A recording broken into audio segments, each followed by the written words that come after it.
everybody, and welcome to another episode of the Jumper Punch. You know, we've done this now 137 times. 137. It's not bad. So I've come for the special 137. Should have run through a banner when I got here.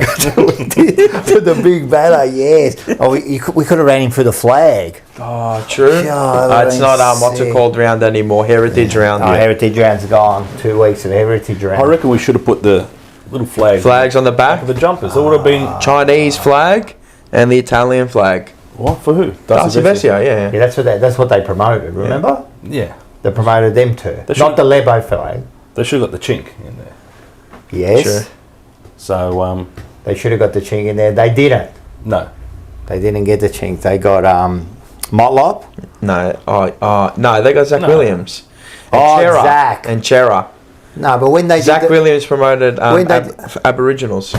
Again. No, I'm talking about the. No, but it was on the screen at the game. Yeah, but what about the Heritage round? He was on the screen at the game. He was. Yeah, him, Vesio, and Chera. That's the best. Horrible. Horrible. I like it. I like the whole celebration of the culture, but the way it was done was a bit. And especially at 3/4 time when they were going around and asking the questions, it's like we just need some silent reflection. Yeah. Oh, gave me the heebie-jeebies. Yeah, it was not great. Are we just the worst at entertainment, celebrating, doing things? Like, we're just the worst. Look, we haven't resorted to silence. The goals, the songs after. That's what I was saying on the weekend. If we ever resort to it, I won't be attending. I hate that. I'm surprised we haven't bought in yet. No, I'm actually glad we haven't bought in yet, because every goal that's kicked will be a Taylor Swift song, and I'll want to slit my throat. And then they'll put the player who loves that song. Yeah. What irritates me is that at the end of every year I do the survey. I can't help myself. You know, most people get the email, they delete it. I say, I'll give. You want to do the survey? I'll give my feedback, and it's all about game day. What do you want to see? And my answer is always wins. That's it. I don't want to hear singing. I don't want to hear see bongo cam. I don't want to see dance cam. Don't ask me what song. Did you go play the little league? And at halftime, I don't mind the kids going and have a little bit of fun. Yeah. Don't rev me up as the team's going back up to play. I don't need to be revved. I sat with my dad in the garden stand. Do you think there was anyone revving us up? He was. All right. It was like, this thing is, you don't understand. This is what I was told for many years. I don't understand. This generation needs something. Motivation. I bring my son to the football. No phone, no iPad, no going to the toilet, no 16 hot dogs. He sits there and he watches the game. Yep. And that's it. That's it.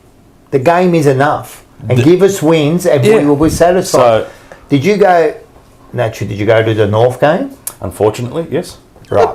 I went full family. Now, so we're getting absolutely reamed by one of the worst teams of the year so far, right? At halftime, they got the singing cam on there, which infuriated me even more. Like, why are you singing?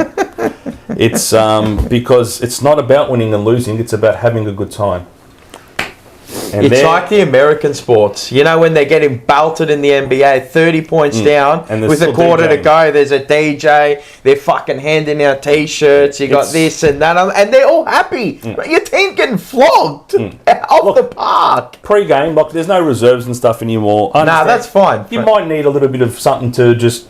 Video package. Yeah. Blah, blah, blah. What about the Essendon game? They were showing Essendon highlights. Yeah, we went through that. It's come on, man, this is like ridiculous. It's disgusting. If you haven't been here, I'm Rocco. That's Marcello. SEN's very own. Paul, how are you? He's always got a lot to say. He will be here soon, so everyone just relax. And of course, give me one from our favourite podcast. Oh, you want me to tell my name on the podcast? Fabian from the Ian Prendercast. So, and Shelby's here too. Shelby's here. She's going to hang around by request. You did. You know, when I was messaging him all week, he kept saying to me, and the dog stays. And I kept thinking, like, is this some sort of like message? What's he talking about? A couple of times, I've been on here a few times, and she's always been locked out. And I'm like, no, the dog stays. I think you're right. Yeah, the dog and the duck.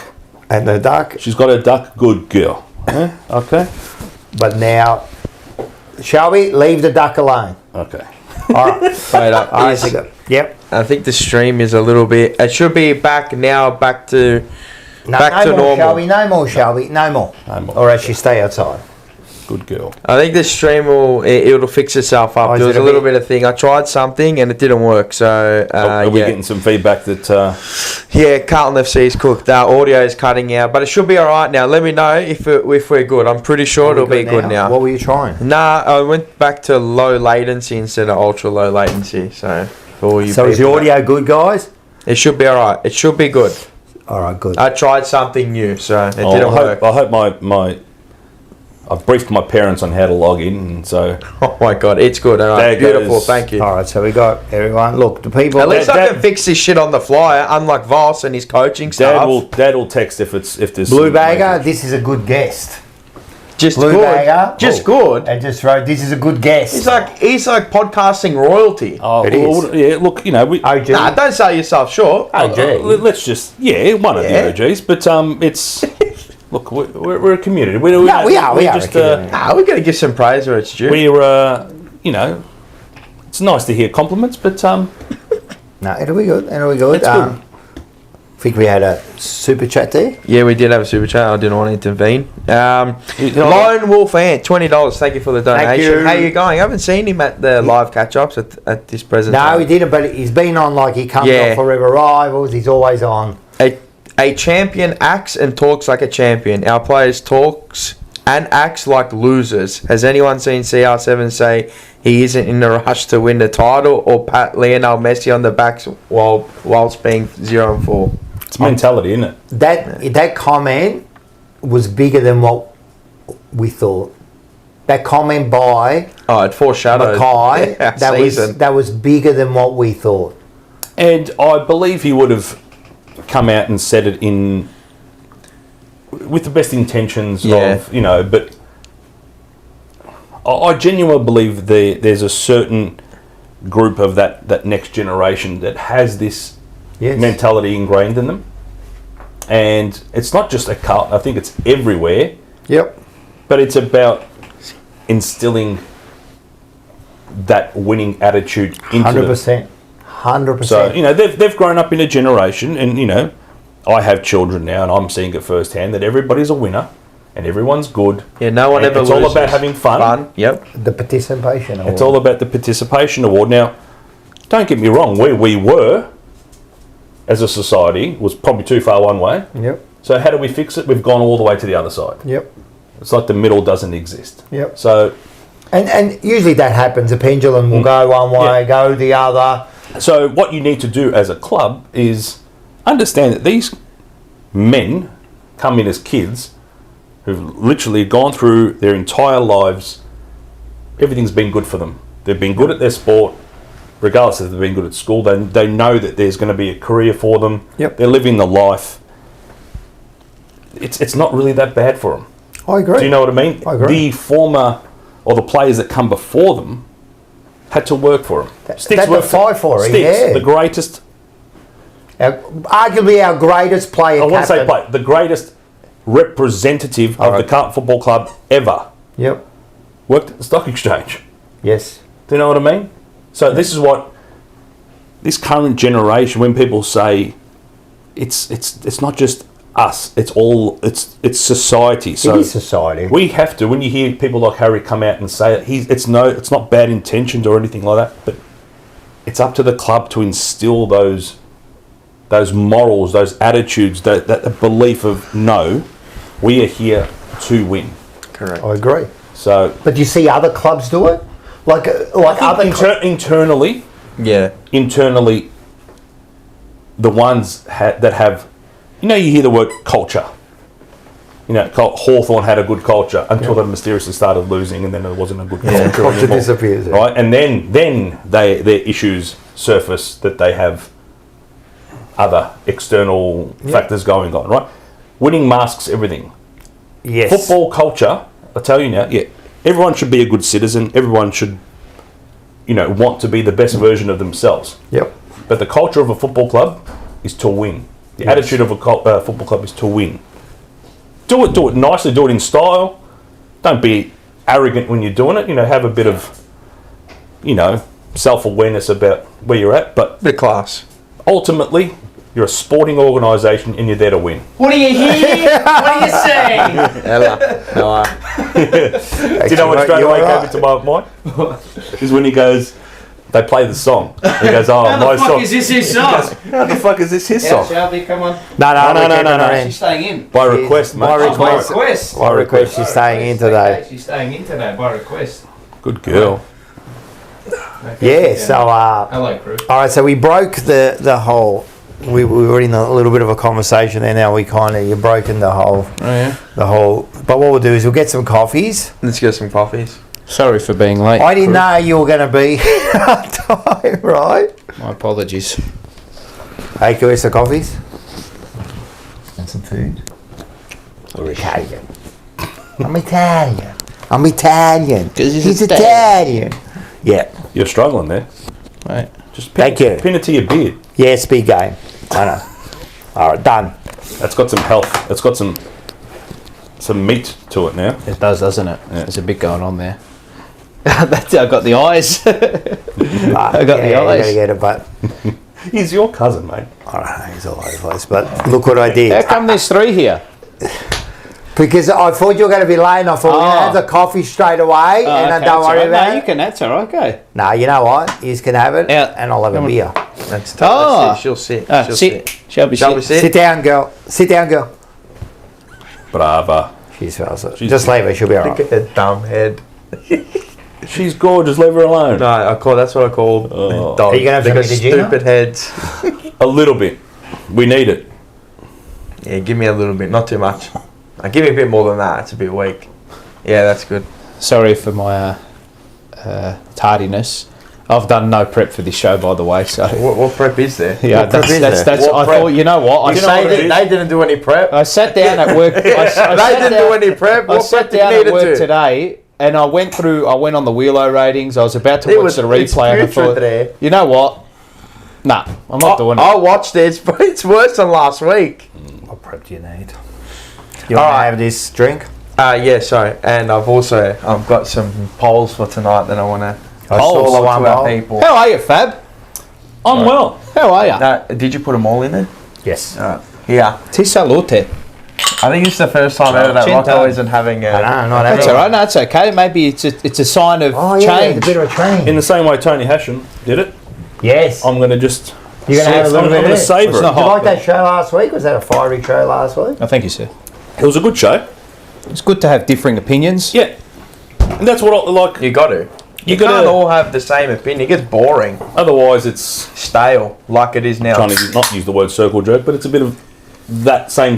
But Yes. it's all Hey. about it's about opening up a dialogue, I Whatever. suppose. Matzo's mango beer Yeah. is elite.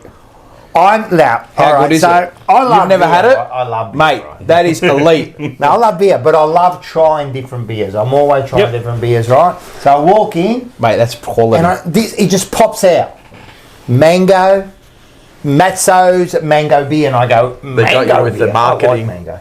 Do you know what? They're like Carlton. They got you with the marketing. Yeah, they got into marketing. I'll I'll tell you what, bud. you're not getting it's paid. elite. You're not getting paid, mate. No. Put it down. No, Put it sorry. down. Just face it away. Until hey, they want to pay you, then we'll give them a plug.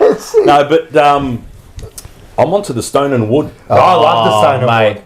It's Pacific Ale. yeah, Yeah, the Best. Stone and Wood. but they had a elite. summer edition. Oh, really? It was limited. My wife got me something beautiful. It's it's a bit more fruity. Like it's got a bit more of a Correct. a nicer aftertaste to Yes, it. So yes, you yes. like a little bit of fruitiness then in there? In your beer? yeah, a bit of phenol. I'm telling you. Oh. You like a little bit of fruit? A different type I'm of telling you. The mango beer. I'm telling you, this is a nice beer, man. Jesus. So Matzo, is it Matzo? Matzo. Matzo's mango beer. Where's Sponsor it from, the man? Jumper Punch, will you? Bo- It looks It looks like it's from a third world country. No, at the top, Australia. What does it say there? Broome. Australian original. Third world country. Australian's original. Swept through Broome. Yeah, it's a third world country up there. Yeah. Broome's a very nice place. Oh, is We'd it? like to thank the sporting Have you club. been there? Great race course. Broome. Yeah. Aesthetically pleasing. Yeah, Is it? because of the red Go dust. Google it. Go Google it. Broome race course. Looks amazing. Right on the water. Thank you to the Sporting Globe. Sporting Globe, thanks. Bar and Grill, sponsor. Northland. Get down there. It's, they have plenty of knives. I heard. No, it's a recycled. You never have to bring. Don't BYO. You don't have to. Bring a knife. Plenty. And just and there is a new freeway right through the middle of the city. Yeah. Quick way to get home. We thought it was parking is free. Parking is free. There's no need. You don't have to circulate too much. And we did have it confirmed by management that there is now, we said it last week or the week before, there is now a drive-through. Yeah, there is a drive-through, yes. And there's also an open fire. It's a bonfire, so if you're coming down, throw all your badges out and everything. Any more? Could one facility go through as much crap as Northland did in a couple of weeks? It's all set up. Yes. Carlton. Princes Park. Icon Park. I actually was there. 3 o'clock on a Sunday. We were going to go watch a movie, and I pull in, and I was, oh, geez, prime position. And I've pulled into the car park, and this lady comes in. She goes, "Are you parking?" I said, "Yeah." She goes, "Everyone's evacuating," and it's like as soon as she said the word evacuating, I just saw the emergency door bust open. Oh, really? And there was just people everywhere. Was that when the fire was hitting? This one? The fire, the night? No, that was the freeway. This is for the Mortal Kombat special. Okay, the first one. Revenge of the Sith. Yeah, nice. Nice. They had the lightsabers It was out. almost like Darth Maul was going to come. It kind of did. But it's all happening. It's a safe place. It's safe. I feel like. Well, we were there on the. We were there. For our second I wasn't last. there. Oh yeah, we were there. Well, no one was hurt aside from the assailants. Yeah, that's it. So that's right. And that's it's like that. Live by the sword. Very good, very good. So get down there. Great. Also, Northside transfers. Carlton. Collectibles and Top Dog Liquor with Thank you Lyndon very much Hoskin. for coming. Get the app, do all that. We've also got. Have you got the link up the top, or are you going to put it up? Oh yeah. I think there's going to be a bit of circle jerking tonight, to say the least. Circle jerking. Might as well start a fire. Where everyone's kind of just, drinking from the same Kool-Aid. I like it. Yeah. Anyway, the link's going to be up top. Yes. We have got the event set up. The live stage show on the 30th. It's at Howler. Woo! So get there. So the link's there. Everything's out. We've got everything on there. We've got one player confirmed, but there will be another player. Who do we announce? We've got Brad Pearce. Have you? You haven't mentioned it, have you? Yeah, no. The other player. I don't even know who it is. No, I've got an inkling as to who it might be. We're going to keep it under wraps. We're going to keep it under wraps till next week because I need the signature. It's like TDK. I need the signature. That signature's not been signed, but anyway, we'll get on to that. But I need if he doesn't get a response by next week, just spray paint it on the brick wall. I will. And I tell you, he won't be happy about it. But the tickets are already out there, so get them out there. They're cheap. They're $69. We're going to have 2-star players there. 69. It's at Howlers. It's a grouse venue. There's going to be again the same thing. Five course meal coming around. Plenty of drinks. Plenty of stuff going on. The place is fantastic, right? I'll try booking. Howler. It's a proper venue. Where is it? With a stage. It's in Brunswick, right? Yep. Right. You know who played there? We'll be sharing the same green room as this band. Who? The Black Eyed Peas. Oh, is that right? That's decent. Pre-Fergie Black Eyed Peas? Nah, it's got to be Fergie. It was Fergie Black Eyed Peas. Well, that's decent. Yes, it was decent. Yeah. The guy, who is the guy? Looks like Brett Thornton in the Black Eyed Peas. What's his name? The white fella. But he's Jamaican, I think. There's a white fella in the Black Eyed Peas. But he's Jamaican. Nah, you talk about the Philippines, or there's a maybe I don't know if he's. No, the Filipino's the little one, the bald one. That's Apple. The Thai. Yeah, there's Apple. there's a Thai. Is it the long-haired bloke? Yeah, there's a He Thai. looks like Brett Thornton, you reckon? Yeah, he does. Look, Nah. Brett Thornton. mate, I'm telling you, he does. You're talking about... Mate, I'm telling you, he does. That dude. That dude. That guy with the long hair. That looks like Brett Thornton. Yeah, it looks like Brett Thornton. Actually, there is. I'm telling you, it looks like Brett Thornton. Take away the hair. It's because of his eyebrows. I'm telling They're you, it's Brett pinned. Thornton. How much did you put in his... No, it's Brett Thornton. I'm telling you, it's T-Bird. Anyway, I see the resemblance. As long as you say it. Anyway, hope everyone's doing well. There'll be more details coming out soon, but I guarantee the next one, not that Brad Pearce, 95 premiership player. That's it. And he's a great person to have a chat with. Was his video not the most? Remember when you did the Legends of the Jumper Punch with him? His was the most viewed. It is. Still is. No, I think actually Wade is the most, and he's just behind him. Yeah.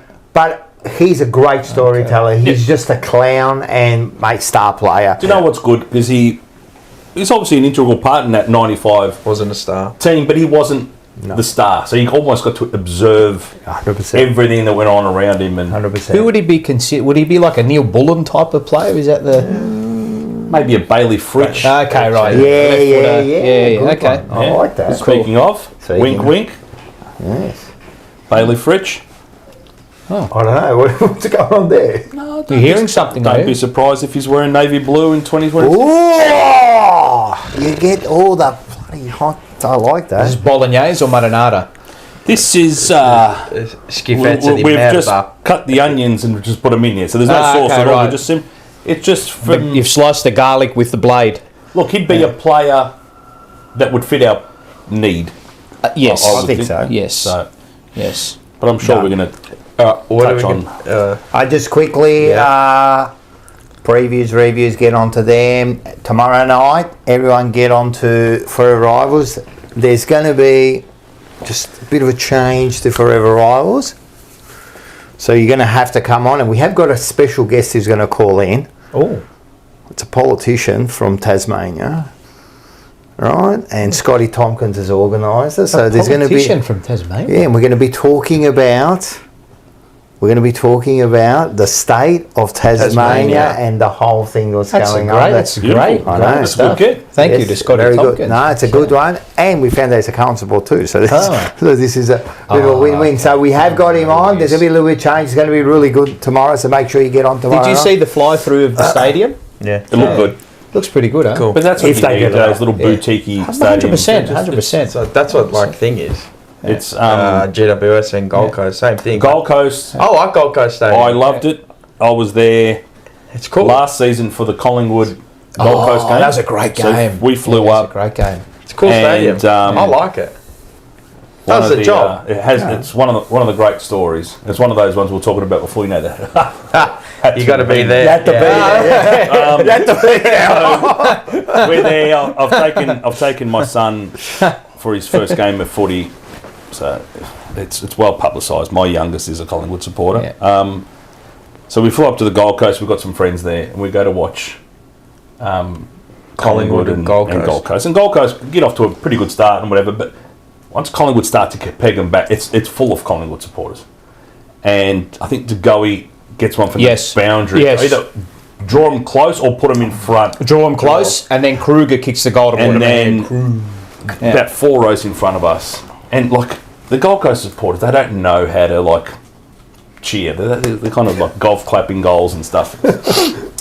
And this one feral Collingwood supporter, about 4 rows in front of us, stands up, turns to the crowd and puts her hands in and goes, "Golly!" And she didn't even get through it. And my mate guys just stood up and said, "Sit the down."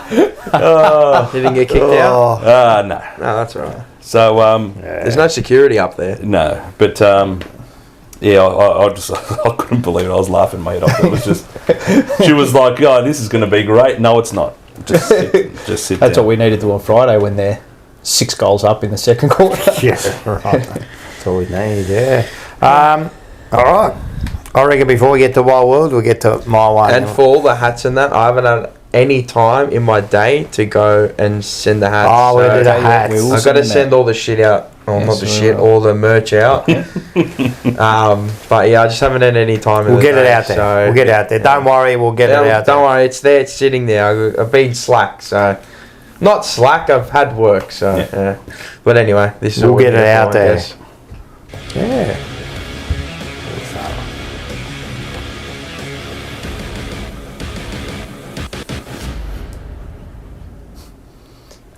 Just getting early. 3, 2, 1. Rocco's rant. The thing is, right? The thing is, man, like the rant is through the whole show, but you know what I mean. So it doesn't matter. So it's going to go about. Might as well just get my little 2 bob in. Sponsored by Top Dog Liquor, Lyndon Hosking. Top Dog Liquor, get down there. While I'm doing the rant, you can have a look at his specials. I'm sure he's got the mango beer. And if he doesn't, I'm sure I'm sure he's got the stone and wood. Yeah. So, just what am I going to say? What an insipid and disgraceful performance on the weekend. That was disgraceful. I was actually at the Snow. I went to Mount Buller. Melbourne supporter. Yeah, I'm a Melbourne supporter. Did you have your charcuterie board? So I'll tell you what happened. Yeah. So and then Saturday night. Was that when we played? Or Friday night? Thursday night, that's the one. Tonight's Tuesday. Yeah, whatever. So I get down there, there's a sports bar right at the A-bomb where I'm staying. Yep. Perfectly. Walk down there. There's a few people in there, you know. There's TVs everywhere. No one have got... Oh, there was one that had the Carlton, but two people were sitting right in front of it. And I'm thinking, no, you know, where am I going to sit? And I went over to the bar and I go, mate, can you put the game on? You know, and everyone heard, you know. And then... they all knew. They put it on the massive big screen, the biggest screen there, right? So I'm sitting there. Then everyone knew I was a Carlton supporter. I was fucking embarrassed for 2 hours, right? It was just disgraceful, man. What a disgraceful effort by everyone. The organisation was disgraceful. The whole team, absolutely disgraceful. The coaching, everything that happened on that day is an absolute disgrace, right? And if you think anything but that, there is seriously something wrong with you, right? That is not acceptable. What is it? Expect more, demand more. Yeah. That's what you said last week, and that's what we should be doing. That was an absolute disgrace. That from the moment they stepped out onto the ground, mate, from the moment that Motlop missed that first goal, which he should have got, from the moment that Charlie laughed after he missed the goal, from the moment that Doc, which is one of the worst things I've ever seen on the footy field, it's the worst. That's worse than Lee Matthews. That's worse than Lee Matthews. He should be brought to court for that.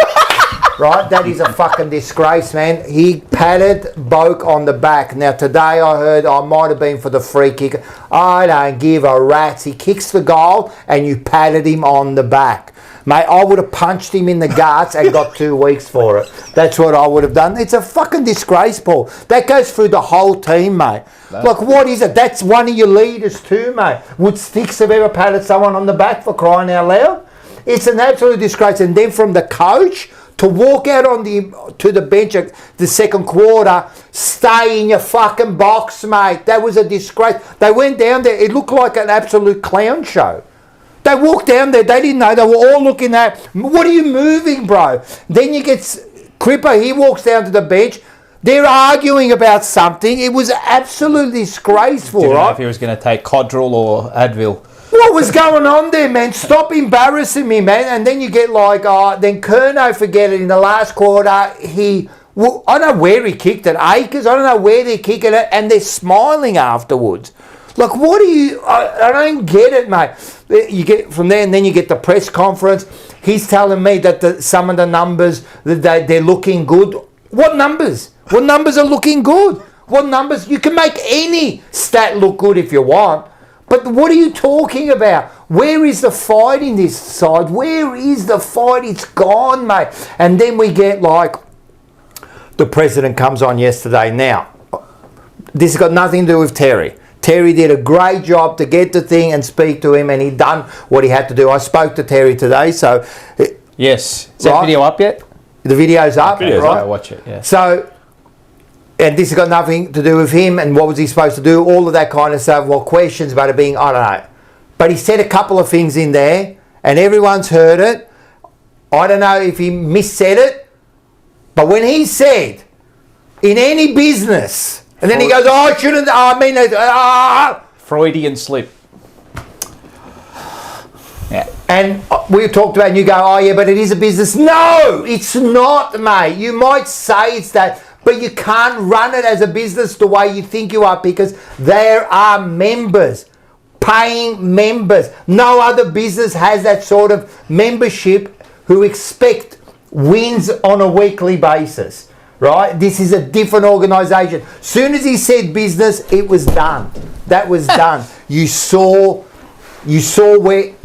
what he was on about. You saw where his mind is. And then he said another thing about the 80%, which I didn't like. You know, we're gonna try to get the 80%. Well, 80%. You've already given yourself a ceiling, 80%, and then we'll work. No, I would have said, mate, we're going to get everything right here, and if I don't, it's my fault. That's it. You know what I mean? So he said a few things then, you know, like the annoyance has gone over now from last week into this week. Everything I'm seeing, I don't like. And now we come into the Collingwood game this week, and guess what? I don't know. It's not there. Is everyone really excited about this game? I'm just going for the social event. And this is your fault. This is the club's fault that we're in this position, that we don't care about the Collingwood game this week. This is your fault. 150 years of building this, and you've just wrecked it in about 3 or 4 years. You don't care, mate. Like, far out, man. All right, done.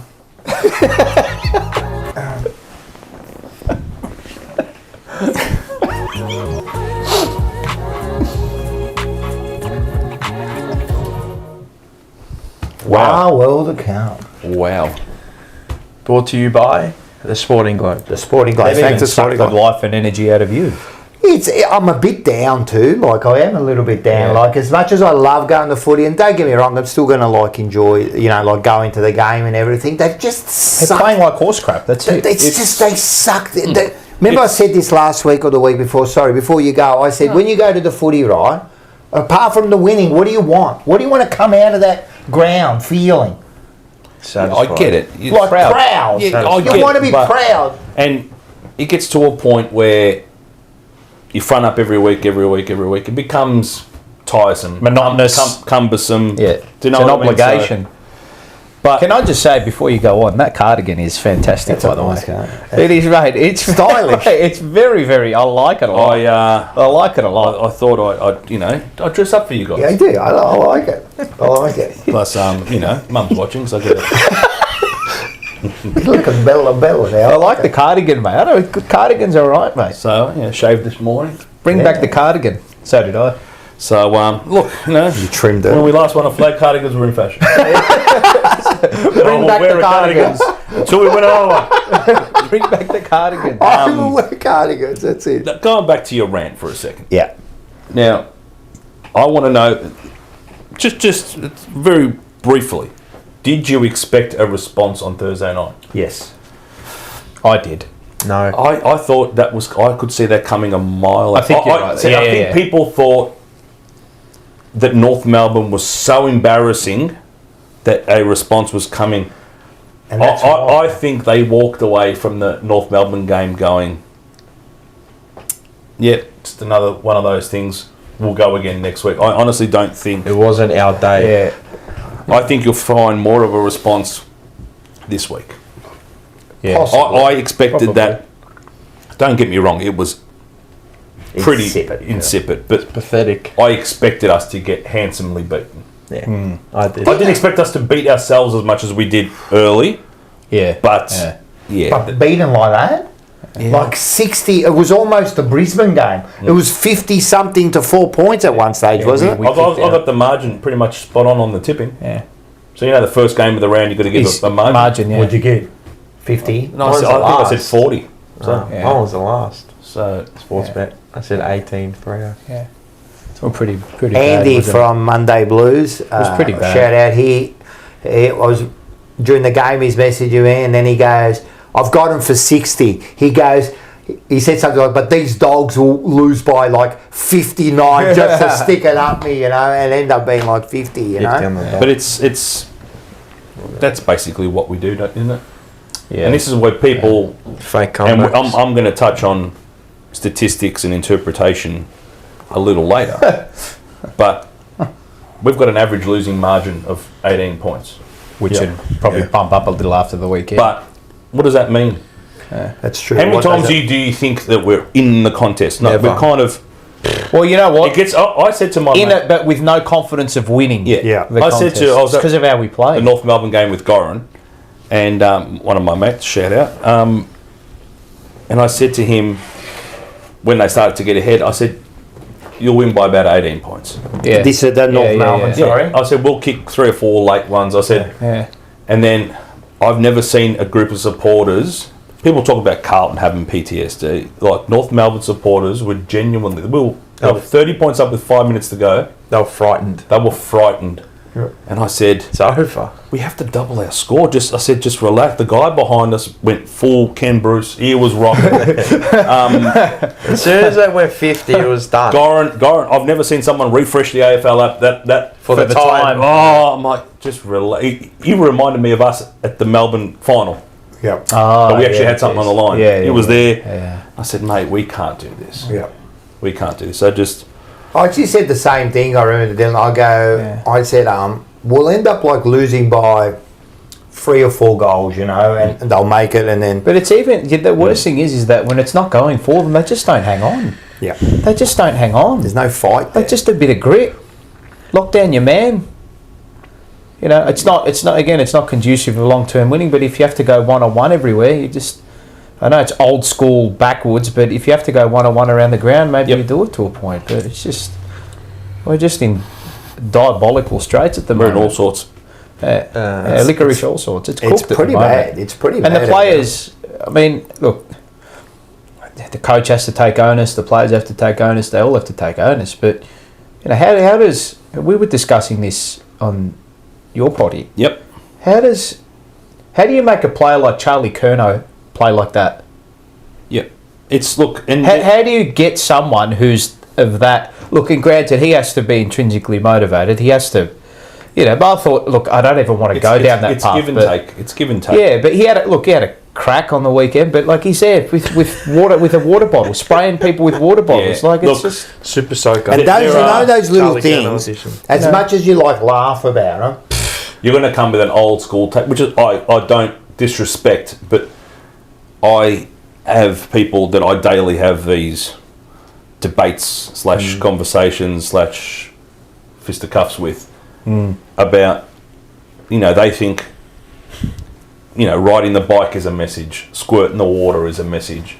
I just think Charlie's a bit of an airhead. Yeah. I realise that, and you can say that he is a little bit out there. I do understand, but if he's performing, then that's all fine. Yeah, of course. Right, he's not performing. So why isn't he performing? That's what we want to know. Well, why aren't they all performing? I think there's give and take in everything, and we've reached this kind of precipice now where everyone's kind of we're at the edge of the club's about to, but we don't know what the tipping point is or what's going to tip us over the edge. Now, we're all debating amongst ourselves. Is it coaching? Yes. Is it the coaching panel? Yes. Is it the assistants? Yeah. Players. God forbid, is it the list or is it anything else? And in reality, it's probably a little bit of everything. Everything. Yep. Yeah. Now, I think, personally, Charlie, speaking on Charlie specifically, I think no team plays to their strengths less than what we do. 100%. Yep. I would have 100%. the forward 50, and I know it's hard to orchestrate and whatever. I'm no Ron Barassi. I'm not David Parkin. I don't know how to do it, but there are people who are paid to go out there. How is our forward 50 not the octagon, and Charlie Curnow's in there? And anybody who wants to come in one-on-one with Charlie, he doesn't even have to lead. You just got to get the ball in there, and good luck. We've said that how many times, But we kick it to a congested forward line, which, look, it would frustrate him. You're kicking it on his head. Yep. Yeah, he does himself no favours either. Look, and I'm going to be saying this all night. I got thrown, when I put that argument up, I get it thrown at me. He won 2 Coleman medals playing this system. And it's like, yes. So there is an element of Charlie's not really given the effort required. Yep. But there has to be an easier system for us to manufacture goals. And it's so frustrating to watch. We said it we had Paul on a couple of weeks ago, and we said it, how are we the only team to have a congested back line? Because that's another bit of thing we'll touch on. The whole Carlton can defend. Well, we defend with congestion. Everyone's behind the ball. Yep. But somehow still have a forward line that's congested. People say Carlton Carlton are I never thought about that. We need a quadruple bypass, mate. Every fucking artery. I don't know how he did it, but he did it. What's been Backline and dispelled this forward week? line, all of it. Everyone keeps saying, "Oh, Carlton need pace. Carlton need to inject pace." We're the fastest team on the planet. We get from forward to back, and everybody there. Yeah. Well, it was. Yeah. It's beyond a joke. And this is the thing that I think. Then do you agree? Then it's a lot to do with the coaching. Then I'm of the opinion, personally, and this is no attack on anyone personally. I think our game plan isn't up to scratch. So it's coaching. So now, again, I don't know if Vossi necessarily is in charge of everything hands-on. Like we all look at it and go, "Oh, Vossi." Yeah. I got told Hansen doesn't have as much to say as people make out on the tactics and game plan. And Who does? That's from a good bolognese. We're trying to Head coach. Which coach does it? I don't know, man. These days, I don't know We're just how trying it to works make anymore. excuses So for if you everything. look at- That's all we do every time. There's no point hiding the. Now, bring out that you've done all this work. No, I've done a lot of work, but Hey, It's always excuses. I just want to say, Sean, that Fab's he prepared. came on here and he does a lot of work. Well, don't do anything the other one. So, well, I thought there's a couple of points I wanted to say. The media are in that pre-finals cycle. Yep. Yeah. We're kind of not at that pointy end where we're kind of the eight's kind of set. I think it is too. There's only so one too. team. So what on earth are we going to talk about? Make it. They're the only team. What are we that going to can talk make it. about? We're going to talk about North Melbourne and Richmond. They've conceded that those teams are rebuilding and they are going to be where they are. Yep. West Coast, same boat. West Coast, no one cares about. No. No. In the state of Victoria, West Coast, no one cares about. Melbourne and St Kilda. Hooked. Melbourne and St Kilda. With all due respect, no one cares. And those coaches won't be there next year. Okay, so who do we pick on that's going to generate this cycle of news? Essendon or Carlton? Right now, Essendon, they've given a leave pass, and look, to be honest, it's deserved. Right, they've got a shitload of injuries. They just picked up 3 injuries during the bye, didn't they? Yeah, Right. youngsters as well. They've picked up an injury after just talking.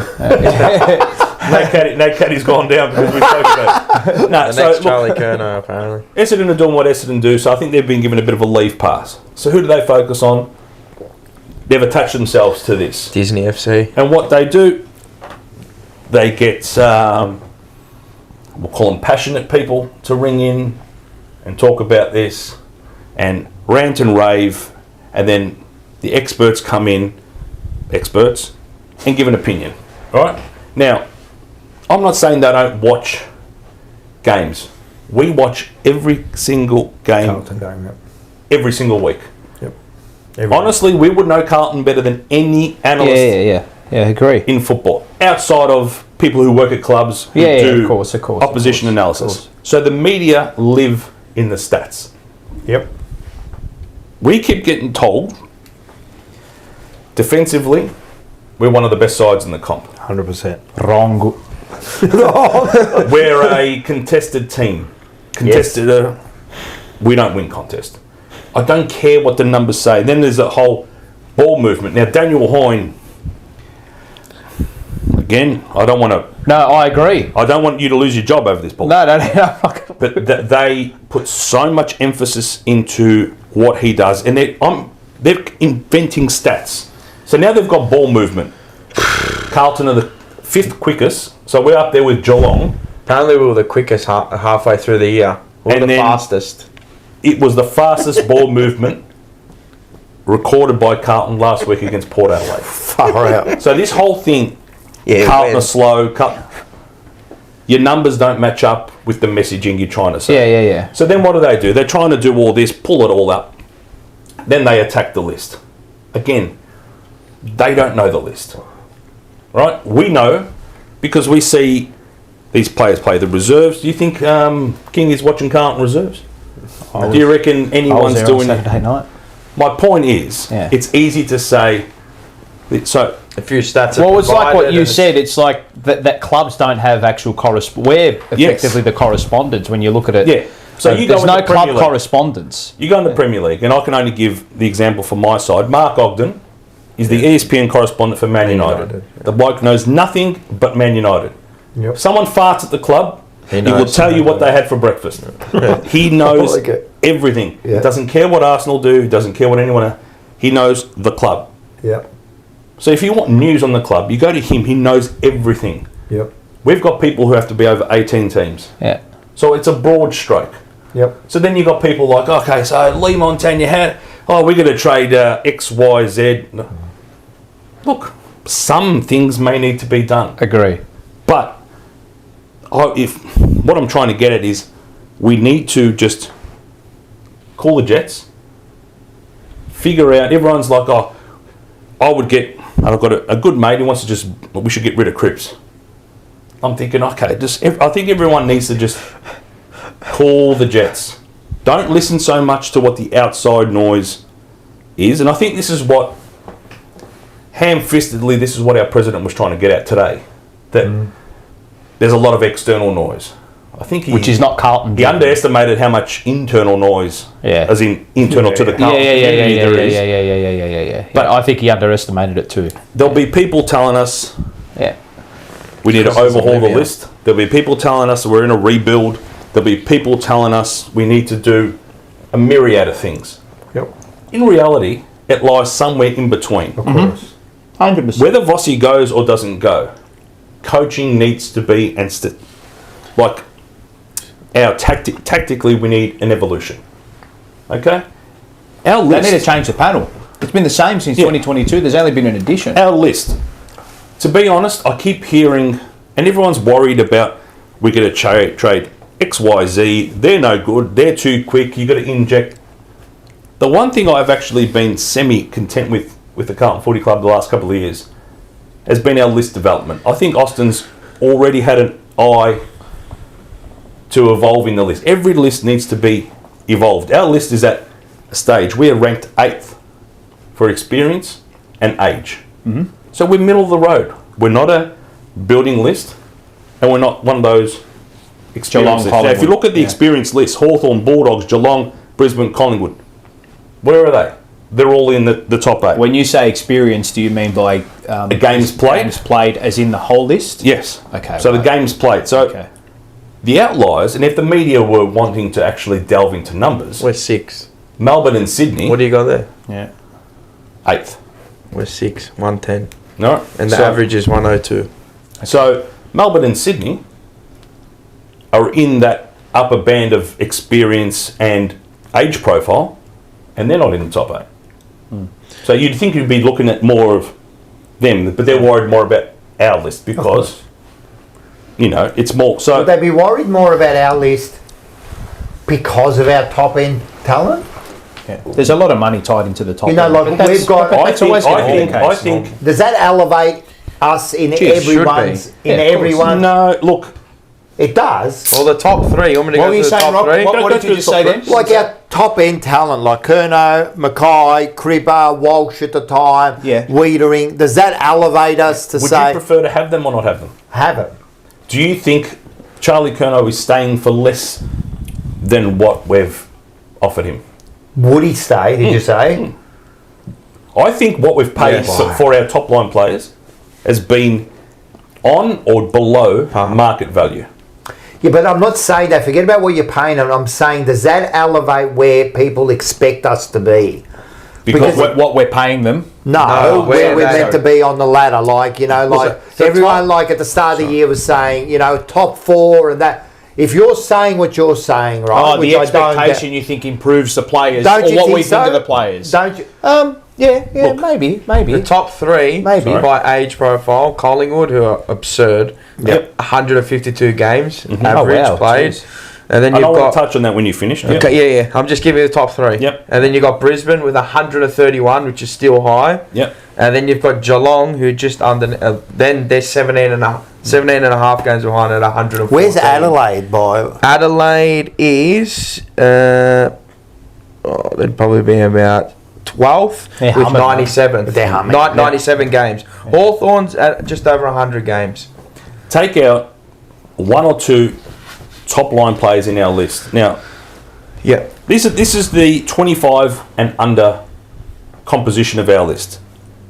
Regardless of his staying or not, TDK, Chera, Walsh, Hollins, Cowan, Lord. All right? Yeah. That's a pretty healthy 6 in that zone, right? All good players. Right? And then you got who are yet to be seen, but we like what we see so far. Moya, O'Farrell, Carroll. Yep. We're not even going to mention Jagger. Mm-hmm. We've got the Campo boys. Harry Dean. Possibly Walker. Well, that's... Remove the possible. Walker. Yeah. Yeah. Right? Decisions to move up into the draft, knowing that what this draft's talent is like. There's always going to be good players in every draft. Yeah, of course. It's not as strong as it was last year. Yep. Move forward, knowing that we're going to bring our future pick into play. Yes. This year, I think so in the hitting zone is the guys are in the perfect 26 to 28 peak of their career. Sauce, Mackay, Curnow, Wiedering, Chincotta, fit in that. So there's another 5 or 6 in there. You think from a list composition, are you getting rid of any of these players? No. Not if they're playing at I'll get to this. Then you've got your upper echelon, your Haynes, your Cripps, Sard, Gov, Doc. So my point on this, the list is actually well balanced if you analyse it from an age profile and where... Completely agree. The talent isn't spread in that older category. It's spread... Can I just to interject, not to interject, but I'm agreeing with you here. I went and watched the reserves on the weekend, right? And, I keep close tabs on it. Don't be fooled into thinking that there's no talent on this list. There's plenty of talent on this. There are some very, very, very good young prospects. And if they weren't, I'll tell you, if I thought we were done... We've seen it, Paul. There are some very, very good young players down in that VFL team at the moment. Who need to be developed. Yeah, with great work ethic. Yeah. With great heads on their shoulders. And they fit a lot of the needs that are required at the moment. And this whole... I don't buy into this whole... the team can't kick. The team can't kick. We can't kick. Last year they could kick. The year before they could kick. What it is... All of a sudden they can't kick. Yeah, but what... So Lee Montagna comes out and says, this isn't a coaching issue. This is a player issue. And then he's showing us who's kicking the ball. I keep saying Hewitt's set up as our offensive outlet when he shouldn't be. That's it. They have, and players like him I haven't even mentioned. Yep. People like George. So this is not the entire list. What I'm saying is, trying to get at, we've got an even distribution of talent in these areas. With regards to age demographic. Okay? Now, does that mean it is a perfect list? No. No, but what it is, people go back, and people have, Jared Waitley hit the nail on the head, it's PTSD. Not just for the players, but for the club. Oh shit, here it goes again. We're not in a list rebuild mode. We're not even in I don't even want to use the reset. All lists need to evolve. Yeah, of course, every year. All the time. Hawthorn didn't have a back line. All the time. They've gone out, they've addressed needs. Now, we have massive deficient. We don't have small forwards. Yep. We do, but... Okay, but it's not an area of strength. Yeah, no, it's not. And we don't have half-back run. No. Yep. All right, that's called list evolution. But what we've got, unlike previous iterations of list builds, is when we were trying to build at the start of this era, we had Gibbs, we had Henderson, and we had the Irishman Tui. Yep. 3 assets who, losing all 3... in a short amount of time. Meant we're going to get in draft picks, but we're losing a lot to get, at the moment, nothing. Yep. And it was always going to drag us back. Now, and we gutted. We're at the point now, yes, we have deficiencies. Yes, we need to change a few things. Well, I'm using this because I wouldn't do it, but if Cripps wants to go to WA, we're doing so we're trading and we're making list moves from a position of power now. Yes. CDK wants to go 1.7, knock yourself out. We'll take the first round compensation, we'll package it up with something else. We have ways. We're not going to fall into a hole talent-wise. So if Yeah, this is what we were discussing. My plea to the Carlton people is, don't stress about the list, right? Is Fantasia the perfect thing? No. Is Gov unbelievable going to be there next premierships? Backman? No. Akers, Doherty, Sart. I'm not worried about. Lee Montagna put up a list, and outside of Chera, which maybe I'm the only one, but maybe I think people got to back up off Adam Chera. I think he's been one of our better players this year. Yeah. Oh, he has been. And outside of injuries, I think he's one of our better players. Full stop. So I think they think we get him across, he should be an A+ grader. We don't pay him like an A+ grader. He's another cog in our midfield. And I'll tell you now, he can provide run. Yep. Walsh can provide run. This whole thing, Carlton stuff, we play a method of football that shows these players to be slow. It's archaic, man. But then you've got these stats that say we're the fourth fastest team ball movement in the competition. So, just to finish on that, don't worry about the list. Trust what Austin is doing from a list evolution point of view. Now, he went out and he got Chera. He went out and he got Williams. Have they worked? No. Well, the Williams was already... It was done before he got there. But my point is... Was anyone questioning it at the time? Well, not really, no. It comes back, and Sean says this a lot. Yeah. No one questioned Darren O'Brien. When we drafted them on draft night, no club would have said, we wouldn't have taken them. They were expected to go where they went. Yeah. Did it work out? No, not everything works out. So I actually think our list, whilst deficient in some areas, is healthy enough that we can make moves and evolve it to a point where... Without the detriment of results and performances moving forward in the short term. The biggest issue with this list at the moment, Rock, we're out of form. That's confidence, that's messaging, that's everything, right? This group is out of form to the point where nothing's working. Yep. Right? When the best 22 were available in the last 48 months, we've gone on runs where we've been premiership favourites, we've made prelim finals. That goes to a little bit of a, Vossi kind of relies on that talent to get it through. Yep. Do you know what I mean? So when we're fully fit and available, people go, you made a prelim final. You know who played every game? Jack Martin. In that run. Marchbank. Cunningham. Yep. Right? Yeah, we all knew they were good players. Yeah. Right? Yeah. But essentially, our best 22 was getting it done. Not almost like in spite of this system. Who are we missing in that patch? Not many. Not many. Nah. Harry played but it was not long term or anything. It was pretty healthy for the whole year. It was like this year, start of the year. Newman in. Yeah. So, first 10 games of this year, we had our best 22. And this year is not that. We've shown our best players can play and win games of football. We need to just evolve the list a little bit, inject a bit of... I agree. Youth, a bit of spirit. Cowan helps that. When Cottrell's on, he helps that. Provides that little bit of run, a bit of something different. Elijah, when he was playing, and he won't play Elijah again. was a good player. But he provided that spark, that little bit of skill. 100%. What I'm saying is, those 2 or 3 players all of a sudden made a huge difference. Okay, so don't worry about the list. So what are we worrying about? I'm worried more about how we use the list. How do you use the list? Tactically evolve. And I think that's what it is. It's a tactical evolution. So then... We were a contested team. Yep. Lived in the contest. Do you know what teams do now? They make sure we're not in contest. And this is what I'm saying. We've got to evolve from that. So when we play Geelong, right, they're so quick, they're so good, they've got everything. They can't beat us. Yeah. We've got you know what they do? They want to win contest and get it to the outside. Win it, get it to the outside. You're not going to beat us in contest. So then what happens? This magical defence that they like to run off a bit. It naturally creates a little bit of space for us. Give our forwards a bit of space, what happens? Once our forward line starts up, so Geelong can't beat us.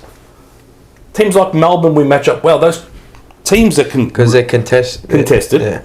We match up against. The rest are smart enough to think, we've got to get Carlton out of contest. Richmond did it. Yeah.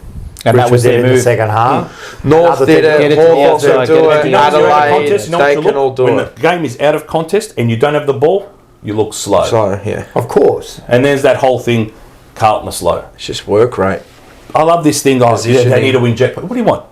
Usain Bolt coming off the half-back line. Yeah. You still need to be able to play football. The stats of we were the fastest game we've played against Port Adelaide.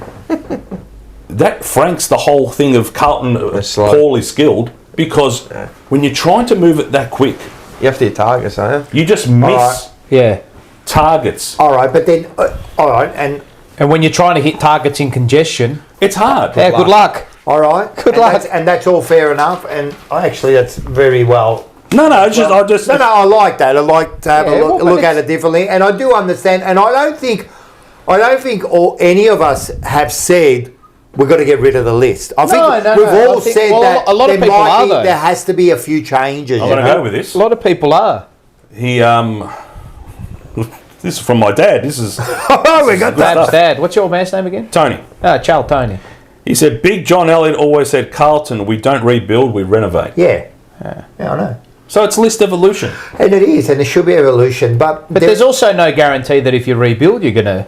of course. There's no guarantee that we make a couple of moves in the off-season, coaching-wise, list-wise, or whatever, that it works. This is why... This is why we're... So remember after the North game when it was just... I'm like, I don't... As much as it was bad, like, I'm just... I'm pissed off, but I see things moving forward over the next sort of 8 to 12 months that I actually... There's an opportunity for us there now, that we've kind of seen where this can probably take us to a point, and you go to where it could get. It got to where it got to. The Voss appointment in prelim. That's the Voss appointment as far was made goes. With good intention. Yes, to bring in a game plan that will hopefully bring success. Yeah, I think every decision that's made by the Carlton Football Club, by the board, is made with good intention. No one's going in there to sabotage it. Well, not to sabotage it. I don't agree that. I don't think anyone's going in there to sabotage it. Well, that's a strong word. You're going to go in there to sabotage it. I don't think anyone's in it. I don't think you've got the right people making decisions. And I think they've made bad decisions, and they weren't made with the right intention. Which decisions do you... Like, for example, I've always said this, with the Sayers, when he came along, a lot of his decisions were selfish decisions. Namely? Well, Greg Williams? That's a different... Look... No, listen to me, but it's all part of... To me, it's all part of this whole thing, right? You've got a bloke in there that first of all gets in elected... does all that kind of shit, right? Okay. So I don't like that. And then he does the things like... So he's bringing in Greg Williams, and that's wrong intention. It was selfish because he was worried about a challenge, right? Then with the Voss deal.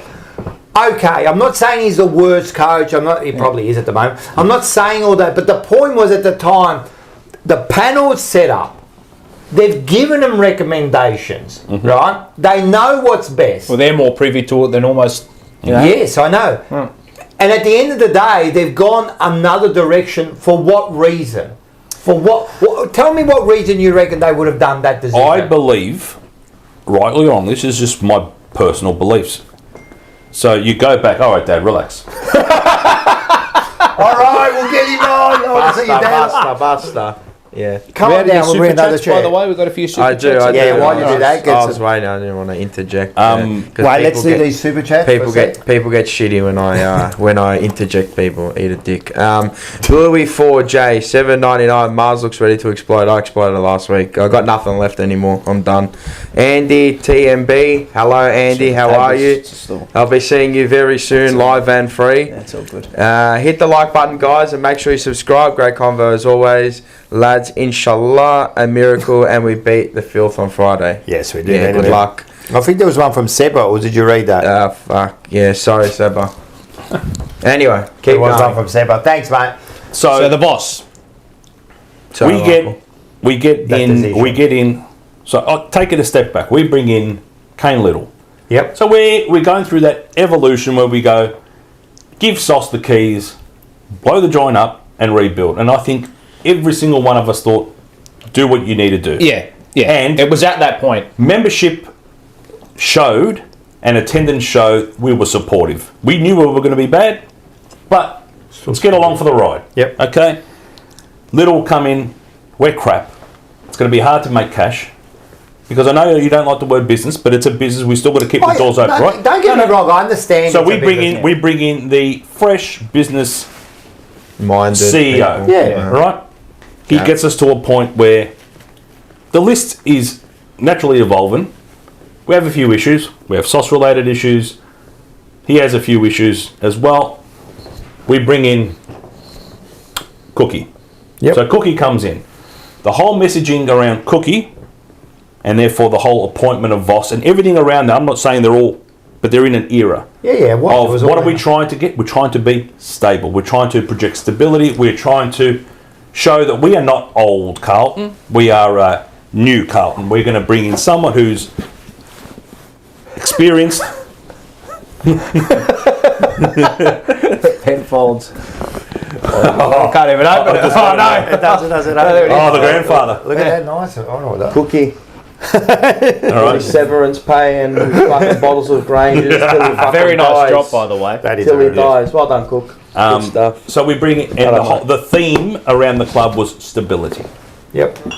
I think that's part of the Voss appointment is bring in someone who's been there, hadn't done, but been there, been in the system a bit longer. And I think the appointment was well intentioned to say, keep everything stable, keep Russell, God forbid, stable, keep Lloyd. So we were trying to play that, when now that the give people security that. But they're the media's there. trying to tell us now. Yeah. Oh, stick fat. Hardwick was a year away, and Thompson was a year away. How come we only got 2 examples? Everyone else didn't work, right? They got 2 examples. That's true. 150 years of football. They got 2 examples. Mother fun caller, please. All right. If I hear one more person, especially a Richmond supporter, they're completely different scenarios. Just around the corner. That's funny, different. yes. I'll tell them about this. Right, John had 1 bad year. Everything before that was good. Yeah. And 1 bad year. That's right. Yeah. Should we sack the coach? No. Let's give him the benefit of that. He's had 1 bad year. We've had a bit Richmond had good seasons, bombed out in finals, but they were evolving through the seasons. And they were making finals, you're right. The season before they finished 9th? They finished out of the 8 before they won the flag. Yeah. Nice. But they'd been consistently in final. Remember, they couldn't win a final. Famously, Yes. they finished 5th.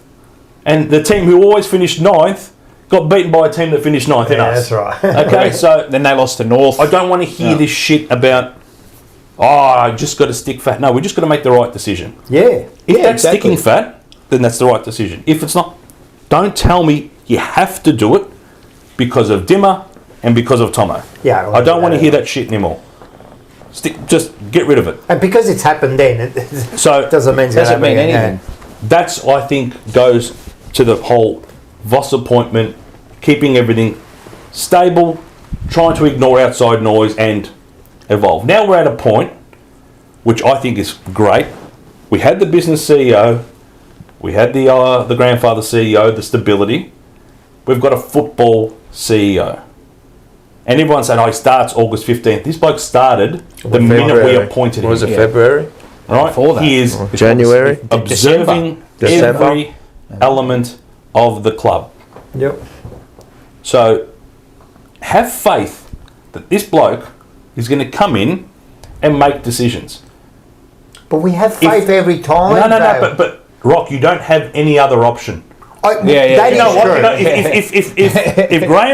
if Graham Wright says to you, I have been behind closed doors, I've seen them operate, and I think Michael Voss is still the best candidate available, right? If Chris Cox rang him up and said, Graham, I want to coach Carlton, Vossy, bang, right? But it's not happening. I understand that. So if Graham Wright says, from what I've seen, no offence, you doing the jumper punch, me doing the Prendercast, my dad just sending messages. Yeah. Listening to Tom He's Elliott saying on 3 guts, he's saying guts. What I'm saying is, he is best placed. Of course he is. For this. Correct. What happens is, as a community, and this is kind of my plea here tonight, as a community, we get bogged down in the, I've heard this is happening, I've heard... Correct. Let Graham Wright do what he needs to do. And we will. Don't listen to external noise about the lists, about everyone's shit, we're in a rebuild, and all this stuff. I completely agree. We are broken. Yes, we are broken. There is something that is not working. We are going to fix it. And let's hope that I don't believe in faith, right? Because faith is a word you use when you haven't got any evidence, right? Faith is a George Michael song. It is a George Michael song. I like that. Yeah. But what I'm saying is I've got belief that we've got the right person there and we'll see what happens, right? And I understand that and that's what's going to happen. But I don't know, man. Like, I understand what you're saying. Your fear is that the people are on board who are technically still influenced by those who made horrible they're still there, before. man, and they've made horrible decisions. And what gives you the confidence that it's going to work this time? So what have you seen in the past that's going to make you say, rightio, I know that we're okay now? I think the role of a board member or a director or whatever terminology they're using these days isn't as important as it once was.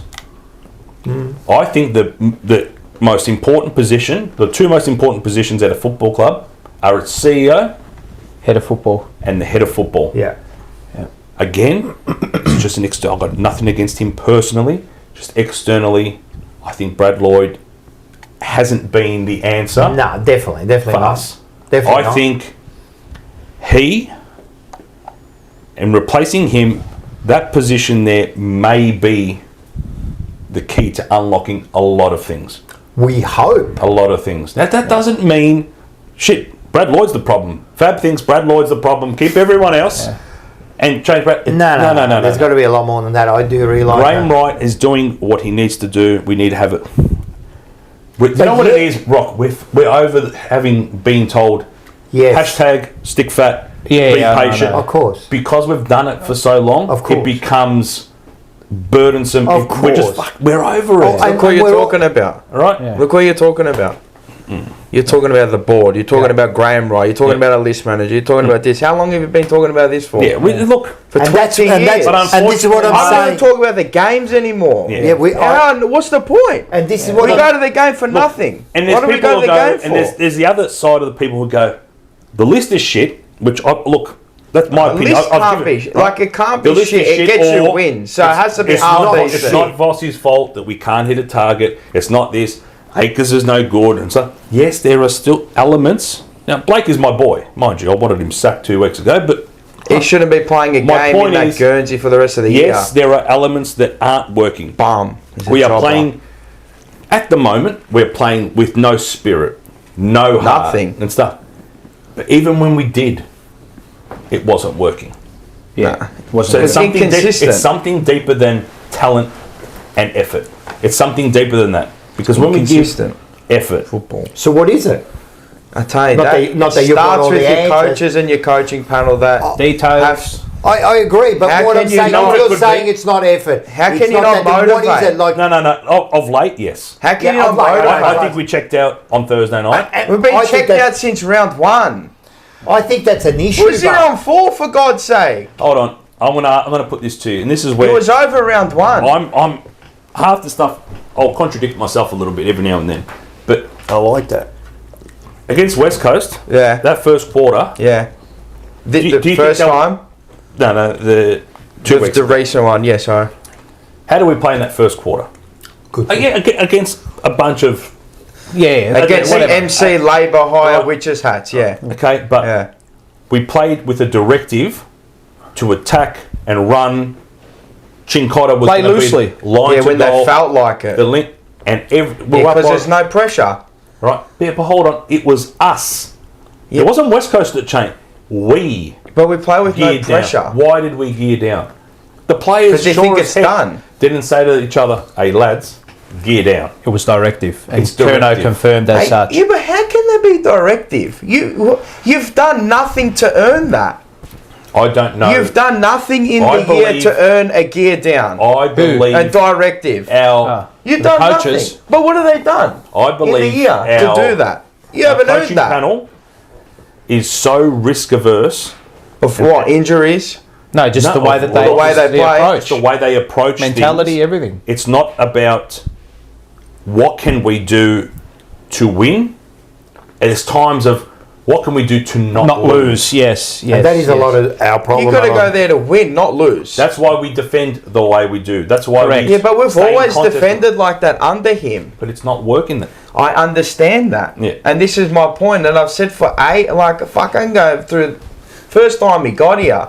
It doesn't look good. It's unappealing. Someone said to me, it goes, and it doesn't work longevity. Voss was good enough. Because you can frame it up. Anyway, you can get your numbers. You can frame your opinion any way you want to. Of course. Someone said, Voss was good enough to get us to a prelim and got us to flag favourites. Conversely, we could say the list was good enough to get us to a prelim. Yeah, of course, exactly. Yeah. So there's elements of everything. I just think anyone can be right on anything. Tactically at the moment, we're inept. As soon as the ball gets out of the contest, we're cooked. We've long said it on our show that no one plays the way Carlton plays. Melbourne used to when they won the flag, and when was that? When was that? It was COVID. It was lockdown. That's what I mean. But it was 4 or 5 years ago. Sean had a great analogy. He once said, he goes, that year that they arrived in Barcelona for the F1 testing, and all the teams showed their car for the first time, and Lewis Hamilton looked at the Merc compared to everyone else and went, we're fucked. Yeah. In other words, shit, why are we so different? Well, they're either going to be miles ahead of everyone, or so far off the pace it's not funny. Yeah. And that's us. Yeah, 100%. We're playing a game that in parts can work, but for over 4 quarters it doesn't. But we had it can keep you in a game for long enough if it's a contested game, like against Geelong, against Melbourne. We'll probably beat Melbourne. That's who I expect to beat. Yeah. Because they're not really run and gun. They can manufacture, but they're not. That's not their identity. It's same as Geelong. They've added to that with Bailey Smith, we've had 2 Holmes. embarrassing losses. Don't get me wrong. We've had 2. The last 2 are pathetic. Everyone below us. The worst. We pretty much know we can beat them. Yeah, but Richmond taught us a lesson. How to peg it back. You just stay in, as you said. We panic. Just fight. No, but fight. If you can just stay in the contest for long enough, you can get us. The apple grumble comes out, and we fall over. I think mentally we fall over. I think he's taught us how to. I think as a coach, and maybe the way that, and it's probably hit a stale point, and it's hit a plateau. I think he's taught him how to scrap. Yep. He's taught him how to grit the teeth. But eventually that's not enough. Yep. You need finesse, you need guidance. Remember we were saying about just the little details that we don't get right. When you don't... Round contests. The defensive stoppages are happen. I know teams concede defensive stoppages every week in their back 50. I understand that. But it's the way we continually let it happen, and it's the same way every week. It happens, but it's the same way. It's not a new way and go, oh, fuck, they got us this way. It's the same bit of play. You drag a player out of here, and then you just come flying through a contest, and because that player's dragged out of position, and he's too worried about the man, and sometimes not about the ball. It's all about those things too. Details of who you're playing against, where you are. That comes down to line coaches too. I agree, and that's where the line coaches, I reckon, are just jobbers. Why did Chincotta tag Caleb Daniel? Why did Chincotta after quarter time go to a tag full stop against West Coast? His skill set is actually far better than just a pure lockdown. I would have put him. What's dangerous about Chincotta, and the best example was against Tom Stewart. Is that yes? I'm going to tag you, but I'm going to hurt you. The ball hits the ground. I got you. We're in a battle, and I'm going to try and beat you 1-on-1. He's just not just a tagger. It's sometimes but it's the mindset. It's a losing mindset of we don't want to lose the game. So this week, you know what will happen. You know where he's going. But hold on, I don't mind that because it's me either. But he's one of the him and Butters. I know he stopped Butters last year, Chincotta, and he phenomenal because not many can stop Butters. Yeah. And they went back to it, they reverted back to it. But I thought you just play with a bit of freedom. He destroyed us on the weekend too, Butters. Dacos, he'll go to Dacos, and you know what will happen? You know, we might hold him for a quarter. You know, it's not hard to stop a player like that. Two things for me. That moment when I knew it was just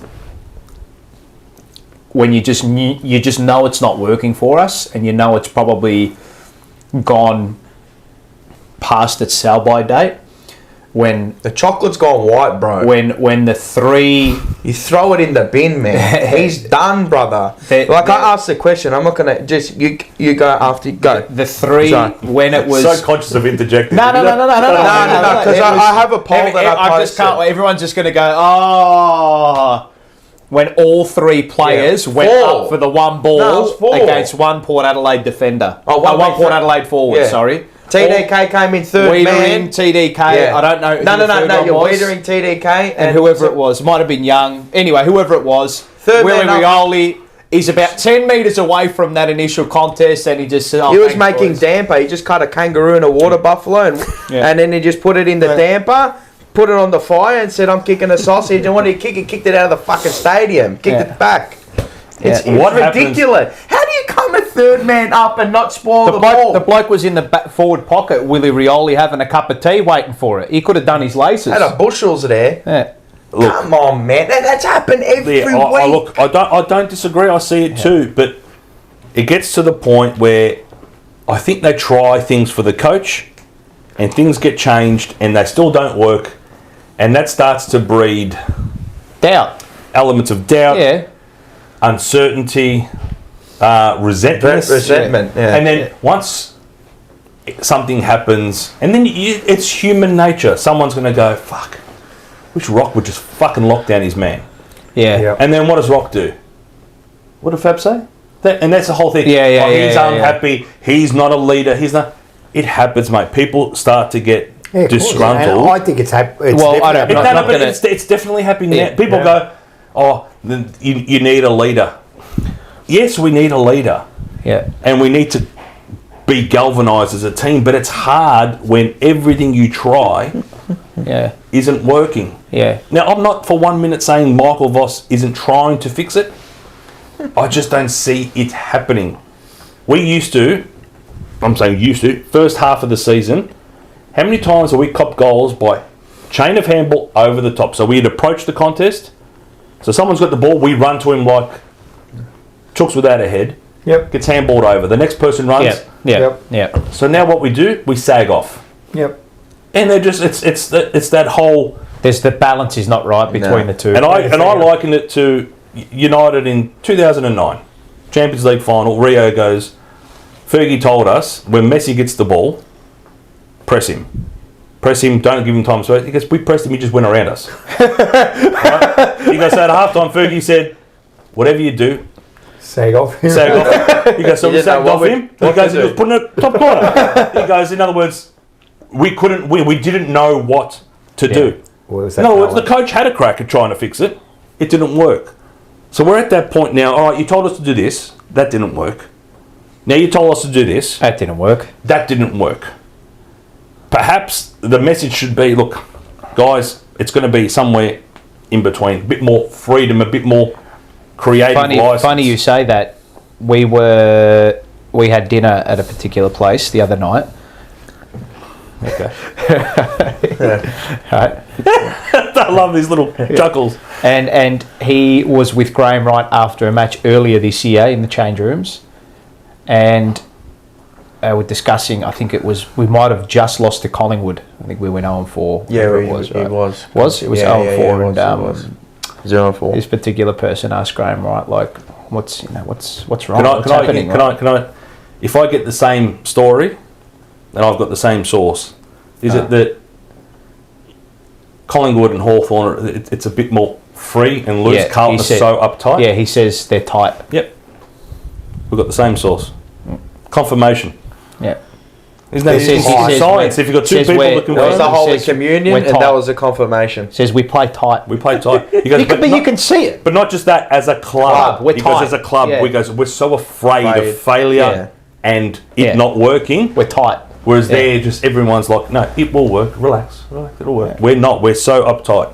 So, but all right. It's like they're just so scared of making a mistake. We don't play. But you see it on the field. They go for that kick, they miss it, then they don't take it again. They don't even look like they're having fun. You'll see it happen on Friday night. Oh, mate. I'll tell you now. We'll come out. We'll have possession of the ball early.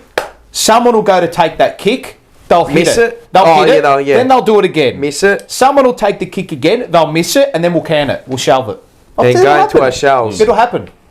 It's like it has to come off so many times in a row. But that shows all this, and I understand, and I love like the conversation where it's going, but that just shows me there's something more than just that wrong with the club and what's inside their head. Because if you're saying, it's not working, and then they don't do it, and they're playing tight, and they're trying. What is wrong with these? What is wrong with the coaches? What is wrong? Like, to me, I just look at it and say the mix of coaches and players at the moment is not right. You need to change it. That's it. Yeah. Yeah, and they will. True. And they will. And that's true. But don't you think it's deeper than that also? Yeah, maybe. Don't you think there is something deeper than that wrong with this club? Like because mentally. Yeah. Mentally there is something wrong with them, because the things that come out of their mouth, I'm just talking from a dumb wagon reservoir, right? The things that come out of their mouth does my head in, and it shows they're not in a good place, and also shows we might not have the right characters at the club. We might not have the right characters. Yeah, you're saying the list, this top end, they're good women, and the middle bit, they're good, but maybe just characters, they're not winners, mate. But they haven't got it. And then you get people like Harry saying his stuff, and then you get Elijah Hollands who's having his personal reasons. He comes to that club and he's still having them. You're getting people taking time off. Then you're getting Charlie just being sook. Then you're getting Charlie riding his bike and no one's saying about it. Oh, is that just one thing? Shouldn't matter. Yeah, if you're winning it doesn't matter. But if I'm losing every single game and acting like a sport little brat, I don't ride to the club. I don't ride to the club, and I guarantee that Sticks Kernahan would have grabbed him and said, "What are you doing, bro?" Like that's where I'm coming from. Maybe he lost his license. Look, we can. Carpool. There's an issue. Don't you get like this? I get it, Rock. But the problem is when we're at that stage where every time something doesn't work, the pressure and the expectation, it builds. And it would. And it builds. Yes, and it would. All right? But that's the way that you play. I give the example. This is not for any other reason other than just to provide a comparison. Yep. If David Moyes comes in and wins the Premier League with the same side Sir Alex Ferguson did, it's that whole, okay, we don't need... Fergie isn't the answer. It's the club. We're okay. And it kicks on. Yeah. But he doesn't do it. Then the next one can't do it. So it's Van Gaal. Then it's Mourinho. It's like, if they all can't do it, the pressure and the weight of expectation, it just filters. And this is through. This is why I was saying. And our club is. I've been as a neutral to games of football, right? And the best thing about that, you can sit back, relax, no stress. Come to a Carlton game. We make one mistake, especially at Adelaide, it is toxic. Crowd on your back. It is toxic. And you think those players don't hear? They hear it, mate. All that rhetoric you hear about, we shut out the crowd, we internal, all bullshit. They hear everything we say.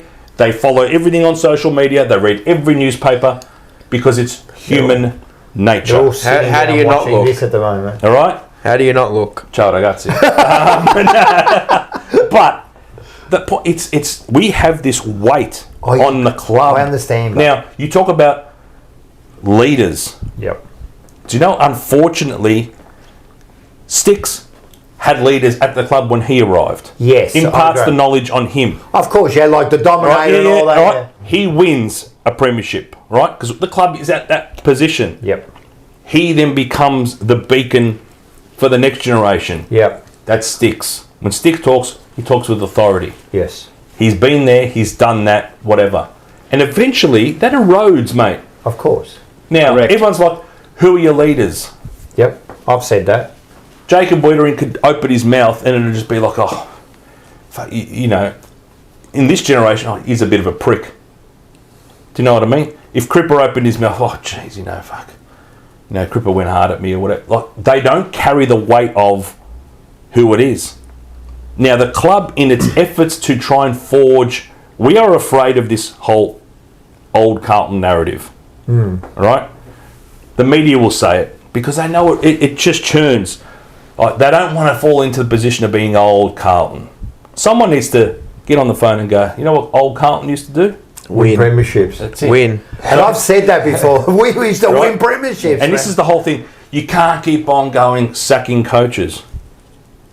We sacked coaches when we won premierships. Yeah, that's true. Don't tell us you don't keep selling It's the whole, again, I bring it as a comparative piece. United. Oh, yeah, they keep sacking coaches. They never used to sell one. They had one for 28 years. They didn't need to. Correct. You need to, unfortunately, find the person who's right for the job. Yeah. Geelong haven't needed to sack Chris Scott for 14 years he's because the right he's person, winning. Yeah. Who did they have before that? Bomber Thompson. And then before that, they had to churn for Gary Ayres and stuff. Yeah. But it happens. Richmond was sacking managers left, right and centre. Oh, they were bad too, yeah. Because until you find something that works for you. Spot on. That's what I'm saying. The coaches and players, the mix of them at the moment isn't not right. And I agree. I was saying we look back at our rear vision mirror for our successes. We also look back at our rear vision mirror to our failures, which doesn't help. Okay, you can learn from them and all that, but people, this is the thing, like people, 30 years. All right. It is what it is. Move forward. It's like... You can't, until you let go of that, you can't... It's we're going up the hill with this. Yeah, but as a club, we're trying so hard to not look back, to forge forward, not be that. I think we ostracise past players and the spirit of the club in a sense that we don't embrace them. Yep. Yeah. Let them come Wayne Johnston got lambasted for having an opinion during the week. Yeah. Okay, whatever. But he doesn't have any ties anymore. He can say whatever he wants. The club board... He did what he had to do at the club. He had his time. He can say whatever he wants. They need to... The board and the media department need to grow a backbone to be strong enough to say, external noise, don't worry about it. Don't we worry... The fact that they worry about... When you say external noise, you mean like the media and all that? Everyone. They worry about us. And that's the problem. But you got a president doing fucking I'm just a womp from Reservoir. With content creators. Where does that happen in the world? Tell me where that happens in the world. A president doing fucking interviews, 20-minute interviews with content creators. Tell me where. Well, Tell me where. I'll tell you what, they wouldn't do one with AFTV. They wouldn't do one with United Stand. Look, they would no, but I don't care about the connection. I don't care. Because he's gonna talk cap. Look, when these people come out, they talk cap. I agree. And Sayers did the same thing. Everything in media is masked. I understand that. If they go on SEN, look, you listen to an interview on SEN. Whatever. Yeah, I know. Whatever. That's why Paul. People go... Except when Paul doesn't hold that. No. Look, if you get an interview with Paul Sebastian, Jesus. Then you're hanging on every word. The insight. Yeah, but there's a way to speak. Like in the media, the best personalities in the media are the best fucking coaches at the moment. Fagan, McRae, Mitchell, and Chris Scott. Yeah, but they do it their own way. They're not swayed by narrative. I understand that, but what I'm saying is, when you listen to him, I go, okay, yeah, maybe he's talking a little bit of cap, but I can get something from it. Yeah. When this Bacala comes out and sits in the Gardner stand or wherever the fuck they were sitting, Euro stand, whatever, bro, what are you telling me? But I'm not. Well, I'm going to go. Yeah, right, I'm less worried about.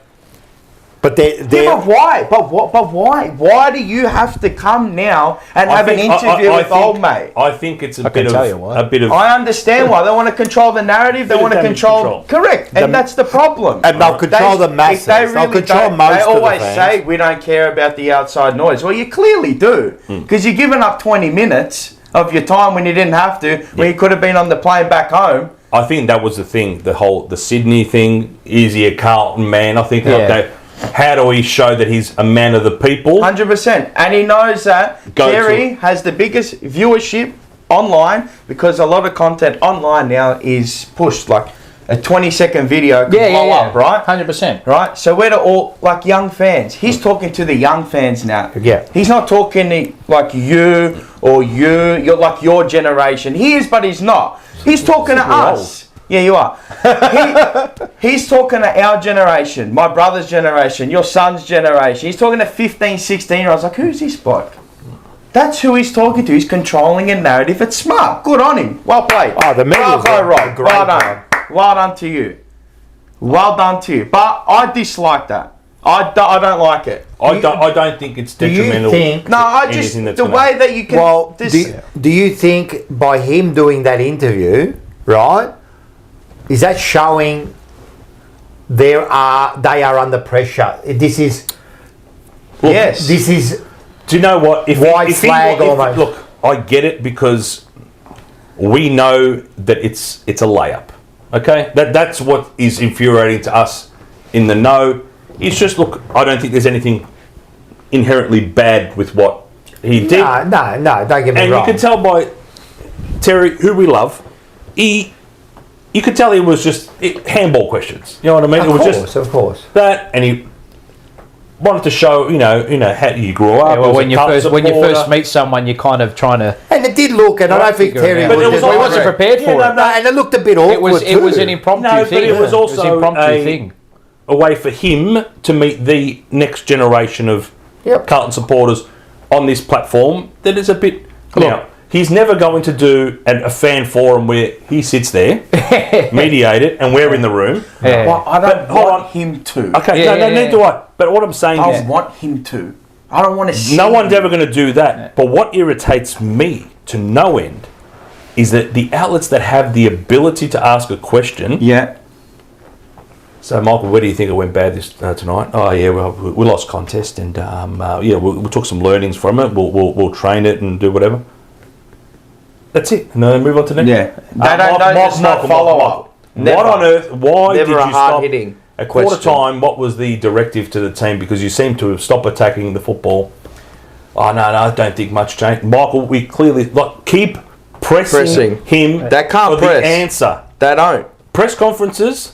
The media, just don't worry about him. It's a waste. It is an absolute waste. Why is he does 10-minute press conferences and I get nothing out of it? It's genuinely 10 minutes of air. They're so worried about... Oxygen thieving. Are they worried about... If just Paul goes on and irritates... Yeah, we won't get... we won't get SEN again. We won't get Channel 7 again. We don't want Kane Corns. Well, Kane got banned from the North Rooms. Yeah, look. Wait, see, the minute... This is where the media... It just shows the media...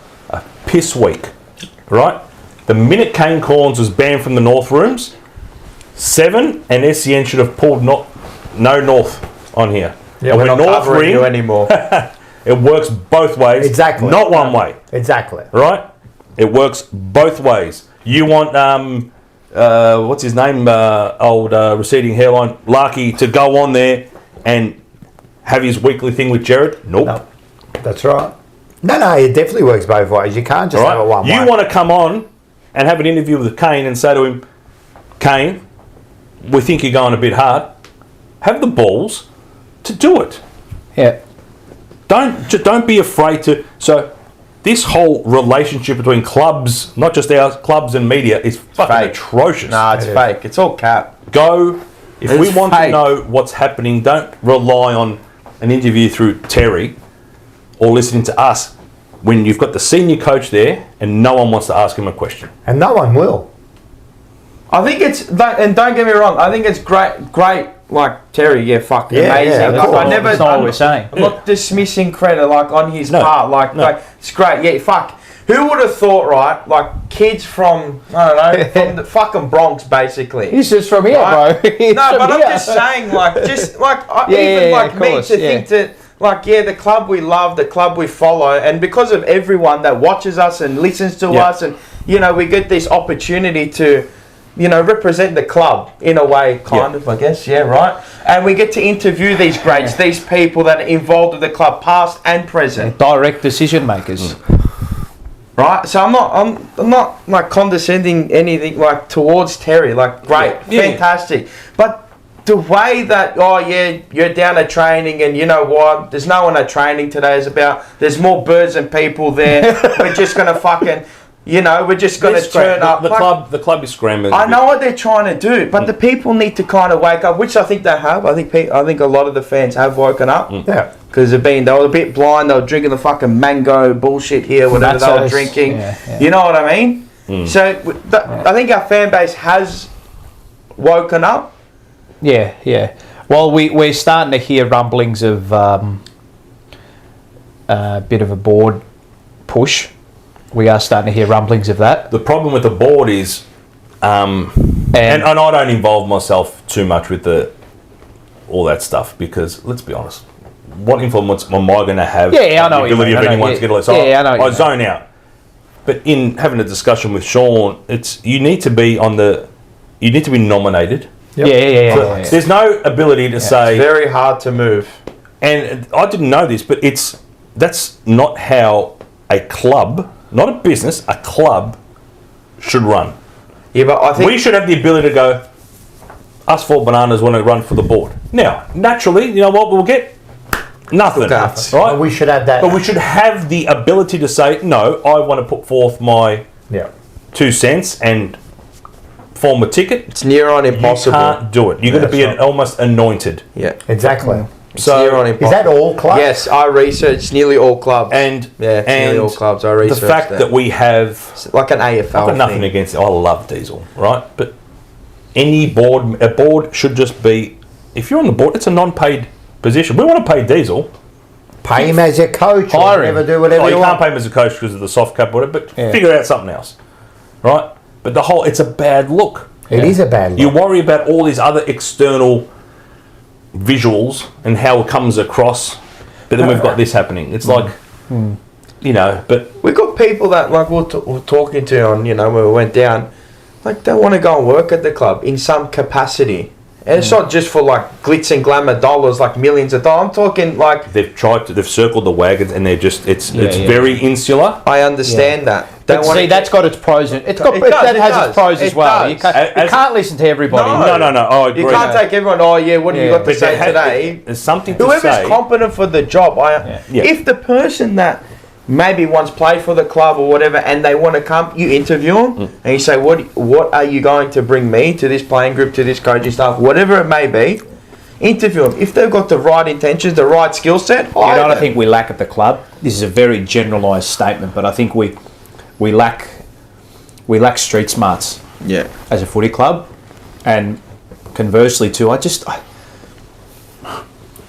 from a football perspective, just pure football. I just don't think we have enough intelligent football brains at the club. I don't think we have them. I don't think we have them.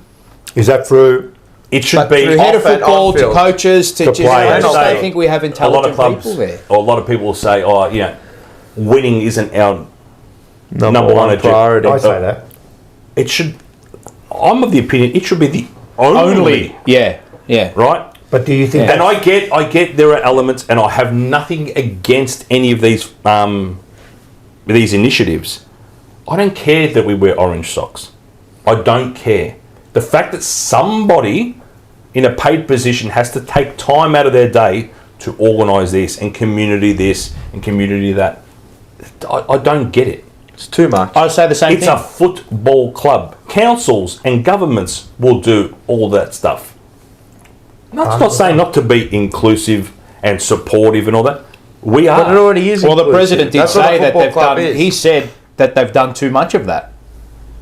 He said our focus is straight away. We haven't done a good job at what you're just saying. And that doesn't being a football club. Don't get me wrong. But is that him just saying the 44 players? What I'll say is, right, and look, again, what we want to hear. Trust people that I trust, directly or indirectly at the club. Think that this is not me advocating for him. This is not me. This is just from people that I trust, who are heavily linked and tied to the club. Right? They're not leaks or anything like that. He will let people do what they need to do. The president. Yep. He will let people do what they need to do. We'll see. The proof's in the pudding. Because I've heard that a lot of times. Yeah. A lot of times I've heard this statement, and not many things happen. As I said, I haven't heard that. I personally believe that they're not as influential as they once were. A board. I agree. A board. But they do set a particular standard. Our board? All boards. Our board? I don't... Because our board, I still believe... That doesn't mean that they didn't make a wrong decision when it came to... Mind you, in that decision, they didn't do the right thing picking the coach. Is basically ratifying a decision made by others, a subcommittee. And a subcommittee is made up of well-intentioned football experts. Well, we know what the subcommittee recommended. Just remember, Ange Postecoglou anointed Brendan Bolton. It wasn't a president. Ange was on there with other people and whatever. So this whole thing, this board's had their chance. This board, it's almost tokenistic. They ratify a decision that is made by a subcommittee. The subcommittee is convened.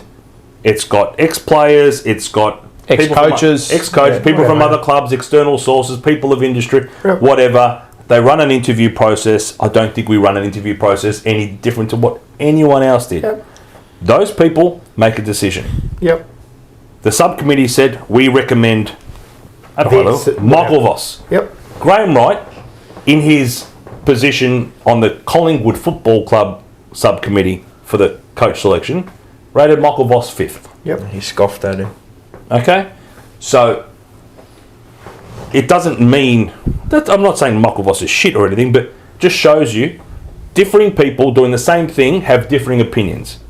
Yeah, but we didn't rate Michael Voss as number one. That's the funny thing. Okay, but the board is then given a recommendation. Correct. I don't for 1 second believe that anybody on that board has gone, I don't think so. I think we should go with someone different. I think they're just going, the board's job is to convene a subcommittee, and what they come up with, provided they don't say Rocco from Reservoir is going to coach us, we're going to. But as far as we know, they did come up with a different decision, didn't they? I don't. No. The recommendation wouldn't have been a different decision. The recommendation was to get both. Which, hey, but what I'm trying to get at is, whilst I don't agree with the process and how the outcome itself, I'm not saying it was the board. I don't think. Then what was it? It's the subcommittee that was put together.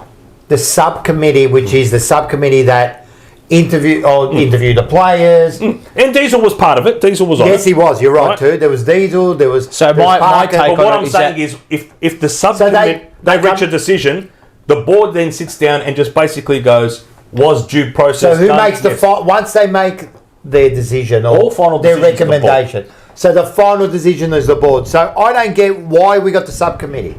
So the question is, because the board they put forward the recommendation, they're not equipped enough to make assess and interview. So they give them, and you're saying, they've given the recommendation. Yep. Which we know the recommendation what it was. Yep. It wasn't what it came out to be, right? Yep. So why didn't they take that recommendation? If I've put all my effort into these people and put in a subcommittee to come up with their best, because they're the brains. How do you How do you come up with that and then go? I think. No, we won't take that. We'll go with that. This is going to come up as something. I'm not backflipping, but the idea was to have Voss in a managerial role and have the succession plan. Other brains and game plan managers around him. Yep. And personally, I think that was brilliant. That's genius. Because I've been wanting it for a while, NFL style, that someone goes in, I'm not the coach, I'm a manager. And I don't want one coach. I don't want 3 or 4 hacks in a box. I want Paul. I want Mars and I want Rocco. And Paul's in charge of defence, right? He's the best bloke qualified. And when something's not working, I'm not going anybody but him. Right? Bill Belichick goes, they're getting too many first downs, fix it.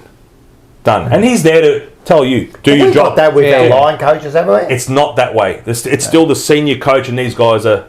I'm talking about, in an NFL, coordinators are in charge of certain parts of the game. And you've got an overarch. So I think we tried to get we want Voss for... There's obviously an element that Vossi brings to football clubs that through his playing career and through his time at Port Adelaide, I think the Brisbane thing was wrong place, wrong time. Yep. It was, come in, be our saviour, things are turning to shit. Go to the man who's brought you so much success. So I think there's elements to Michael Voss that they wanted him to be this figurehead, this guy who could lead us into a new era, whilst also recognising that Adam Kingsley has the tactical acumen to try and drive us forward. Yep. Unfortunately, when the offer or the way to put it forward, Adam was, no, I'm out, thank you. He wanted, yeah. Okay? Then that option of having Kingsley was no longer there. Yep.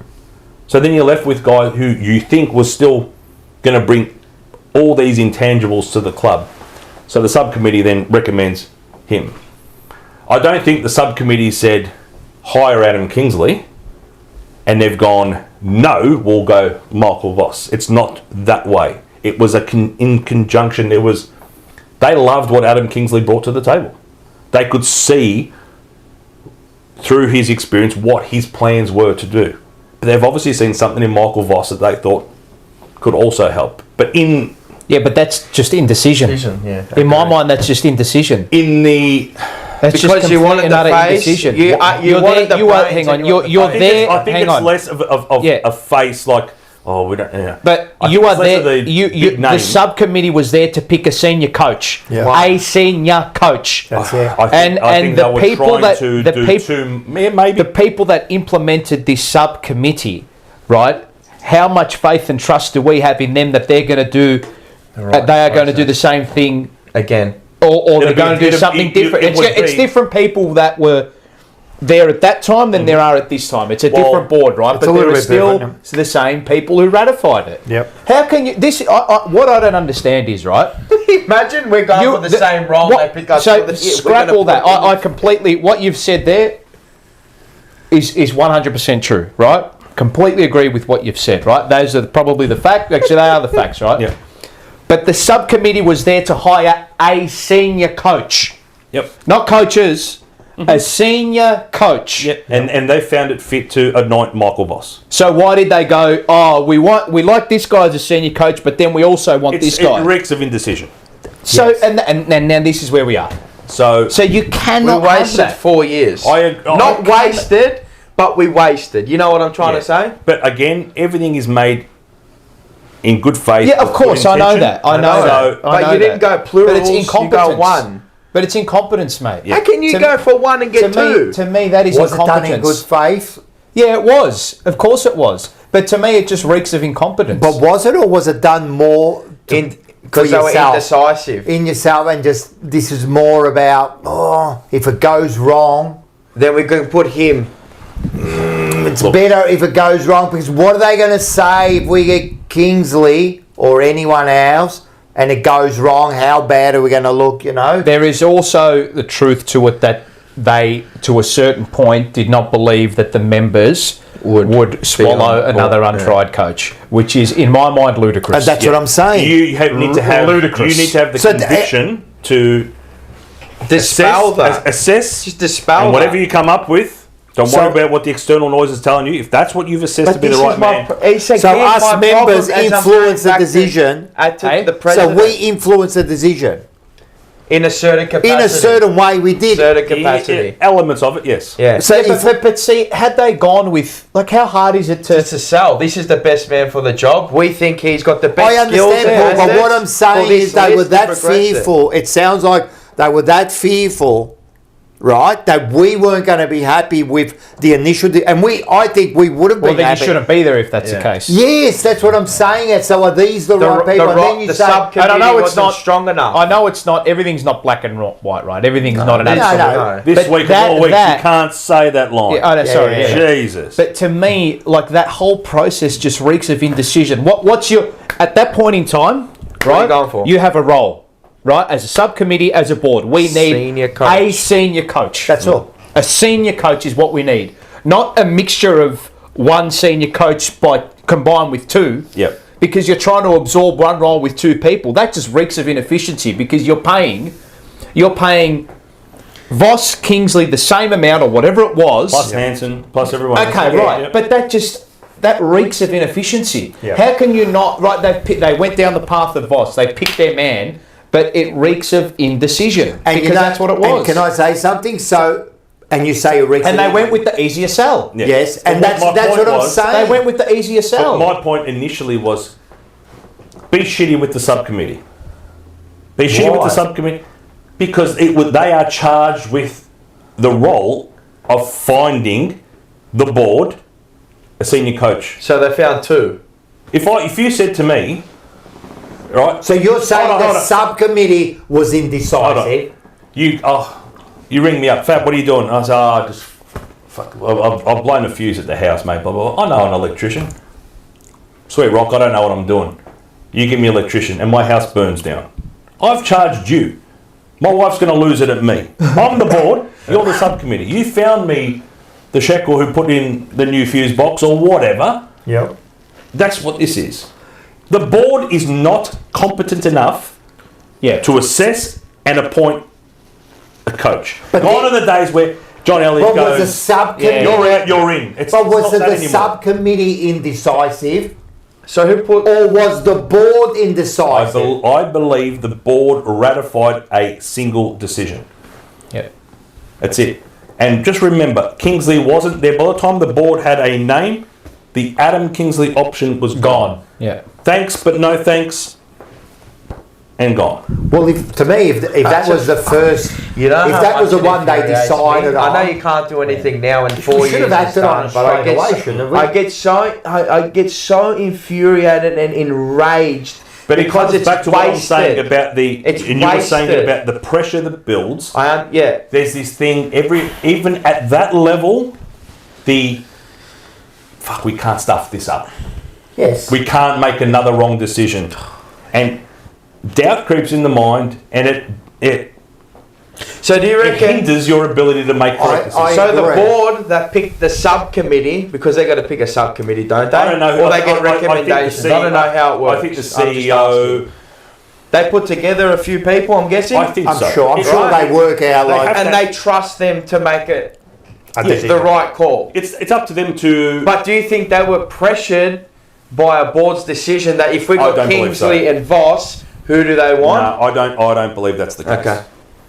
Well then, why suggest two? You convene a subcommittee. They get together. They run the due diligence. They interview process.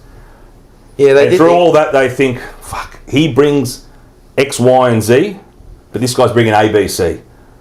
Ideally, we want them. But I think we wanted a cake and eat it too. We wanted both. You can't. He just can't.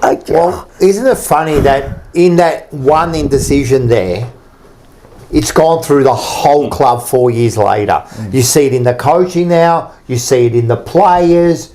You see it in the supporters. You see it in everything. Isn't it funny that from that one indecision, instead of being precise and exact on your one decision, that has now flowed through the whole organisation? I would rather... I hate Michael Voss-Vash. I don't think he's the man, but I don't like sitting here and taking just to him. Yeah. You put together a subcommittee and you run this process of getting one guy. And yet the other five blokes, who anoints them? The football boss? Who, in conjunction with discussion with the senior coach? Who hires the assistant? Who hires the assistants? Yeah, I actually asked I think that's where we have fallen. Well, by the way, wouldn't Brad Lloyd? Yeah.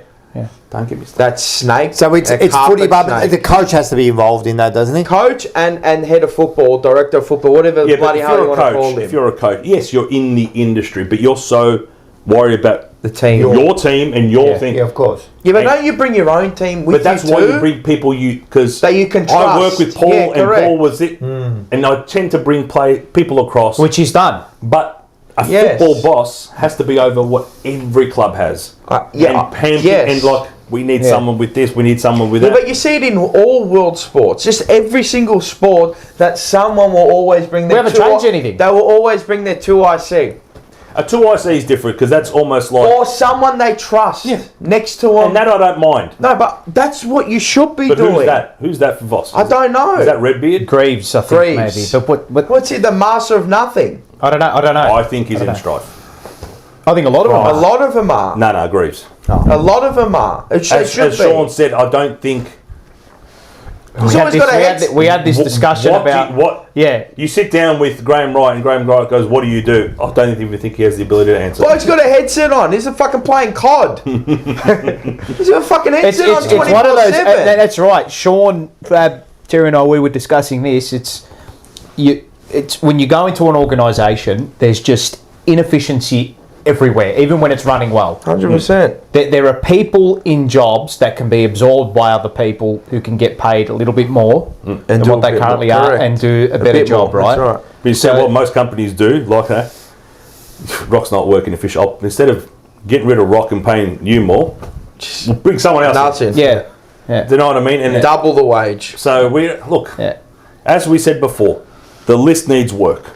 Definitely. But all this needs work. That's how it is. The coaching group needs a lot of work. In this, I want to stop going Voss. Whilst I don't think personally he's the man, and I don't think he's... Yeah. I think he has lost the ability for... Remember that whole... we're going to run through walls for Voss. Yeah, I don't think anyone's run through anything. No. Well, I asked the question... You're lucky they don't even run through the banner anymore. There's a slit. There's a slit. I asked the question, I put it just in the live chat, would you keep Michael Voss until the end of the year? I'll go you. Just a yes or no. Just a yes or no at the moment. No. You? Personally? Just yes or no? No. Me, no. But the chat... No, well... They went 64%. Oh, really? Yes, yeah, that's fine. Okay, fair enough. How many votes was that? It's 100. Okay, fair enough. But it was just at the start. I just put it out there. I saw it, Brandon. But see, he might have just got the most out of what he can get. Yeah, I know. It's hit its ceiling. It's not... This is why we're saying... Remember I was saying to you last week and the week before is that... I try not to say these things, and it's a... there's emotion and all that, but it's not... Like, if I put something on Twitter, it's not like...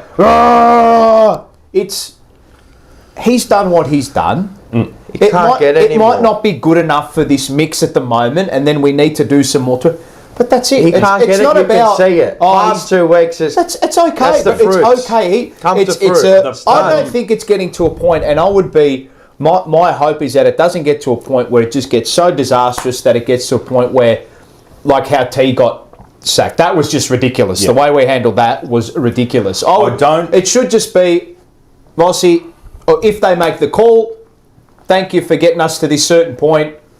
He's come You're out not the man for the job at the moment. The president's come out and said... Yes, correct. Okay, fair enough. He won't want to look... Like an idiot. And then get rid of him next week. If they listen... I know they don't listen to anything we say. I know they listen to us, but I know they don't listen to anything we say. Correct. They listen to us. But I implore them to please, for the love of God, if it goes so horrifically bad on Friday night, I just said no, I wouldn't keep Voss. Yeah. Do not sack him after a Collingwood loss. Do not empower. Yes, you can't do that. You cannot do that. I've said it. Sean said it as well. If you're going to do it, it should have been done last week. Sacking 2 managers after horrific Liverpool losses. What are you doing to the fan base? Yeah, right. You're right. Oh, forget it. So, I don't think that's what I said on Fan Games last week. They won't do it. I said this is how silly they are. Yeah, we'd badly lose to Collingwood and they get rid of him on the Monday. The problem with keeping Voss is if Brad Lloyd was given his marching orders. Oh my God! And Graham Wright says, whilst I'm an interim CEO / football manager, Voss just open it up, right? Comes a football boss. Yep. Also imparts ideas on game plans and stuff. He is the boss of everyone under him. It's not going to change under Lloyd. Lloyd's not going to go now, knowing that his job's basically done. It's done, right? Hogwarts stamp. Nothing's going to change. So what is the point of keeping him for the next 8 weeks? What does it get us? Nowhere. So you think it's more of the same? You think get rid of him now? Yeah. If I was Michael Voss, I would just be going... Advocate for that role. I'd just be going, I'll change everything. Yeah. I would change everything. Yeah. But it won't. Yeah. And we're going to have 8 weeks of nothing, just wasted time. I know. Sean came up with, it was left to centre, and I don't know if I'm 100% supportive of it. He said, pull Doc into a meeting and say to him, you're done, mate. 8 weeks, they've got your back. That's the one thing this club has shown. We've rallied around Doc. Oh, around Doc we have, Hey, we don't give a fuck. We can lose all 8 games. We just want to see who's got the fight to be here. You know the game plan. You know the playing group. Coach the last 8 weeks. That's what you want to do. You want, ultimately, he's already said he wants to be a Doc coach. That'll never happen. Right? And just say to him, not in a million years. I didn't mind it. But it'll never happen. 8 weeks. 8 weeks. As a coach, never And happen. say to him, you can win all 8 games. You're not the next senior coach of the Carlton Football Club.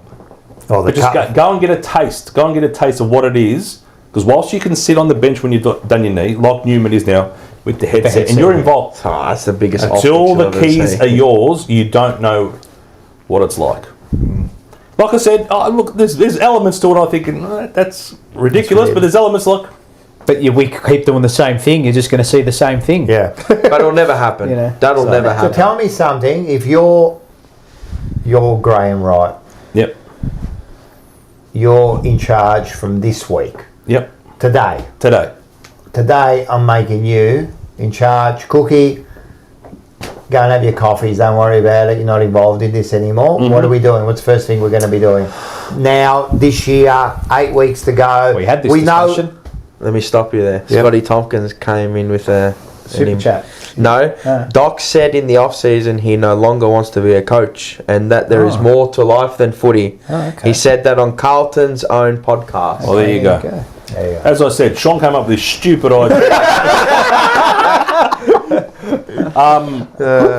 But I get the sentiment. Right? So even if it's not Doc, someone different. Say to someone, you've got 8 weeks.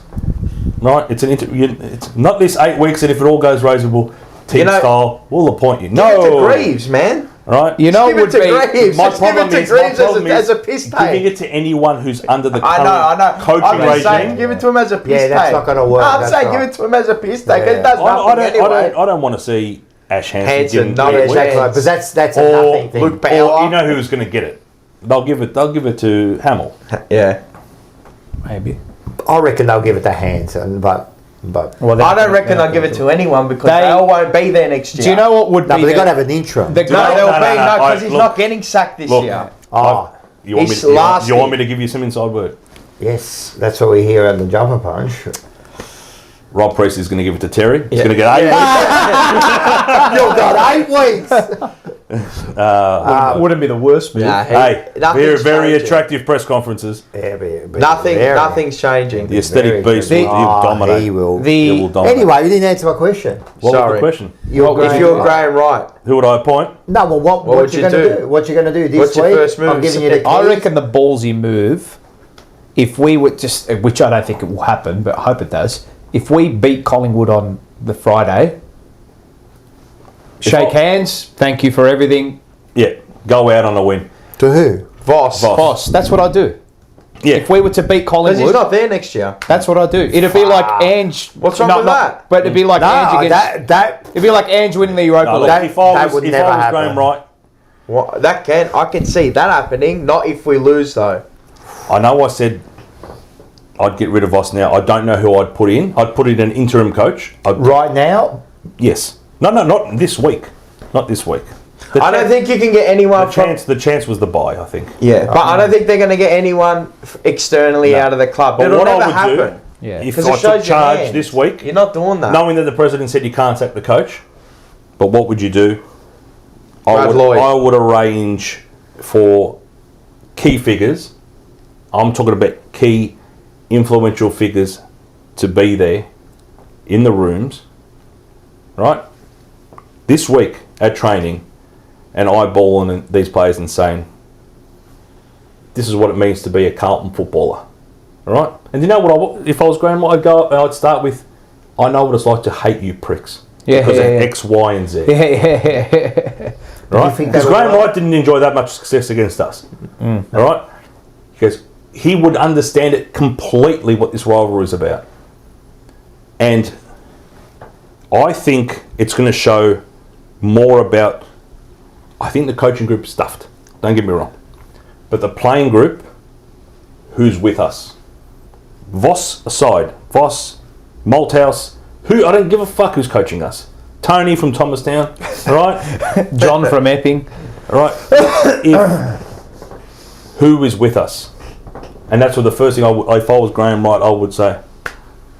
This not line in the sand. Don't go out and bash the shit out.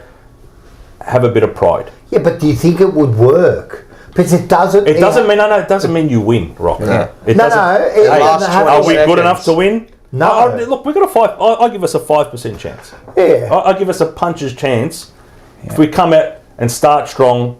And hold on. I said to Terry today, if Collingwood are 5% down and we're 80% up, we could possibly win. So where's the other 15%? Where's the other 15%? The maths ain't math. No, but I think this week is going to show... No, my maths works. They just have to be 5% down from their 100%. Yeah. And we've got to be 80% up. On our 0%. We're on 0% at the moment, aren't we? So it works. No, because they're at 95% and we're at 80. No, but we're probably travelling at about 20%. Okay, so 25 adjusted. I'm adjusted. See what you need to do? Adjust on the run. So I think this week shows us, again, we've discussed coaching deficiencies, club deficiencies, spirit in the playing group, and the ability to represent the jumper is shown this week. But I don't think they've got that. I don't think you can get that out of them. What do you think that... Seriously, do you think that players, officials eyeballing them is going to make a difference this week? Not eyeballing them like putting it Mars, you... No. You know what I mean? But just it's about... It's an aura. It's something there. An energy. But do you think it'll work? No. Like, are you serious? Like, attitudinally, I think it can. But it won't, not with our group, but they've shown that they're weak. Well, they've said that they don't really embrace the rivalry. They said they embrace it. And the other thing is, like... I don't know all. So we need... this is why I think our group is stuffed, right? And it's going to take a lot more than a couple of players to fix it up, because we need this. Shouldn't you on the MCG playing Collingwood be enough? I need you now to bring in the big heavy hitters. Hey, this week, now we're going to try. I don't get that. Do you think someone in the 80s from the country who supported Hawthorn all his life came to the Carlton Football Club and really understood what it was like to be Carlton footballer going into a Collingwood game? Yeah. Or was he told? Yeah. Has to be taught. You got to be taught this shit, mate. Yeah. It's from when you come into the... I understand you got to be taught, but it seems like we haven't got that in nearly any game. I agree. We've been bereft of it a little bit, but we need to, this week of all weeks... I don't think we embrace that anymore, though. We don't embrace it. Just as a... But they're the intangibles. Correct. I agree. Giving an effort, head over the ball. Yeah, but that comes with playing footy. None of that is going to win you a premiership if you don't have the right list, the right game plan, the right everything. Correct. Those intangibles do provide the 2, 3, 4, 5% difference. Yep. All right? And it's not about, okay, we go a goal down, we drop our heads. You keep going, you keep going, you keep going. And I'll tell you now, we could lose by 10 goals, but we will see if the effort is. If the effort is there, we'll be okay with it. I mean, we're not going to be okay with it, don't get me wrong. We'll be pissed. Pissed off, but at least, I agree. This week for me, it's not about can Voss coach, which players are playing for their pride of that. This week is the pride of the That's what this week is about. And if the playing group don't get that... forget them. It's incumbent on the club to instill that in them. Yeah. Because then those slogans and everything, which I think is bullshit, but all the flags that hang in that gymnasium there, the 16, not that they care about them, but I'm just saying all the greats and, the rivalry and all that doesn't really mean anything. I've got to see it. Man. They lean on it marketing wise. Yes, do they? I don't think they've brought out anything yet for this week. In actual fact, they don't. And this is the problem. You know, Collingwood on the flip side, all week they're making videos. I get they're winning. What happened last week? Last game? Time they had Daisy Thomas. They had all these. Yeah, and what did we have? Nothing. I know it wasn't our home game, but we got it. No, we did. We had Ampol vouchers. That's right. We had the $20 Ampol vouchers. Oh, this is another thing. Can I rant for 1 second? Yeah. Fab's rant. I don't want anything. Me either. Don't give me an email for my son's birthday saying happy birthday, Harvey. No, I don't want. You're in the draw. Yeah. Give us something. Nothing. Give me something. Yeah. I don't want that. I want exactly. I want an intangible. Give us the kid. You know what I pay for to watch football? Hey, give him a card or something. Do you know what I mean? Yeah. No, but you know what? I don't even care about that. I just come to watch football. You know why I pay the membership for $1,000 a year to watch you MFs play football? That's it. I don't care about an Ampol voucher, a fucking a data farming simulator out for fucking bobbleheads, fucking expressions of interest. I don't care. It doesn't work. He's lost. It doesn't work, and I agree. It's I don't done, care. man. I don't care about all your special heritage weeks. I don't really care. Which meant nothing because I've just got a text from Tony. not from Tony. This is from the Fat Lebo. Okay. Goes. This is from what's his name? Craig McRae. Every time we play Carlton, I show a version of a video of this 100-year rivalry and what it means to our club. Yep. How poignant is that in what we're talking about? Shout out to the Fat Lebo. Shout out to Ray. Shout out to Pete. Shout out to the crew who just won't leave me alone for 5 seconds. I love it. I just want to switch my mind off from Carlton for 5 seconds. They just don't leave you alone. I'm not allowed to. Yeah, that's right. Shout out to those three bozos. Apparently there was a press conference today. Yeah, I saw it. Whose? Voss? Oh, not Voss's. No, Is this the Peter Mack game? I'm unsure. I haven't seen today's version. I was out measuring blinds all day in Barwon Heads and Geelong. I can't remember. Actually went past the G Langers, the Geelong Cardinia Park, the precinct. Fuck, what a precinct. Is the Peter Mack game and the Richard Pratt Trophy, that's all one and the same? Yeah, I'm thinking I think it is, so, yes. Oh, did you see that we announced a new medal too? I mean, it's for a club legend, but we've announced a new medal between Carlton and Brisbane, the Robert Walls medal. Ah. I like that. Me too, but just trying to... Do you know what the thing is? Trying to smoke screen for about 10 minutes. I could win 15 Robert Walls medals. It doesn't make anything. Like, do you know what I mean? It's like when you hear, Pendrell's has won 25 Anzac Day medals. Fuck. 2 clubs can win this bloody thing. I know, it's ridiculous. Yeah, he hasn't won a Brownlow. Correct. No, that's right. Yeah, but he's gone 2 flags. Yeah, I know. He's won 2 flags. Yeah. Be nice if we ended him this week. Hey, that bloke won't end. I want nothing. He's the fucking Terminator. You know what he's doing now for self-preservation? He wants the most games. Do you know what I would do? And I would too. When you get to that point, fucking oath. 2 flags already. Why not make it 3 and get the most games? I'm not taking this as my own idea, but the chink. I know Dave. Pendlebury. Go to Pendles. Yeah. Or go to Pendles, or go to fucking Side Bottom. Well, the Chink watches this show. Chuck Chink. Just waiver off Dacos because he'll probably have 50 anyway, and just go on to Pendlebury and give him one. You know, John Cena as of late, he's been going the kick in the balls. Give him the kick in the balls. How many has he got left, John Cena? He's got 15 or 14 appearances left. 14 appearances left. I was going to go to turned heel, Rock. I was going to no, he'll end as babyface, and I can't wait to see it. Yeah, of course, because that's his career. He has to. But I can't. I was going to go to Perth. And I'm thinking, I'm not going to spend $4,000 to go to Perth. I know, it's expensive. Right, with everything and all that. So I'm going to the great country. Yeah, Zach is going. I'd love to be there, but wrong time of the year for me.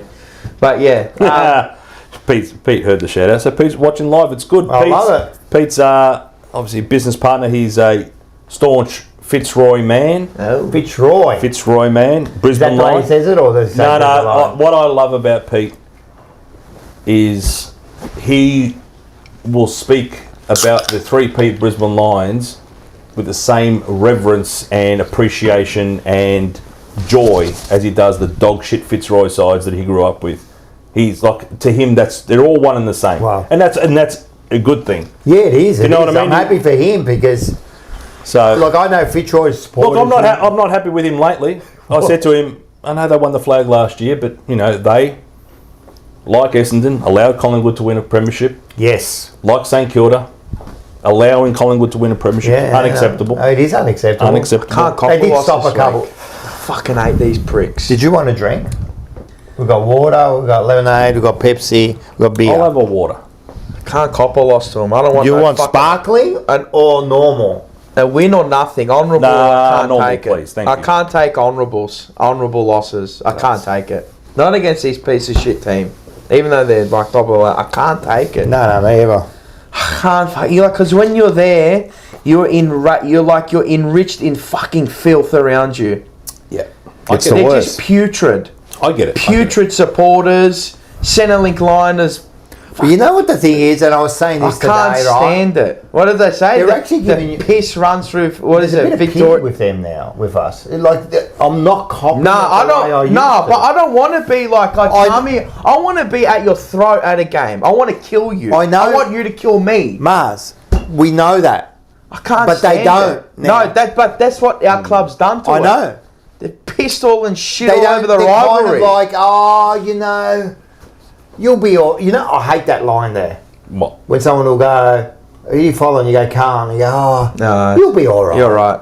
You got to fuck. I don't need your sympathy, mate. Yeah, that's right. I love when they say. You know what I love when they say? Oh yeah, you got a good list. You'll be back up there. Shut the fuck up. No, I love. But you know how you're saying you don't like the it'll be all right. You don't like the fact that they're talking about a list. I don't like anyone's opinion about Carlton other than ours. Yeah, correct. Other than you. That's it, me. I'm the same. That's it. We're right, upset. you're wrong. If you say something bad about Carlton, I get upset. Yeah. Like I think all of us are a bit like that. We're a bit like that. Yeah. Like I sometimes listen to like a podcast. Someone will say something that I'm really good friends with. Yeah. I think, shut the fuck up. What do you know, mate? Like, the best is my where's dad. This bloke? What's he doing? I know he just walked out. My dad. For a piss. No, he walked out with his phone or something. I don't know. Did he say anything? With his phone. Emergency. Find his final siren. Did he say anything? No, with his phone. That's it. Why is it there? He's got. Did he say anything to you? He's got the late night quiz. Maybe he has to do it via correspondence. He's got it. Fuck, with the phone he's gone. Ink ya. That's not bad. You want to go vote? Yeah, I need to get through this shit because it's anyway, the votes for last week. Oh, we'll just. Have you got your votes? Yeah. What are we? 3, 2, 1, 4 or 5? Yeah. 5 here. Yeah. We're a 5. Okay. Excuse me. You're good. I saw that. I came prepared. I know. And if you got 5 names, unbelievable. I'm telling you, man, I struggled.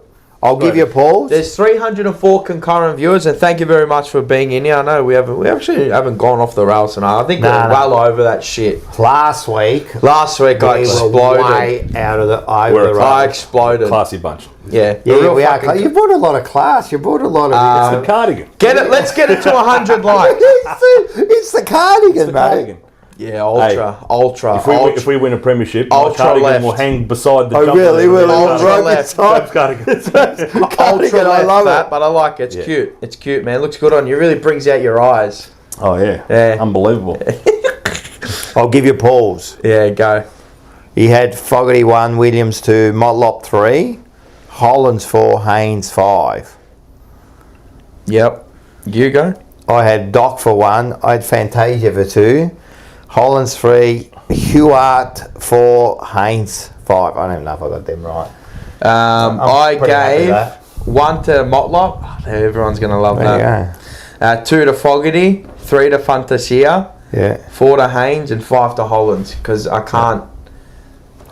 His endeavour just to go for it every time. I fucking love it. He's had an indifferent year as far as output. But his effort has been redlined all year. He doesn't end. He doesn't stop. Blue healer. He's a blue healer. All the shit he's had to put up with. He's the whipping boy in his own family. Yeah. Oh mate, unbelievable. Good on him. Get around this kid. This kid is made of the right stuff. Love him. Right? I said it since the first day he started. He's my favourite player. With the whole tag in Pendles, did I not give adequate? I said it's not my idea. I'm getting text. Oh, you stole my ideas in the Pendles. No, you said it. Relax. Calma. Relax. You did say it. Yeah, relax. You're still choking on the fajitas I bought for lunch. Relax. Yeah. Respect. One vote I gave to Fantasia, however you want to say it. Yeah, Fantasia. 2 to Motlop, 7 tackles. I think Motlop tries all the time. I just think things aren't working for him. 3 to Hewitt, 9 tackles, equal game high. Yep. 4 to Hollins. Yep. And 5 to Nick Haynes. Yeah. Can I just say how pathetic we were on the weekend too? On Thursday. You know who our highest possession getter was? Oh no. It was Doc, wasn't it? Nope. Or Hewitt. Yep. I was going to say Hewitt. And with what? 21 or 21 disposals. We didn't have the ball, man. I understand that. That is pathetic. Yeah. That is pathetic. Yeah. Can I say something about? Oh, did everyone give their votes? Yeah. Can I say something? Is that an indictment on this whole list, right? That they've given up. They've given up. They've given up in a particular. They're just given up because their performance. Right? What performance? They have given up, right? Is this an indictment on them? They've just given up when things get too hard. And part 2 of that, can that be fixed? It's human nature. Correct. Unfortunately, it is. You know, bit of a soccer analogy. Soccer analogy. But they've done it again. Someone plays in a through ball, and you're a defender, and you're trying to chase and chase and chase. It doesn't matter how hard you run. It's always harder to chase. Yeah, of course. Now you're the attacker. That ball gets through. You are sprinting like there's no tomorrow. I can get this on. It's just human nature. I understand. When it gets hard, I don't think you consciously make a decision to say, I'm going to try less.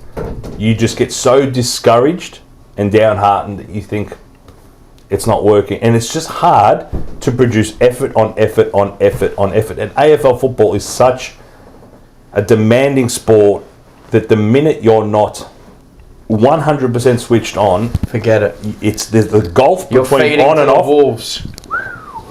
It's a sport unlike no other. But don't you see it more and more fed to the wolves with especially individual players?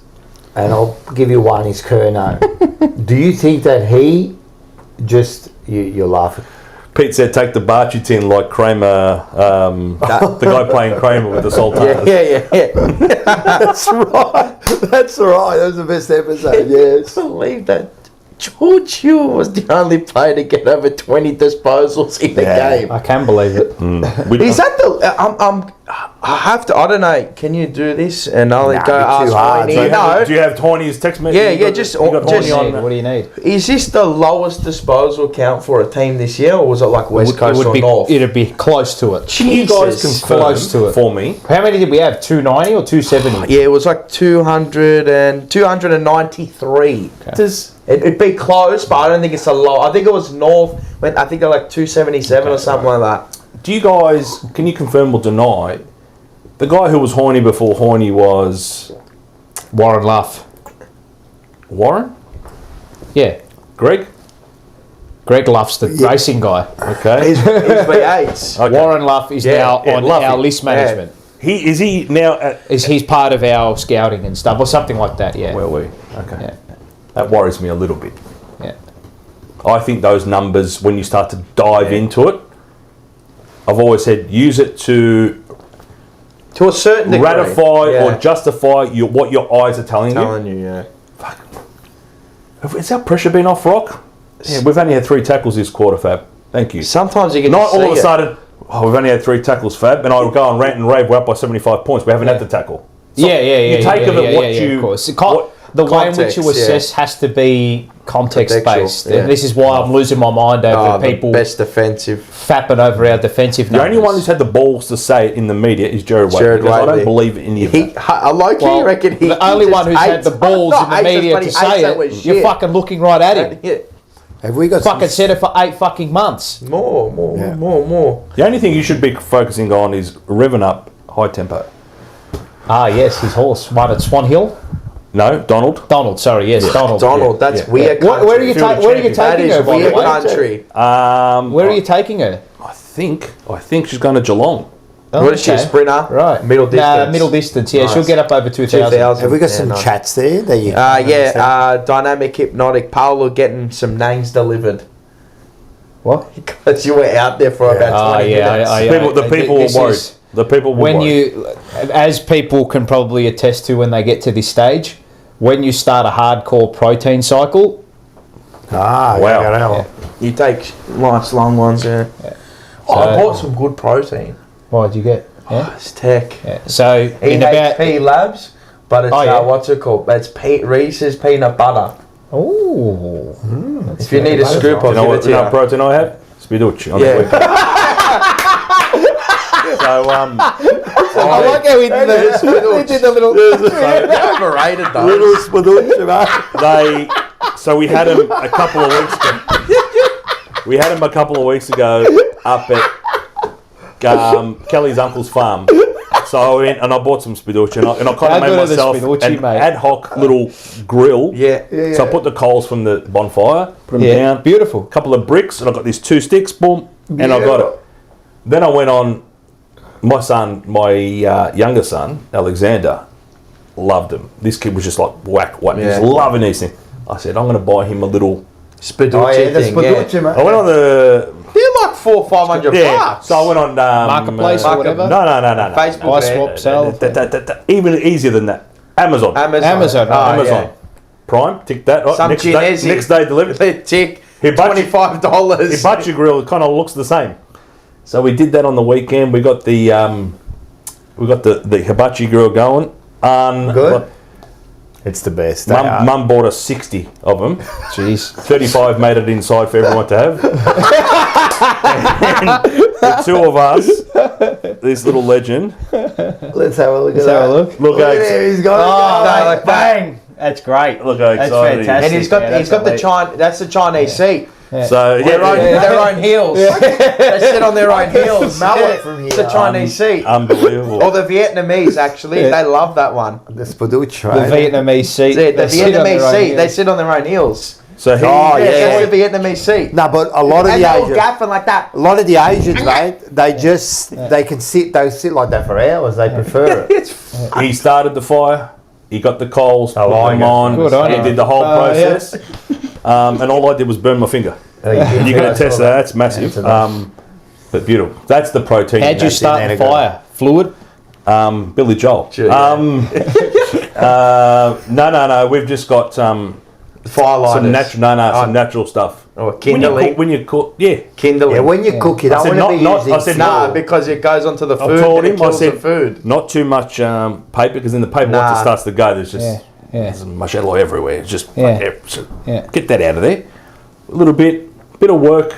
Then I've got a little portable fan. Give it oxygen. Bit of oxygen. We could have started a bushfire. Yeah. Beautiful. Now, my son's like me that way. Very. So you got the kindling. You just spark it with a light. So then once we had a bit of a fire going, then we put the coals on top. The coals. That's went it. to coals go forever. Have you got the coal warmer? The canister thing. I went to Bunnings to get one, and I couldn't find one. They're sick, man. You stack them up, and then you take it out, and then it all goes away. Is that No. What you do is you put them in there, and usually you can put them like on the gas fire to get them all warmed up. You know what I mean? And it warms them up really quick. So the one I saw, so you put the charcoal in there with a bit of something on the bottom. You light it up. Then they've got a little port for your fans. And you pump air into this thing within a couple of minutes. Because it's in imagine like a big stein. And you're like, and then you pour them down. Unbelievable. And then 5 minutes later, you're smashing Spiducci.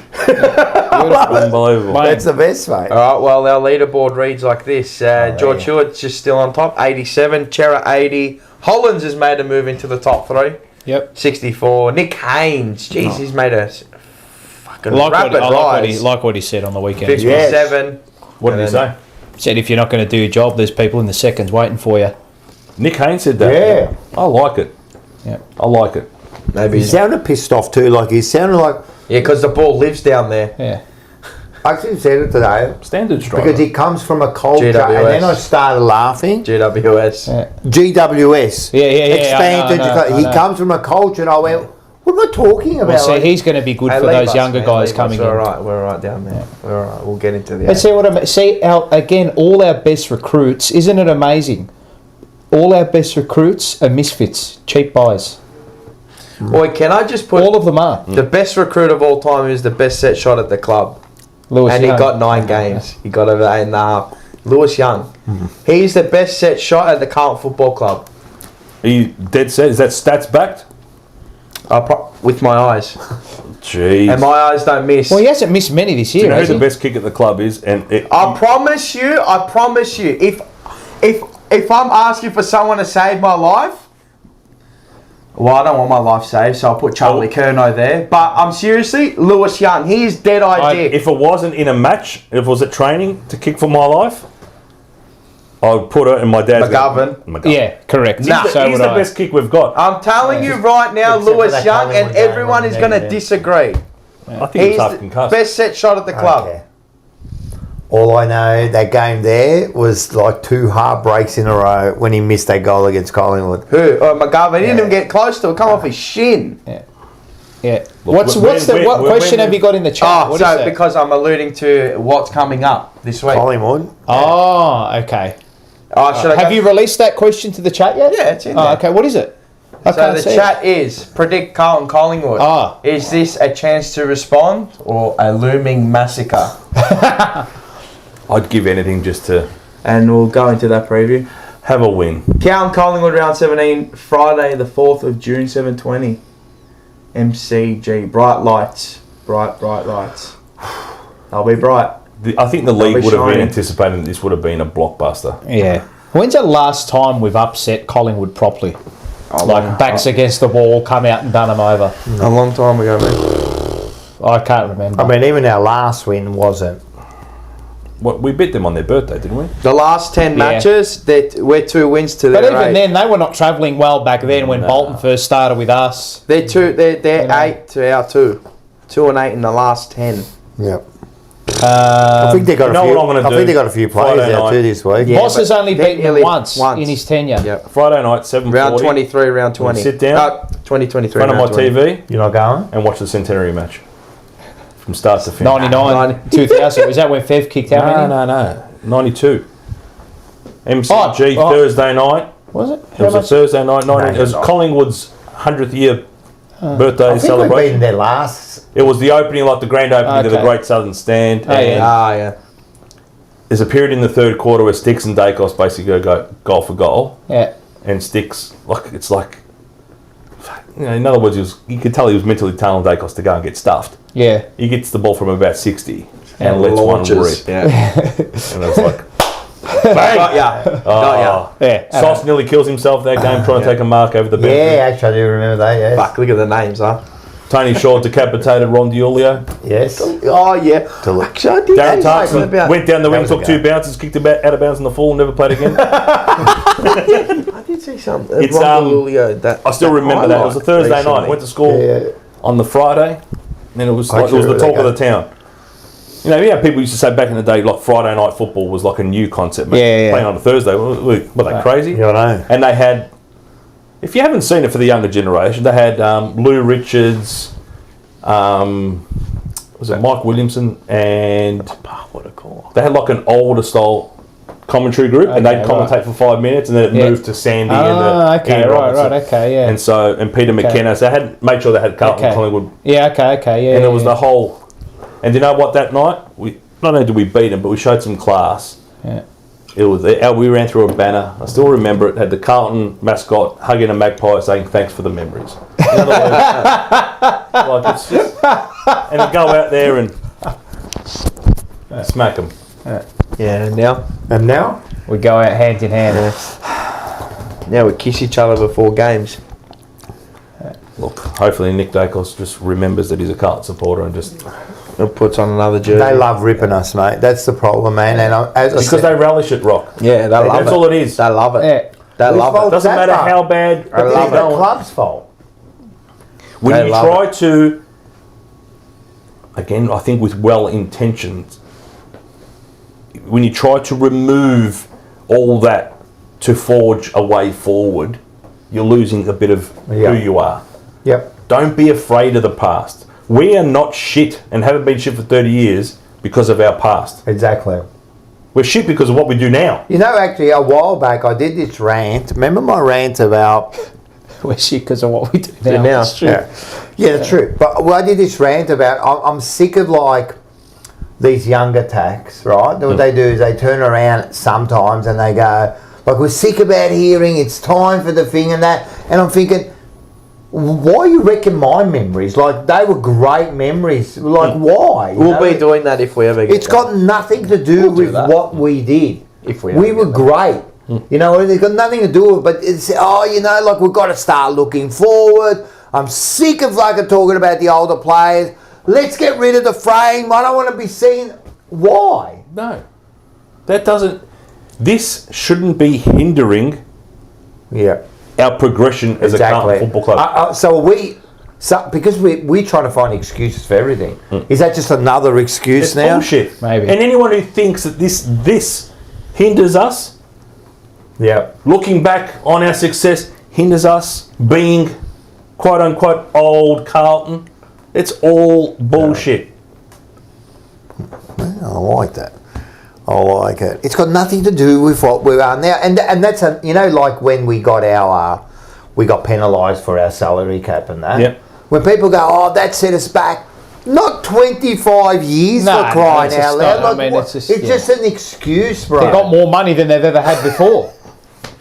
Can I say something? People think we've been okay. It's been 30 years since a premiership. We're in an era now where winning premierships is harder than it's ever been. It's not going to be... more teams. Once you get it right, you're going to be there. Yeah. Look, I want to win flags, don't get me wrong, but you want to be in the position to win premierships. We haven't really gotten there. One. We've had eras where... Geelong's there, Collingwood's there. We've built, and then we're recruiting or a few key decisions away and we haven't, and we've tailed off. But we've given it a crack a couple of times. Who are the teams that have been there for the last Sydney 20, 25 years? Sydney, Geelong, Hawthorn, Collingwood, they were always there. To me, it's been Geelong and Collingwood. Hawthorn fell off.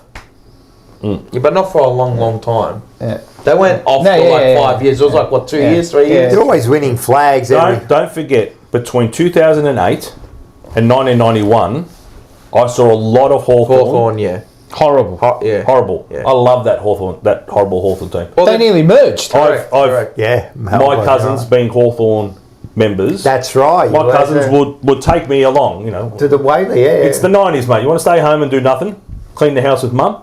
Or do you want to come to Waverley for a drive and see Hawthorn get smashed by anyone? I'm going. But I liked... Yeah, but the past 16, 17 years have been there. Yeah. My point is, but they had an era of nearly 20 years. 20 years. Not only were they not in contention, they were horrible. Yeah, they were. And the club was on the brink of extinction.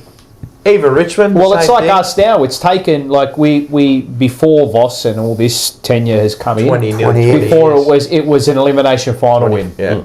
20, and our best was a semi-final loss. It was 2011, then 2013. Now it's elevated again. Our best thing is a preliminary final loss. I still think we were closer in 20... This is my personal opinion. Closer in 2011 than we were in 2023. 100%. That's a good call. I think our list was more balanced. Yeah. People go, you're sugarcoating it. Yeah, but look where our middle too. Soprano. Our round 2. Our 4 key on ballers. We had ripping small forwards, unreal small forwards. With Jared Waite, but he was right. We had nice halfback. We had a side. But that was tough. Do you know what I hate? Hard bastards. You have this conversation. I don't know where you guys fighters. And I don't want to look back on something that ended up being nothing. Nothing, correct. This whole thing, we shouldn't have sacked Rats. I think the decision to sack Rats, or not sack, but move on from Rats was the correct. I think he had arguably the best Carlton list of the last 25 years, and took it to a point where that's what he could do. People confuse that with, you mean get rid of Rats? Look what happened. You brought in Malta. That was the wrong decision. He was the wrong man to replace Ratton with. Correct. But I think Ratton had run his race, and I think a lot of people... I don't think he did. You don't think Ratton's... I think he should have stayed. 09, 10, 11. It was he got us to where he could get us. We couldn't hit top 4, and then 2012, unfortunately for Rats, was disastrous. And there was disastrous for injuries. And you know what's ironic? Later on for TJP Retro, I've got a clip of the Radden interview I did. So everyone can watch that. So it's a bit ironic that you're talking about that. But I kind of disagree with you. I think Rats was... I think they made the decision. I think the Malthouse influenced that decision. Potentially. But I think either way, I don't think he had what it took to get us to that next level. But appointing Mick Malthouse was incorrect. Because I think he had the list for long enough. How long did he have the list for? Like 5-6 years? Yeah. If you're not seeing that clear jump. I mean, that year there, that he kind of got the sack, we could have done any. We had a lot of injuries that year. That final. The year after, yeah. That year there that he got sacked, we had a lot of injuries. And we still ended up winning 11 games, and I think it was that Brisbane game that cost him at the end. But Gold Coast. The Gold Coast. Sorry, the Gold Coast. Casbolt got him sacked. Casbolt. Andrew McInnes. Yeah, McInnes. Oh my God, yeah. I don't know. We'll never know. It's one of those things. Anyway, and he was one of like the favourite sons, so it was always going to be. I think that's what makes people a little bit irritated. Yeah. All right. We got a super chat, or we got a member. Yes, I did see that. I was just wondering. Nick Liprotta, thank you. A year subscription. Thank you to the Paulo. Rocco, have you made salami yet? Oh, no, not yet. But in the next couple of weeks, you're going to be involved? I guess so. I'll be involved in the eating. Yeah, I guess so. I like eating it raw. Do you make it a little bit picante or you no? Both. I like to do one that's not, because some people do, and then I like one that's hot. Mild. Nah, I don't like. It needs a bit of a kick for a bit. I don't like it hot. I don't get it. Like, I got a mate who makes, like, he names it ring burner. That's how hot it is. Those things you burn your ring up. And I don't get it. Imagine Paulo's on that now. He's on the ring burner now, mate. Hey, I've got the water gun there just to cool it down. Predictions? For this week? Yeah, because we've got to move through this. Because we've got to give the viewers their fucking segments. They lost them last week. We didn't do one segment. That's all right. 12-point loss.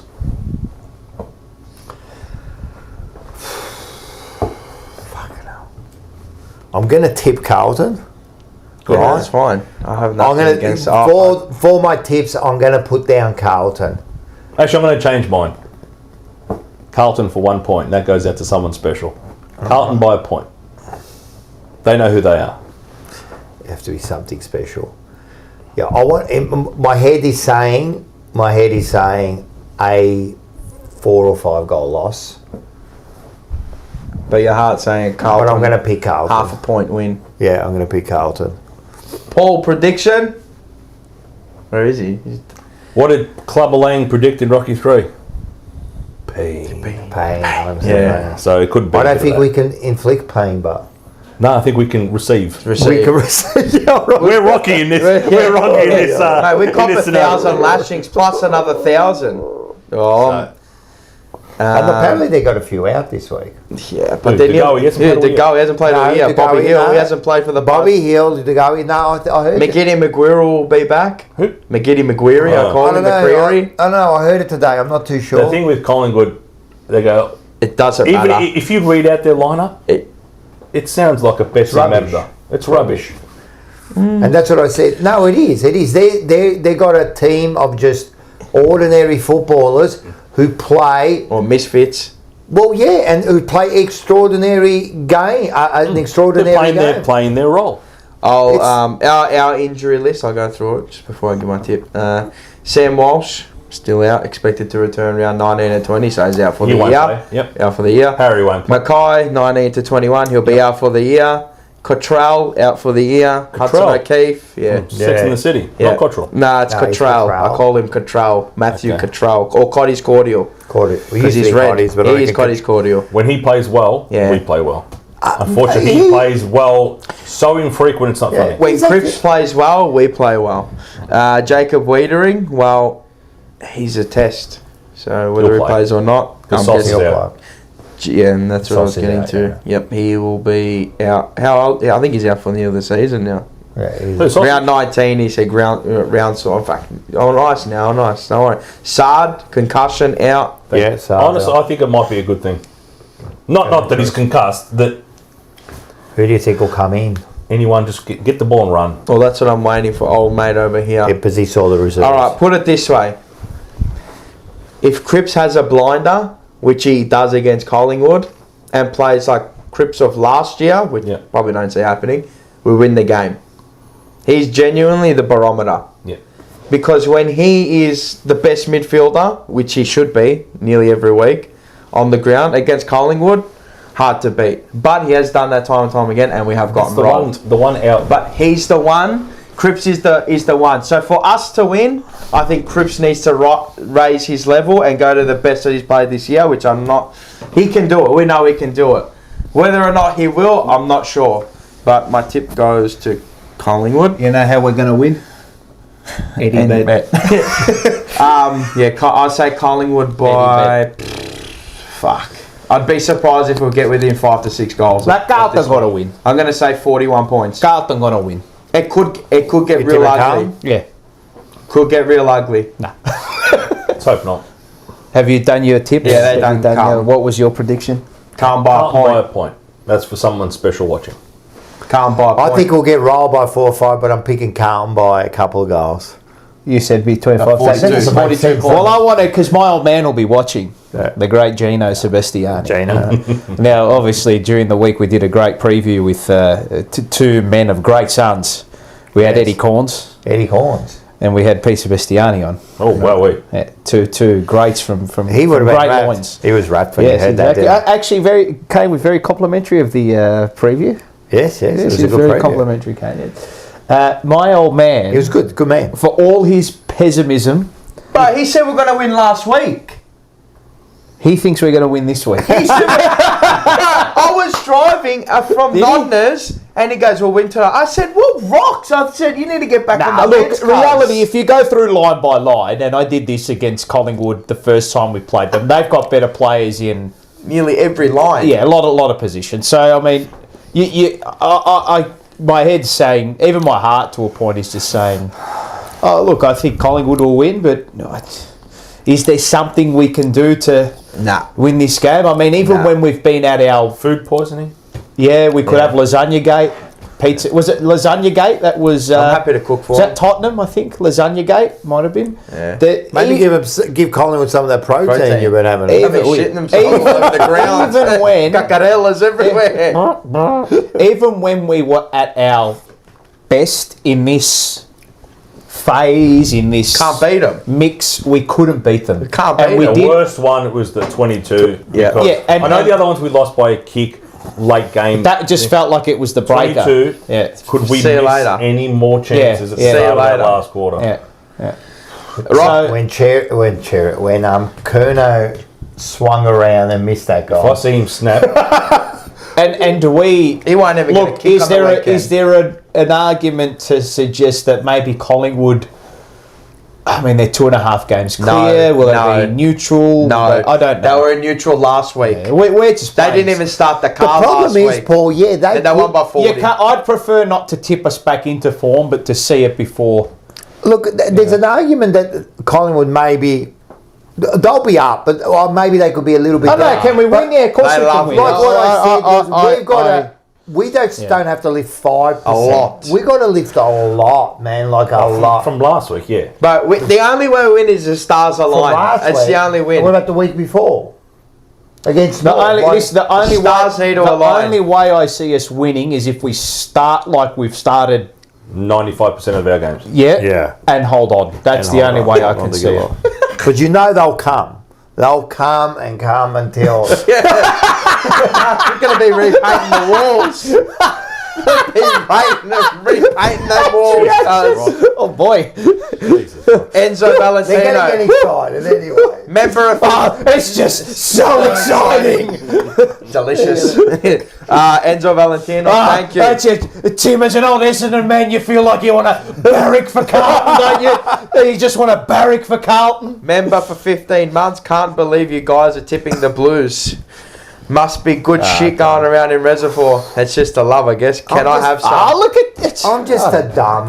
I'm just dumb, man. No, you want to be. I feel like Michael Irving. You know when Michael Irving, don't let anybody come to your home and put you around. Exactly, man. It's a good luck job, this one. You won't hear me tip Collingwood. That's what I mean. Like, like at the end of the day, they're playing better. The chances are, and then I've got, like, I don't believe in faith, but I've got this little bit of hope. I just want to survive this week. Yeah, that's it. So just get through it. If we can get through this, and you know what? If I get through this week with my marriage intact, I'm happy. Yeah, that's right. That'll be huge. Yeah, that's exactly right, mate. Oh, it could. But you know what? Even against Essendon, we lost. Oh, sorry, we won. But we lost. Really that excited. That's a traumatised we all are. It was. Fuck. Even the wins feel like losses. No, I'm just. I So the AFL, just keep listening to the media. We've only beaten North Melbourne and West Coast in the last 24 months. That's like, no, I'm pretty sure we haven't. I'm pretty sure we've beaten St Kilda and Essendon and Geelong. Yeah. Gelangers. Oh, no, but don't worry about it. Don't worry about that. Doesn't suit the narrative. I know. What are you prepared to do about it, Michael Irvin? Yeah, that's the. What are you prepared to do about it? That's the rant. Very interesting to see. TDK can actually get out of his coma. Listen to everybody. Nobody believes in you. What are you prepared to do about it? Don't let no one come into your house. Take your meal. Do what you need to do today. I'm not nervous. I'm just telling you. One of the great rants, that. Yeah, I don't think anything could. Watch Jamie Elliott. Fucking back that prick for 5 last week. Honestly, this bloke could kick 10 this week. If they, honestly, this is, if they can't come out this week and have a bit of chutzpah about them. The problem is, Paul. Why does it take this far to come out? Every week. I know, we shouldn't even be asking last week. You said it last week, the response. Told you wouldn't happen. And like against North, we're still fighting for the top 8. And even last week, as unlikely as it seemed, you're still fighting for the top 8. Like, how much more motivation did I was at training yesterday, right? I heard you yelled at it. You yelled at him. Don't know what you're talking about. I don't know what you're talking about. I heard you. It might be on the videos. It might be you got show some fight out there. None of that. That wasn't you. That's a training, no. But anyway, you might have been a hooded. Yeah, maybe it might have been my twin. Someone that. No, I didn't swear. I just. No, I didn't say you swore. I'll tell you what happened. Terry and I were sitting there, watching them train go through the motions. People walking to their spots at drills, like minimal voice in the drill. It was a morgue. Yep. You're talking about Carlton training or my under-8s basketball? That's it. But what they do, look. I know there are only 30 people there, but there was maybe a spattering. Was this an open session or an invite? This was yesterday. Open viewing session. It's a viewing session. This was. You know what it is? When you go to a fucking this was not. It wasn't. The wake before, and you see, this was not. What a lovely thing. This was not like. There was no swearing. There was no. It was not. It was, boys, a bit of pride in your session, a bit of pride in your drill, a bit of voice, bit of communication. If they don't care there, they're not going to care game day. But it just, get a bit of energy going. Lack of preparation. Mate, what is that? They're unprepared. You can't even but hang on, but like if you're, look, I don't know what to a point, you don't know what the drill is. You know, what a silent drill. Whatever, right? Okay, right? Which section of the ground could be silent? If you're a coach, right? It was just everything just seemed like it was disconnected. Like it was hands on hip, it was head down, it was, rather than tell someone where I want the ball, it was just scream at him. Nothing. There was no screaming. Oh, like when they Ollie Hollands was demanding it. A couple of other players were demanding the ball, but it was not like Fuck, I live behind. They're giving up. I reckon they've given up. There's a footy ground on the back of us. I listen. The kids are screaming like under 12, screaming to each other. Yeah. So yeah. They're cookies, bruv. Terry turned to me and he goes, I just feel like screaming at them. I said, I'll do it. I said, just give it a minute. Okay, let them get into this drill. It just went on, and it got progressively quieter and quieter and quieter. You could hear the thuds of the ball off the boot, quieter and quieter. The coach is doing nothing. No one urging on. Not even like, or someone hits a target. Well done, boys. Come on. Yeah, good hit. Give me the ball, hands. There was a clear lack of energy. So I just said, they've lacked energy all year. I didn't swear. I just said, get some voice into the bloody drill. It's a library out here. And it was. That says a lot, Get some fucking voice. That doesn't fill me with a lot of hope. So Brandon Maynard will come back this week. Brandon Maynard, yeah. Brandon Maynard, sorry. Still side bottom will miss, is that right? I think side bottom will miss. Mars in the book. Oh, yeah, he's in the book, yeah. He missed Brandon Maynard. Brandon Maynard, sorry. Yeah, he's in the book. Lockish, Ash Johnson's available. He'll probably come and kick 12. And that's about it. Everyone else... Still side bottom apparently is sick. Is that right? He'll still play. He could play sick and still get 30 against us. Haven't we just... I know he's a very good player, but he just carves us apart every time we play them. Every game. I'm always screaming who's on still side bottom. Does the basics right. Yes. Mr. Fundamentals, that bloke. He's legit Tim Duncan. Yeah. So before... And then that's about it. McGiddy McGuire, he won't. I don't think he's playing. It says 2 weeks hamstring. Lockie Schultz still out. So that it was more just to like urge him, like, boys, like, this is a big week. This is not a session, and it's not a build-up where haven't done it all year. Eh? You're milking your way towards drills, and you're milking your way towards. I don't know. Maybe I've read it wrong. You know, sometimes when they come out and have these intense weeks, and then they come out flat as tacks. I don't know. Really? But from what I've seen in the last fortnight... Really?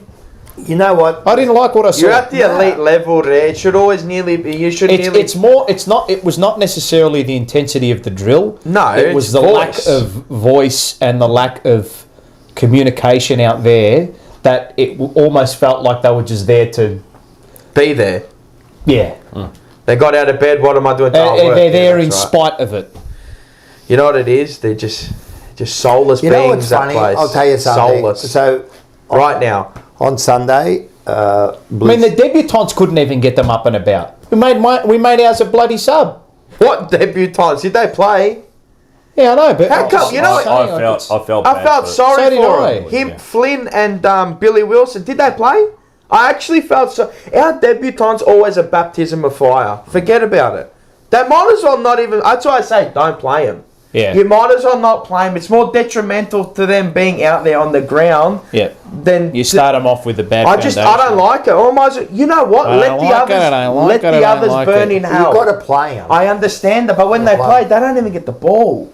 You see these other kids that come in. Who was the Clark kid? He kicked like 25 goals on his first appearance for Essendon. Who the hell are you? This Charlie West Dean, whatever his name is, nearly first kick, first goal. Yeah. Where's our first kick, first goal club? Not that I'm like, but I'm just saying these kids have like when they come into it, they're like, oh, fuck, where is he? Well, the energy. And you're not going to slate them because their first game. Where is he? But you look at, like you say, like no the training, energy. the energy's out and down, and then you go to the game.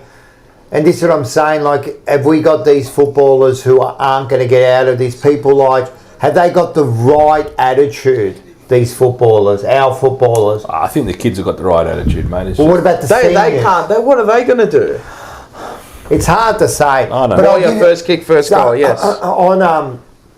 On Sunday, we got a show, Blue Sunday, and we got Vince Lochisano. Who's doing a great job, by the way. Great job. He's come back. Joe, of course, Lutza, and then Seba. Yeah. He joined in. He was really good this week. And, of course, usually we have David Rees-Jones. Mm-hmm. This week, he's over in the States for a couple of weeks. So this week, we brought in the rookie, Vinny Katogia. Oh, jeez. Who has the softest handshake in the world? Oh, yeah. Mate, this bloke shakes your like hand. 75, man. He breaks your hand every time he shakes. Really? Mate, yeah. Bang. It's like, oh, he gives you that one there. I hate people who soft handshake and people who hard overhand. Just fucking shake it properly, will you? You like and you know what I hate when people like do the this? Free Bears. Do this, and they grab your fingers. Oh, yeah. Look, mate, They're going to kiss you. let me get in there. Don't squeeze my fingers. What are you, a priest? You know, Right. Let me squeeze your fingers.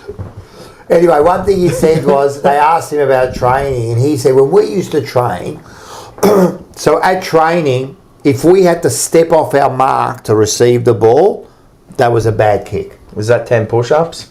That was a bad kick, and we would get berated even as young kids, like as young football players. So every training session, every kick meant something. You know, like he said, I loved going to training. Do these players love going to training? Well, they don't seem like. Well, I mean, it's one session in however many they have. Yeah, but on top of the games they've been playing, like. Well, I mean, when you look at that and you marry up with how they're playing, it ain't looking good, bruv. What do they say? You train how you play. Yeah, it ain't looking good, bruv. Yeah, try the other way around. Yeah. Playing how you play. So just quickly, so we've got to move on. Just quickly, you watch the reserves. Who play well? Who might be coming Moya just has to play. Play through the middle. He did play through the middle and look good, but he looked really dangerous up forward. How did Ben Camprioli look? Good, solid. Lockie Cowan had some bounce off half-back. Finally. Hopefully we don't play him in a lockdown role, which we probably won't because he'll probably be given the Sard role, I hope. Bit more licence to roam. I liked Lucas Camporelli. Why has Sardi ever roamed? Yeah. Fuck. Get it? Crab. 15-metre kick. I liked Lucas Camporelli's game. His work rate was really, really strong. He did a lot of... One of them's got to play. I don't think so. But he did a lot of unrewarded running, which is, obviously that's going to happen when you're a winger. I don't want him to play. Harry Charlson. Okay. There's a bit there. Okay. There's a bit there. There was a sign of just a little percentage improver. Is his nickname Eddie? No, his nickname's Gaz. Oh, that's weird. I don't know why. No, I don't know why his nickname is Charles. What's his name? Charlson. Charlson. Yeah, Charlson. Yeah. Very impressed with Matt Carroll. The snooker player. Yeah, that's okay, right. No. His nickname is Gaz. I don't know. Someone can confirm why his nickname is Gaz. I think it's because they've got too many Harrys on the team, so they just went with Gaz. Fair enough. But anyway, Matt Carroll, very good. Imagine we did that theory in the Italian family. Fuck. For the Marios and the Tonys. How many Rockers are there in your family? Oh, is it just There's not many. There's me and my grandfather. Okay. He's not around. Anyone Who else? else stood out? I figured that out. I didn't think he went for a trip to Fiji. My grandfather's not around. Well, maybe he took off. Yeah. Dove, Mars. I don't know. Yeah, maybe. With Elon. You don't know. You're assuming. You just assume now. You're like Did I assume correctly? Yes.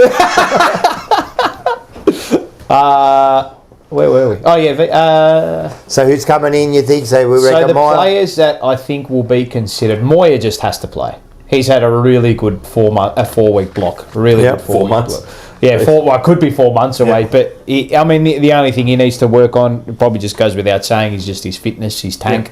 But I don't want to see him as sub. I want to see him play. Yeah. Look, he may only get 5 touches. He may only get 6-7 touches. But give him the run. He's a bit of a hothead. Evans? Frankie Four Fingers? The pressure index himself. Frankie Evans is definitely... Well, he was best on ground. Yeah, by a long way. He's Frankie Evans, the Digby Morale of the generation. You know what? You know what's funny about Evans? Morale. No, Digby used to get games, and people, well, why are we playing him? It's because he's getting 40, kicking 7 in the reserve. Yeah, but people they have a go. I mean, he's a rookie. People are having a go at him when we've got senior players who aren't playing well, right? So, name someone who's playing well at Carlton at the moment. Yeah, I know. But Evans is one of those players. I don't know. People could call, but I see something there. There's something there with him. Yeah. And just him. Like ball in hand, he's a beautiful user. A really, really nice user. You're getting told this. But the problem is, you should be if you're a footballer. Right? No worries. That's not even a... But it's always 80% of the fucking competition. Yeah, but anyway, I'm not going to hump it. But so it's Moya. How many games he's playing? All right. Moya, Evans, Cowan, maybe Ben. Maybe Lucas. Don't think Lucas. How is it Acres been dropped. I know that you say that they haven't been knocked in. See, you don't want to rush him in. Yet there's no... But they did round 1 and 2. Do you know what Acres' problem? They did round 1 and 2. Yeah. I'll go through. I can't remember who I once had this analogy about, but it was... There's players who hide and don't make mistakes. Yeah. And they're useless to you too. Correct. And there's players like Blake who run all day. Yeah, I get it. He's get the ball and butcher it every time. And everyone goes, "Oh, he needs to be dropped." But at least he's putting his ass on the line to get the ball. I get it, but he always tries to make something happen. He just seems to be clumsy this year. Bad. Overly clumsy. Yeah, he was last year towards the end of the year too. But that's him. Yeah. That's always been. But you know what? It was I understand that. But a good side, you're clumsy week after week. Yeah. It's time to bloody have a run in the reserve. I don't disagree. Couple of weeks or a week. Again, to set, you know what? Let me get the names up. Let me get the names up. That Moya will definitely play. Like that's just it's a fait accompli. He will absolutely play. I've no doubt about that. And if they don't pick him, well, they've got absolute rocks in their head. They won't pick him. Nah, they won't. No, they have to pick him. But pick him. No, he'll be a sub. Don't sub him. Don't make him sub. He'll be a sub. We love doing that. A debutant as a sub. My apologies, people. Well, what are you thinking of him? So Cowan, Evans, Matt Carroll, Ben Camporelli, Moya. That's it. All right, I'll go through last week. I'll tell you who needs to. I'd delist him now, mate. He's just got attitude problems. Oh my God, mate. Beans. Don't like him whatsoever. I'm sure you guys have heard the same as I have, that from everyone was very critical of Voss for the spray. You know, why spray your kid, whatever. But apparently 3/4 worth of instruction and complete disregard for any of it. And he had enough.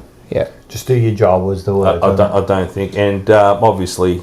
He won't play another game for the year. He's got a bit of a history of and he attitude. I'll tell you what happens. People like that, you don't want around your club. You don't want around your playing group because they cause fractures, right? And players like that, and I know I'm having a right old go at him, right? But you know how harsh I've been on him since the start of the year from what I saw in that pre-season game against St Kilda leading in, right? When someone overinflates and it's someone who's egotistical and can't back it up and inflates their own ability to the point where that don't marry up. See you later, brother. Wow. Cooper Lord thanks the coach for being sub. That's how humble he is. Wait till his best mate's alongside him. Just wait. Yeah. Anyone who's critical of Cooper Lord...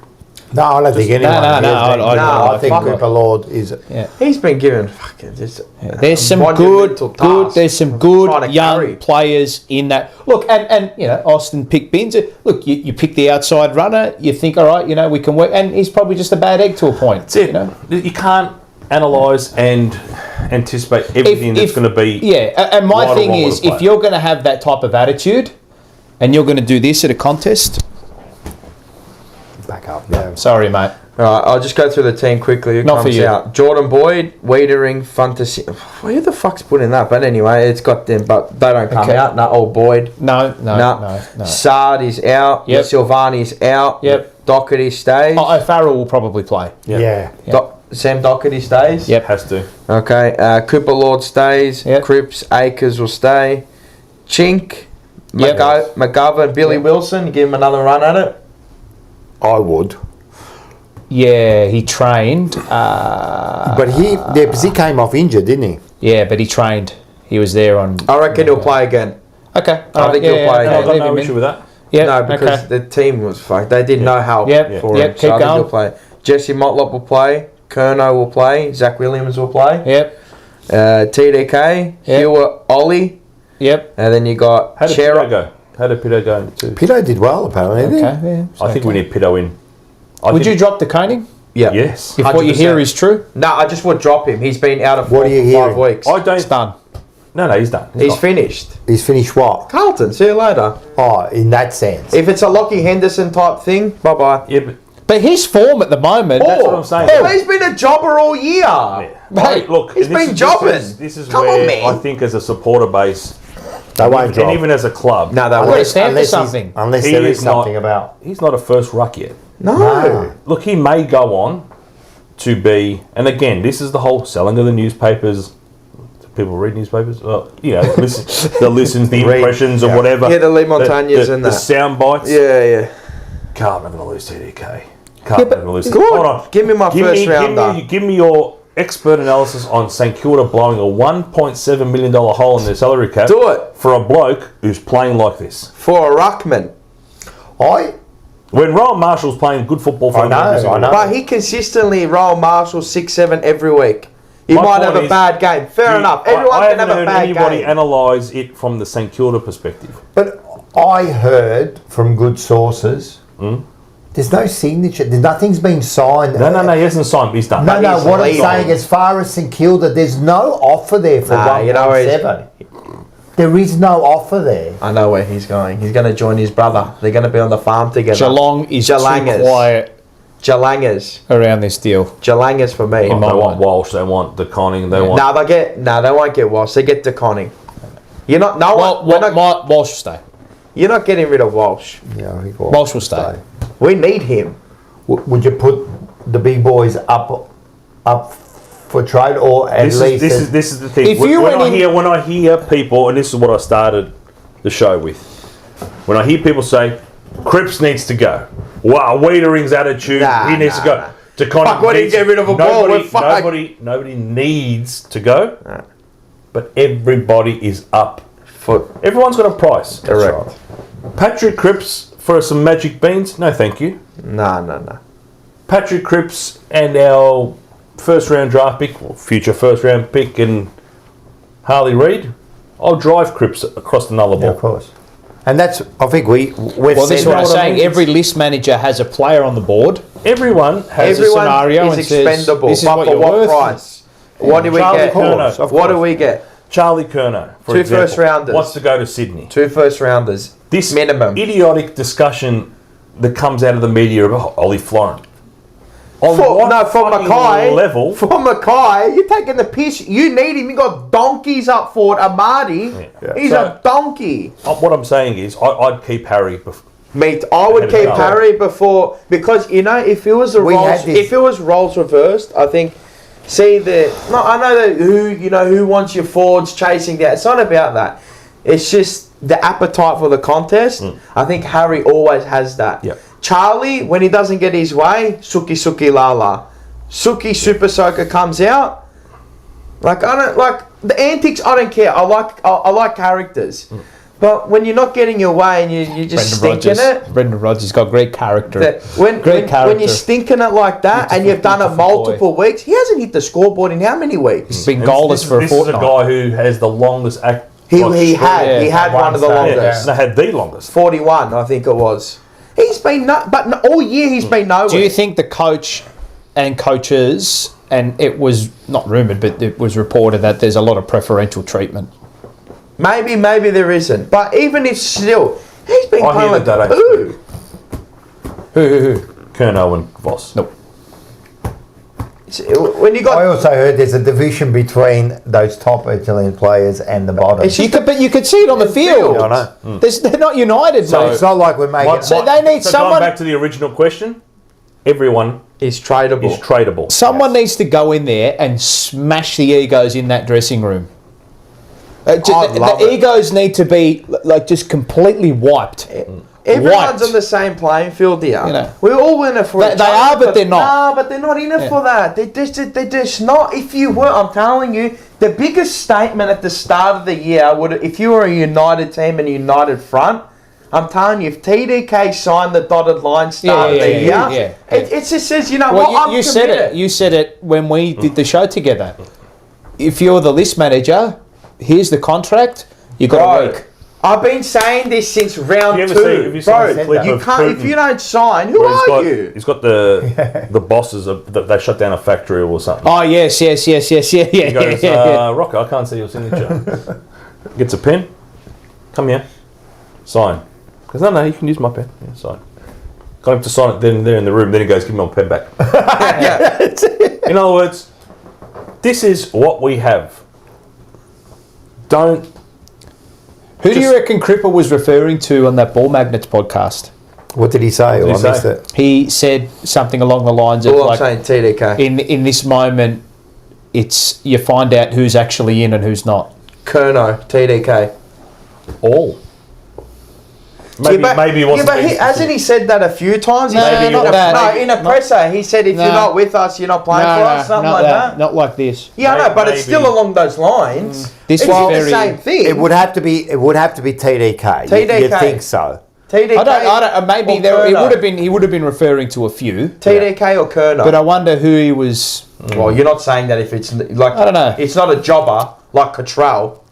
We're talking about like TDK, who's hailed as fucking one of the best ruckmans. I don't know how. And then you got Kerno, who just stinks it. I still think potentially he has the ability to potentially. Yeah. But attitude-wise... TDK.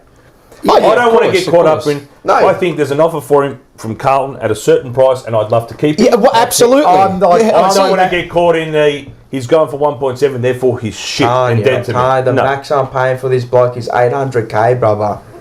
900. I don't disagree. 1.1. Nah, too much. Nah, that's what you're going to have to pay. Well, I don't want it. To me, it's what is it as a percentage of the whole TPP? Yeah, I understand that, but is he going to be on the level? I'm not like the dollar amount. It's more the percentage of the TPP that I'm looking about. 10%, provided everything's balanced right. 10%. Nah, not for him. Good list managers. Nah. It's You're dreaming. Go. See, I think, look, he's a good player, but and I've said this the last sort of month or two, is that I think his ability has been overstated because his name's being spoken about every day. Yeah, exactly. As an out-and-out ruckman, he's horrific at the moment. He's horrible. I reckon he's the most overhyped and overrated ruckman I've seen. Comprehensive analysis on our pod last year about TDK against big-bodied ruckman. Can't go with it. Up. He does. He tries to do this thing where he shoves people out the way. It worked against your brother, mate, because your brother never rucked in his life. That's right. You know when he's at his best is when he gets separation and he can go aerially. Separation. But how easy is that to kill? In the fucking car park one day. Correct. Yeah, I know. Riley O'Brien did it in a beauty. I told you. They did their homework. Right. The way that they matched them up, bang. Yeah, I would go for him. There's an offer in front of him. 400-500. There you go. 400, 500. Well, he's what is he? He's 600. Unrestricted free agent. They're offering him 1 to 2 years. We'll give him 3, 4, and we'll give him 500-600. We gave Pitnet 4. Yeah. We'll give him 3. We'll give him 4. If you can get O'Brien on 6, bro, you know what he is. Even 7. You know what he is. He's genuinely reminds me of Sam Jacobs. Yeah, no, you know. But this is the whole thing. Do you remember everyone's like, you need to recruit a ruckman. You need to develop a ruckman. It comes to a point where we had 4 ruckmen on our list. Yep. So we got rid of 2 of them we thought were dispensable. Then the other one did his knee, and we're left with Robbie Warnock. It's not bad for a jobber, right? Yeah, Robbie Warnock. He was alright for a jobber. Robbie Warnock's the best tap ruckman we've had in 30 years. Right, good, since Madden. But outside of tapping the ball, no good. Yeah. But he did nothing. But what's his strength? That's his strength. I still can't get how TDK can't get around the ground. And Cruiser was supposed to be that mobile, like a rider. Boss Kingsley. That rider. No worries. There's always 2. There's always 2. I believe that if TDK, if we keep him, I think he's going to be good for if our team, like you said, you build that team. I think he's going to be an important part of it. And the thing is, I think it's great. He's a young kid because he's still what is he? 24? Yeah, 25. Yeah. That's young for a life change. It's life changing money. I don't know. There's some people going, you'll make that up and whatever. This is guaranteed cash, right? Yeah, but my argument about that, first of all, it's not 1.7. You've got to get that out of your head. It's not 1. Let's say it's 1.4. Well, it's more than what we would be willing to offer. So it might be 300 or 400 grand extra, right? A year. How many years did they give him? 7. So what's that? 2.5. It's not like 2.1. It's not like he's getting 0 and 2.1. Yeah. He's still going to get 5 million, or he's going to get 7. Now you might say, yeah, but that's a lot of money. Yeah, but you're still getting 5 million. It's not like it's 0. You're still going to be earning a lot of money. I got an idea.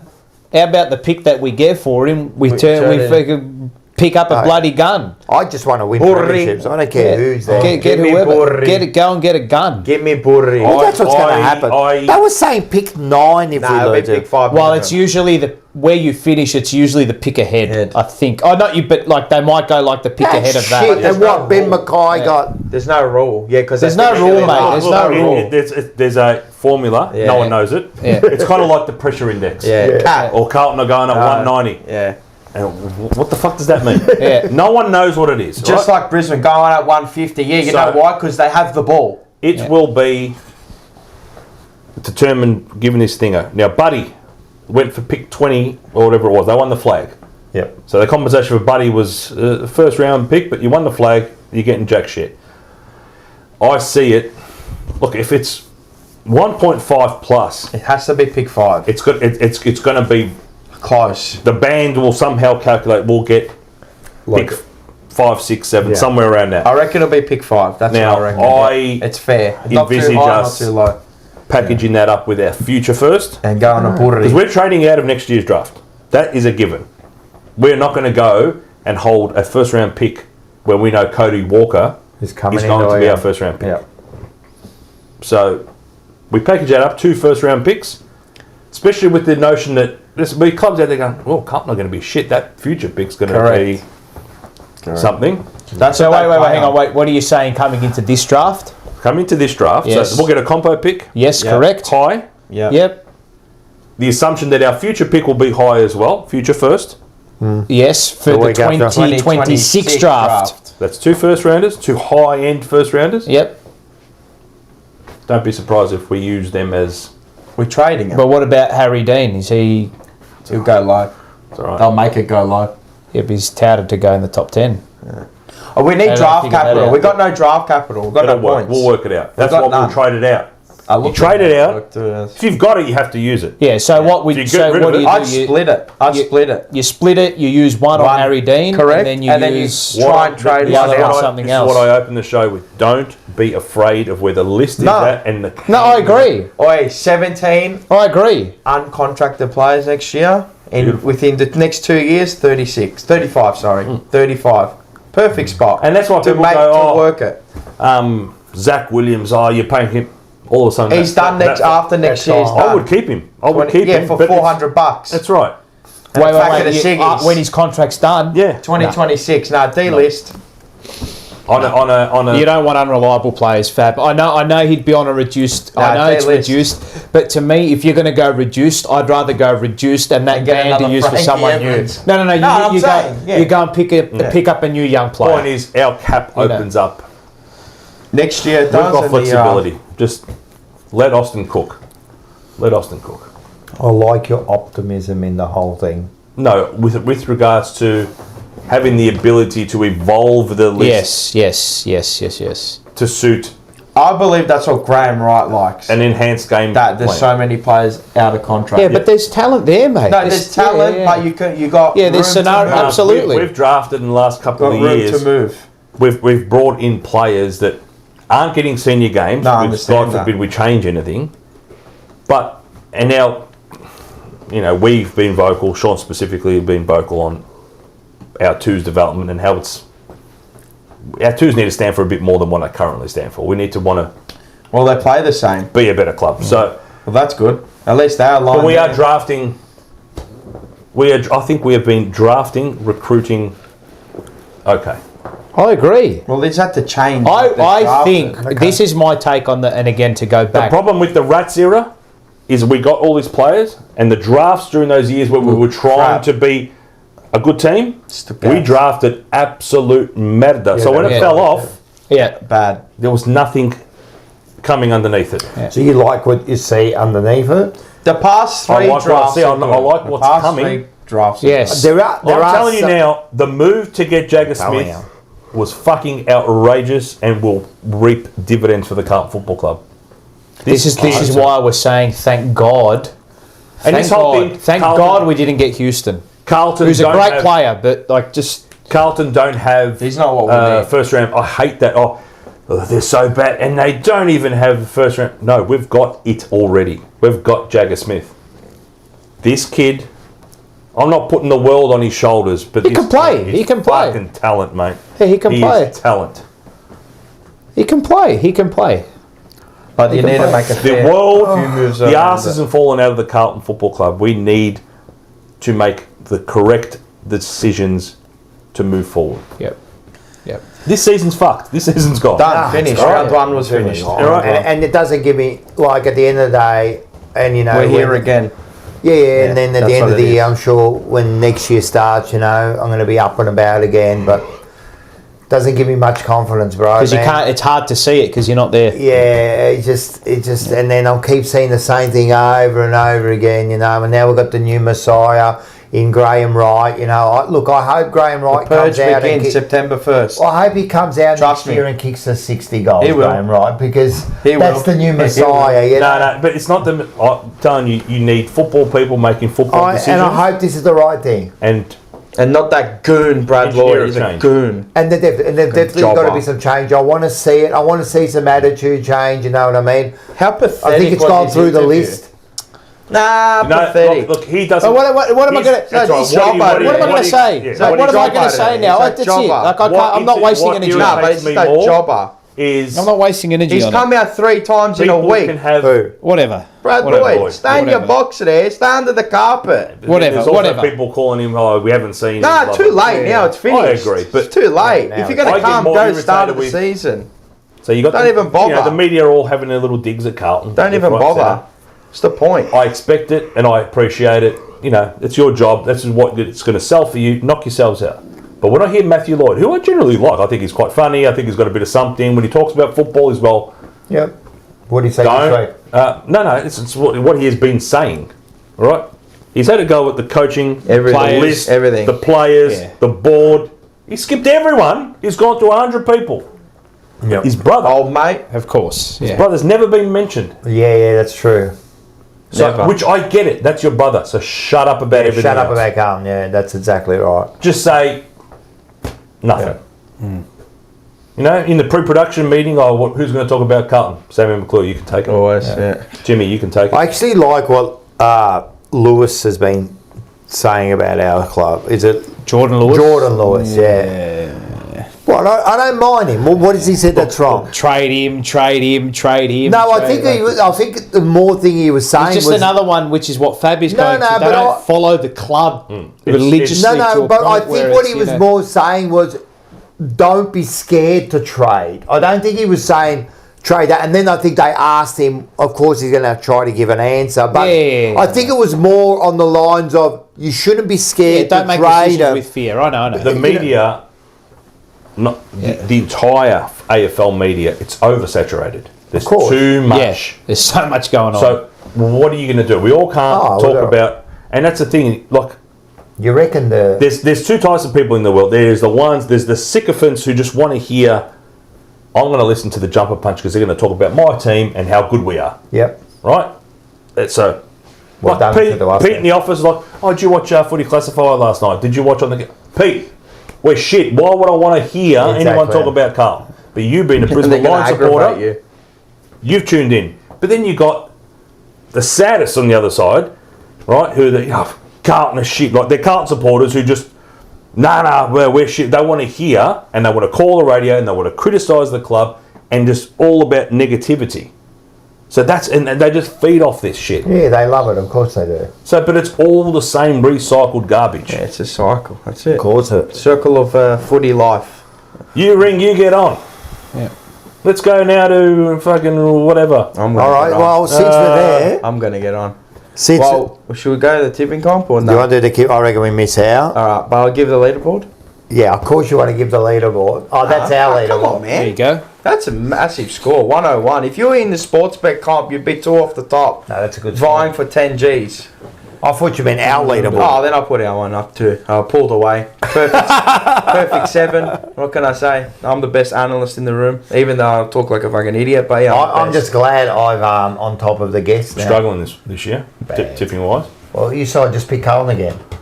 I never tip Carlton. Oh, do you? Never. Are you struggling? No, in like on the app. Yeah. How you going? Bad. 20th or something. Yeah, no. At least 90? Out of what? 20. 30 of us? That's pretty bad. 20 out of 30. Mind you, we've got, like, the kids are all in the competition too, so there's ones who, like, tip favourite colours and animals and that type of stuff still. How's the chat going, by the way? They're still pumping? I don't know. What's the likes? What are the likes like? So we've still got 111. Pretty good. We've good. They hit the century. Well How done. many people are tuning in? 270. I think they got it to like about 350 or something. Yeah, we're about that. Now we're at about 270. I think we've had a good, calm, collective discussion. The jumper punch is a marathon. It is a marathon. Just like Carlton. So this is why... Your show's getting a bit of a marathon. Yeah, but the best thing about a podcast, you can't see what I'm doing. Half the time I'm lying down. I'll go quiet for half an hour. I've had shut eye. I've done... You got no choice here. Last couple of weeks, I ripped out the scotch. Did you have a few scotches? I had to. That's nice. You can do that. Let's talk about Carlton. Here, look, we got it here. We got. Oh, this is a nice one. Do you like Hennessy? Hennessy. You want some? Nah, no. Yeah. I gotta go home. I gotta try and fall asleep. They'll be doing this. That'll make you fall asleep. Yeah, like that. You know, they go there. Yeah, Giglius Alexander. Wow. You can do it. Talk about people that get on the radio. We like to thank our Northside transfers. Tammy and Ange are watching, by the way. Everything's Are they? north, yeah. Tammy and Ange, and is Chink there? I don't know. I don't care. Sorry. Ange and Chink. Ange. I know. Wait, Ange is looking very young. So, yes. Haircut. Yes. I love it. My mate, the fat Lebo. I love how. Right. Now, women couldn't do that, could they? Do what? Sit here and go, my friend Liz, fat Liz, right? Oh. You would never do that, but we could easily say, Who's the fat Lebo boy? No, that's all we're going with. The fat Lebo frequents Ange's all the time. So I love how I've gone to Ange's probably about 8 times, and Ange greets me like it's the first time. So it's brilliant. So we were having this discussion when we were there. We were there the other night. We were talking about, goes, like we're there at the table and I'd like to do, maybe coaching and the jobs at the club and all that, and get paid and all that. And then we were going off on the discussion. He goes, "What was my job again?" What was my job again? Good boys. Who's that? Units. Oh yeah, love it. All right. So you would have been happy. What was my job again? What was my job again? Yeah, because he's a fucking star. I know. I like someone who's got a bit of barley. Who? Chink. Fucking oath. Yeah. I hope he cleans someone up on the weekend. I just take the game on, mate. Yeah, if there's an unch on, I'm happy for him to 15 weeks. I went from 6 till midnight watching his first quarter against West Coast. I'm thinking, fuck, this guy here on the end of every chain, driving us inside forward 50. He's a fucking good player. I don't think he gets a license to free roam as he should. Yeah, I don't think so. Put him I think that tag. Let's make him be a tagger. Someone at West Coast. Fucking hell, man. A bit boring. Let's what do we say? We're like a bit fluidity. What? Chink? Yeah, but he's got the hair. He just chooses not to. No, I rate that. Black boots, everything. I don't think he's a black boot operator, but yeah. Okay. I actually forgot.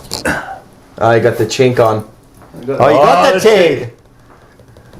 I got it on tonight. I like it. I don't want Ricotte's cage again. I want a cage, but where he belts somebody. Anyway. No, but he'll play well. He always plays. I think at least he gives it his all. There's only but he's a good football player. Enough. Enough. What? Enough now. Enough glossing. Enough. Yeah. Don't glaze him anymore. Krispy Kremes. He does give me the shit sometimes, but man, you could just put in a little bit more effort, just quietly. No more glazing on the Krispy Kremes, huh? Come on, we've got to get this, mate. We've got to get this. We've got to beat this fucking mob. We've got to beat this mob. God, I'd love that. Oh man. I would say. I just want to leave and just ruin them or something. I don't know. And you know what we need to do? It's just pride at the end of the day. Yes. That's it. I just want the pride of beating these fucking pieces of shit. And you know what else we need? We just need need a bit of a release valve this week. Like you beat Collingwood. You just need to release. I'm happy to lose every game for the rest of the year. I don't want to hear that. The good old Tottenham. For this win. For this win. I'm happy to lose every game of the year if we beat them wrong. I just want to beat them. Yeah, just please. Move on. Please. All right. Okay. Let's get. We have to. What are we doing? I can't remember what the. Let's fly through this. Well, we kind of missed out on this, but this is let's hear him. This is actually Snappers last week. Yeah. but it kind of fitted this week too. Okay, so let's have a listen to it. There we go. What's he got to say?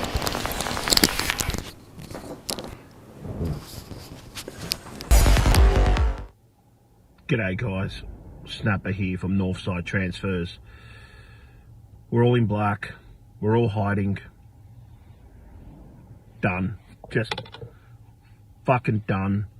No question again. So, it's just the same old bullshit, you know, with this club. It's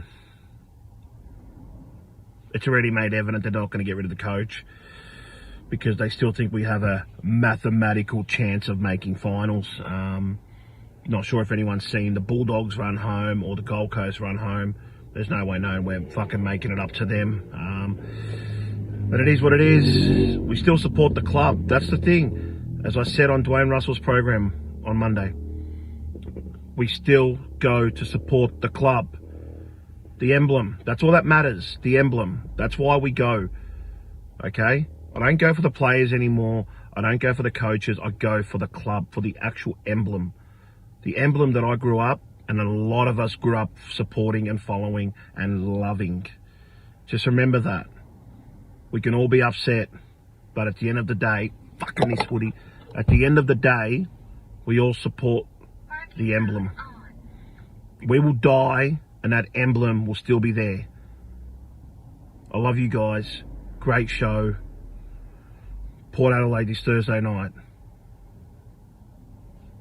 Who cares? Win, lose or draw, don't care. Because the season is done.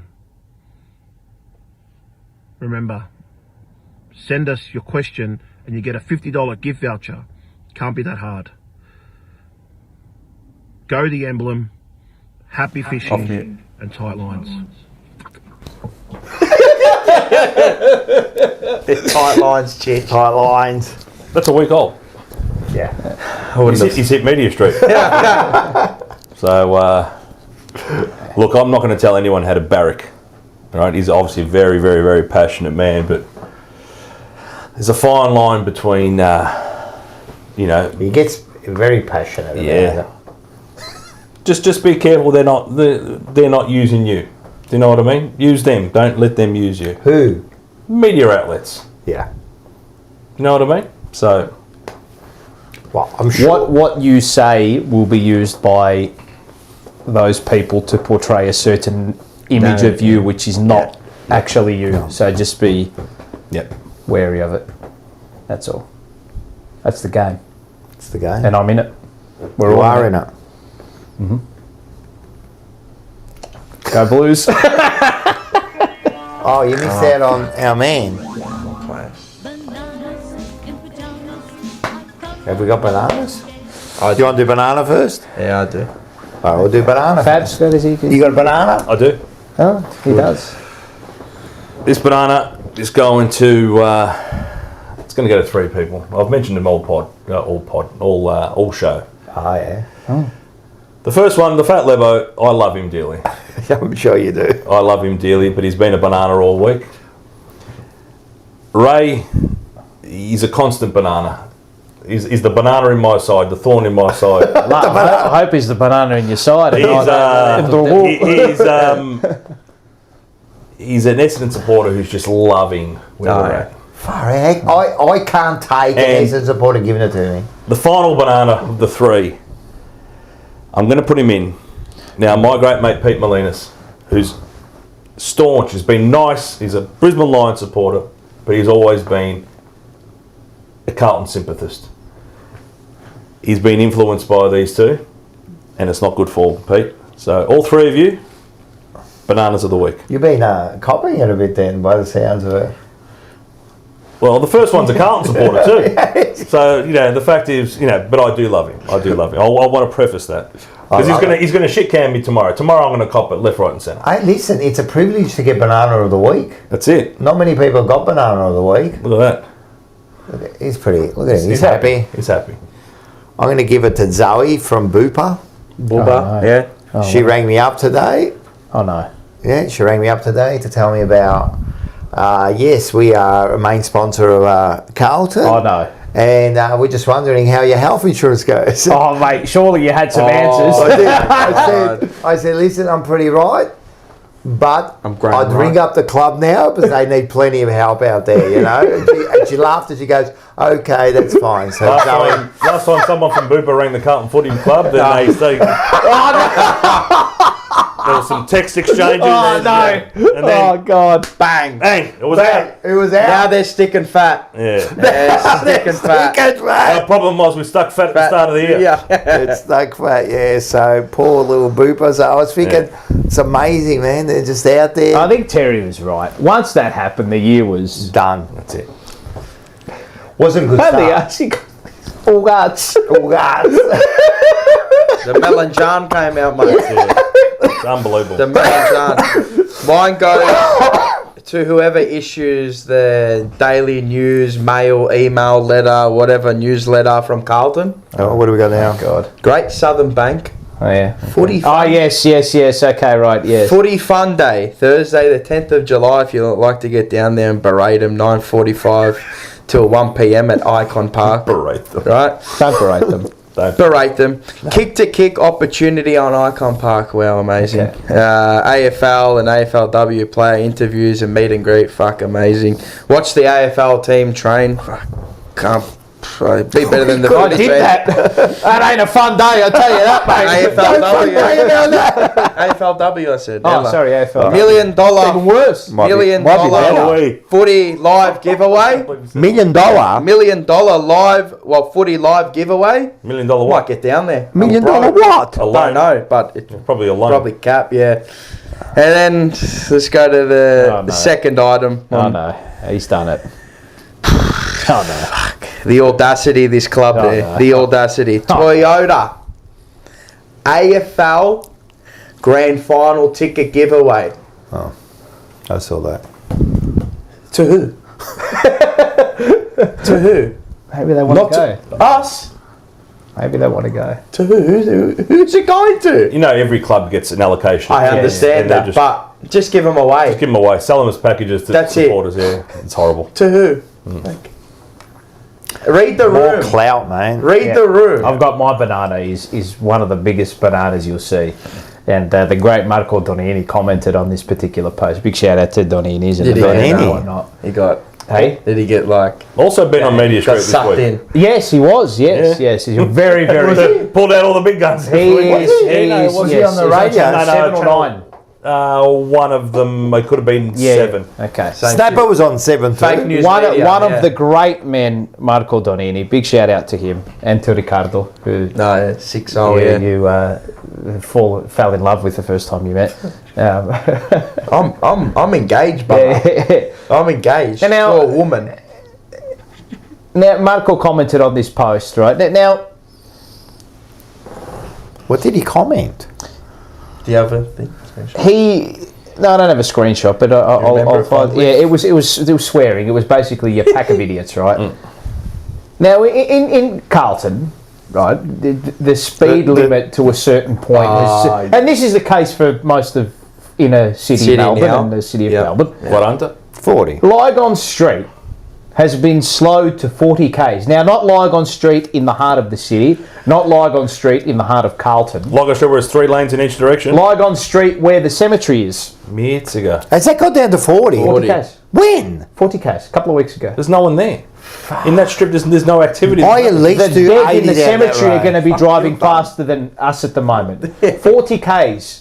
And the councillors, or the Greens, that put this forth and got it through were celebrating. Like that won some... Yeah.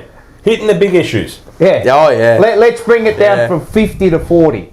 Oh, yeah. Give me the banana. I'm going to add to it. What did he say? Ridiculous. What did he say? He just said The environmental- embarrassing or something like that. Oh, Yeah. okay. But is it to him?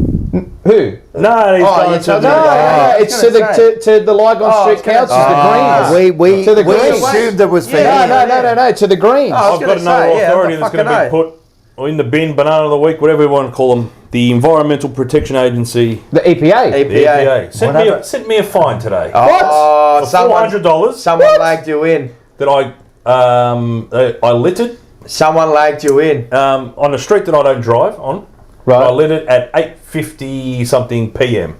Wow. I have Google camera set up in my house. I arrived home that night at 6:18. Right. So, and didn't leave the house again. So I've got video evidence that I'm nowhere near where you've accused me of being. Right. Wow. Someone lagged you in. Yeah.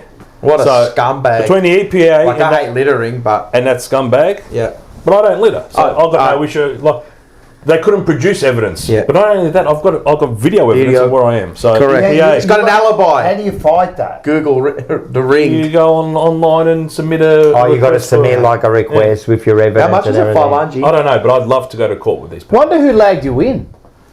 But there is an Maybe they got the EPA number car plate that wrong. does drive around. I have seen it. There's not many, but That's I've a seen weird one. Like to get lagged in for littering. That's. But I don't litter, so that's fine. Yeah. I don't either. But I'll say that's a weird. You're a bunch of bananas who are just trying to revenue raise. Yeah, that's what it is. Yeah. So they got to get the COVID money back stuffed. somehow. Mate, it's good bananas. All right. Pretty much attacked everyone there. Let's get this into an Italian type of. Down to 40, eh? You know, can run fast. Mate, if the cars are going to stall. I can't do 40. You know what? Don't go on the road. Go the back roads. Do you want to leave? The back roads are 60. Do you want to leave the Italian for next week? And our ball movement's going to be faster than the cars on. Yeah, Well, it is. According to Hoyne, cars it are is. getting better. They're getting. You know, you got all that safety. Brakes are better. Everything, and they're actually slowing it down. Have you seen the people driving the cars? They're lazy. Incompetent drivers now. That's the problem. A bit like outside. If you're driving They're by a not working on Toyota and you see a tissue box on the back parcel shelf, Forget it. you already know. You forget it. You already know. Forget it. I nearly became a green concrete I wall. see that. I went. I guarantee you're going to be a certain Mix. And if you have a fucking mask on while you're in the car, by You're yourself, sitting on your heels. You're a heel sitter. You go past. They're in the car all alone with a mask on. And they got the pupupazzi. Yeah. Up and down, up and down. Horrible. I was a get a bloody whip splash. All right, let's Moving right along. moving right along. Next one. It's the greatest skit of all. It's the greatest skit of all time. It's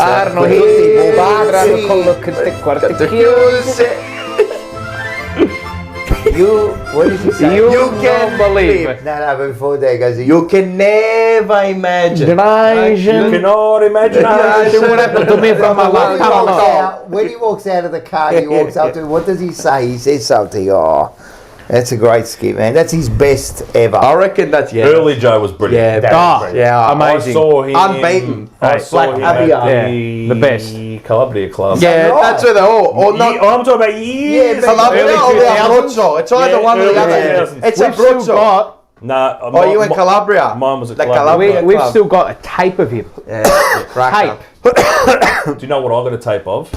I don't need someone to digitise it. I've got a tape of the 99 prelim commentary from Triple M. Oh, Not with that'd be cracker. I got nervous and just pushed record and turned the volume down and let it happen. I was studying. So I've got the entire last quarter. I've listened to the 95, and it had the commentary with Rex Hunt. This is Jeremy and Eddie. Eddie, his last couple of minutes are unbelievable. Unbelievable. That's pretty good. Barchi of the week. Oh, Barchi of the week. You know how many people want that? I know, they're not going to get it. You know how much I found that That's for for? you. And you know where I bought it? Preston. What do you got to do before you open it? How much is it? $20? $50 What have to I do? found it for. You have to do this. Oh. Now you're going to open it. The saying is, So there's and it's two, very so- true. If David Rees-Jones did it, everyone has to do You it. can do it. So the Barchi of the week is. Is this Can I the announce? first? Is this the first Bacho? Yeah, this is the first one. Do it, Bachi. Mount Buller. Yeah, I had a great time. I'm telling you. Actual Melbourne supporter. Right, okay. That's what they've turned us to become, we've also- Melbourne supporters. I'm telling you, it was. Get the So a Kathmandu lot of love for Mount Buller. No, I love skiing, so we had a great time, man. Has your coccyx bone too? Yeah, I had. The thing You a is, skier or a boarder? I'm a skier. Nah, fuck the boarding. He needs the things. Boarding's too Boarding hard. wasn't invented when you started doing Nah, man, and I've boarded before, but it's just too hard to. It's just too hard to get into it. But Pretty ugly, yeah, Yeah. I rarely fall. I'm a pretty good skier. Yeah, you go come that one? did you? Right, Yeah, but this year bit of sparkling I was teaching my girlfriend's daughter and just giving my girlfriend more lessons, and I fell more Than she did. than I have in the last 20 years because they just kept collecting Because you're slowing me. down. They just kept collecting me. You know what I mean? Like trying Get to their level. That's it. It's like Carlton. Like Carlton. Yeah, we go to their level. Stoop to their low. All right, so have you got it?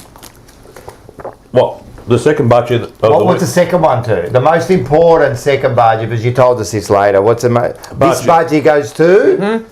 My dad, who is turning 77. Bon compleanno. Auguri. So, Bravo. son of my dad. Happy birthday. And what do they say? Auguri, You Antonio. know when they say your age until another read 77 it. years. Yeah. And that'll make me You want me to read it out loud? We all read it. Yeah. Far out. To another 77 years. Fai della tua vita un sogno e di un sogno una realtà. I said, all right, now say it in English. Nah, bugger 'em. If you don't get it, you don't get it. Okay. Say it again. What was it? I don't know whether I make them transparent. I can barely see the damn thing. And the creases.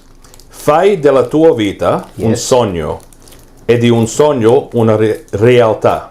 In other words, Make your life a dream, so dreams become a reality, basically. Yeah. Thank you very like much. it. There you go. Rob? Mine.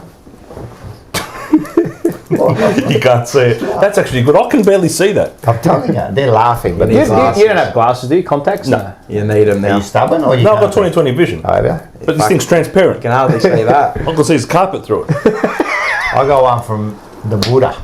The Buddha. Buddha. It just says Buddha. Oh, I don't think we've had the Buddha before. We're never had a Buddha. No. If you want, English. no, yeah. Disappointing. Did Buddha read it in Italian, did he? Imagine Buddha, Buddha did it in Italian. If you want to fly, let go of everything that weighs you down. Craig McRae. That's a bit of the whole thing, there, mate. 30 Hold years. it all back. Do you take much into that whole Collingwood is sponsored by Carlton Zero thing? That's surely that's got to be a. Did they do that? They're sponsored by Carlton Zero. Yeah, it's on the looks, thing. looks horrible. Carlton Collingwood. Anyway, Of course, that is brilliant by them. Mars, what's yours? Mine's from Mahatma Gandhi. Oh, Yep. I like it. Be the change you wish to see in the world. We've had Who's that yours a from? million times. Mahatma Gandhi. Mahatma Coke. Yeah, we've had this about 20 times, this one. I've got a different one. Emil Verheyen. You want it? Verheyen. I want it. You know, on a diet, mate. Yeah, gym and shit. Coloro che vivono d'amore vivono d'eterno. Those who live for love live forever. That's a good one. Unbelievable. Oh, how good are they, mate? I thought I'd give it to you. What a great chocolate. I thought Honestly. I'd give it to you. Brilliant. Very good. All right. right, that was. We'll quickly go because I reckon Yeah, the these mics are we gonna- might get another 10 minutes out of them. So we'll quickly go into this.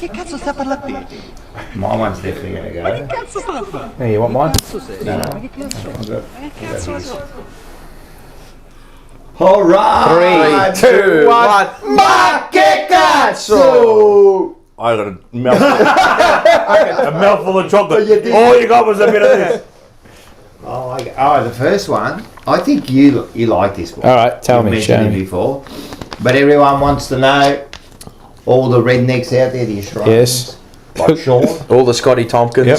Sean, you'd be, what the fuck are they talking about? Yeah. This is what we're talking about. Here we go. Ah, yeah. You guys get a chance to go to Italy, it's cool, man. You don't even need to learn how to speak Italian, that's the good part. All you need to do is learn how to read their hand signals. Because every word in Italian has a hand signal that goes with it. Quality. Everything.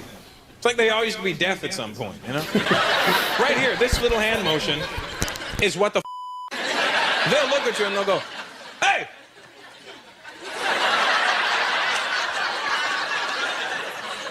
This is what the in Italian. You know what this means in Indian? You want to eat? You want to eat.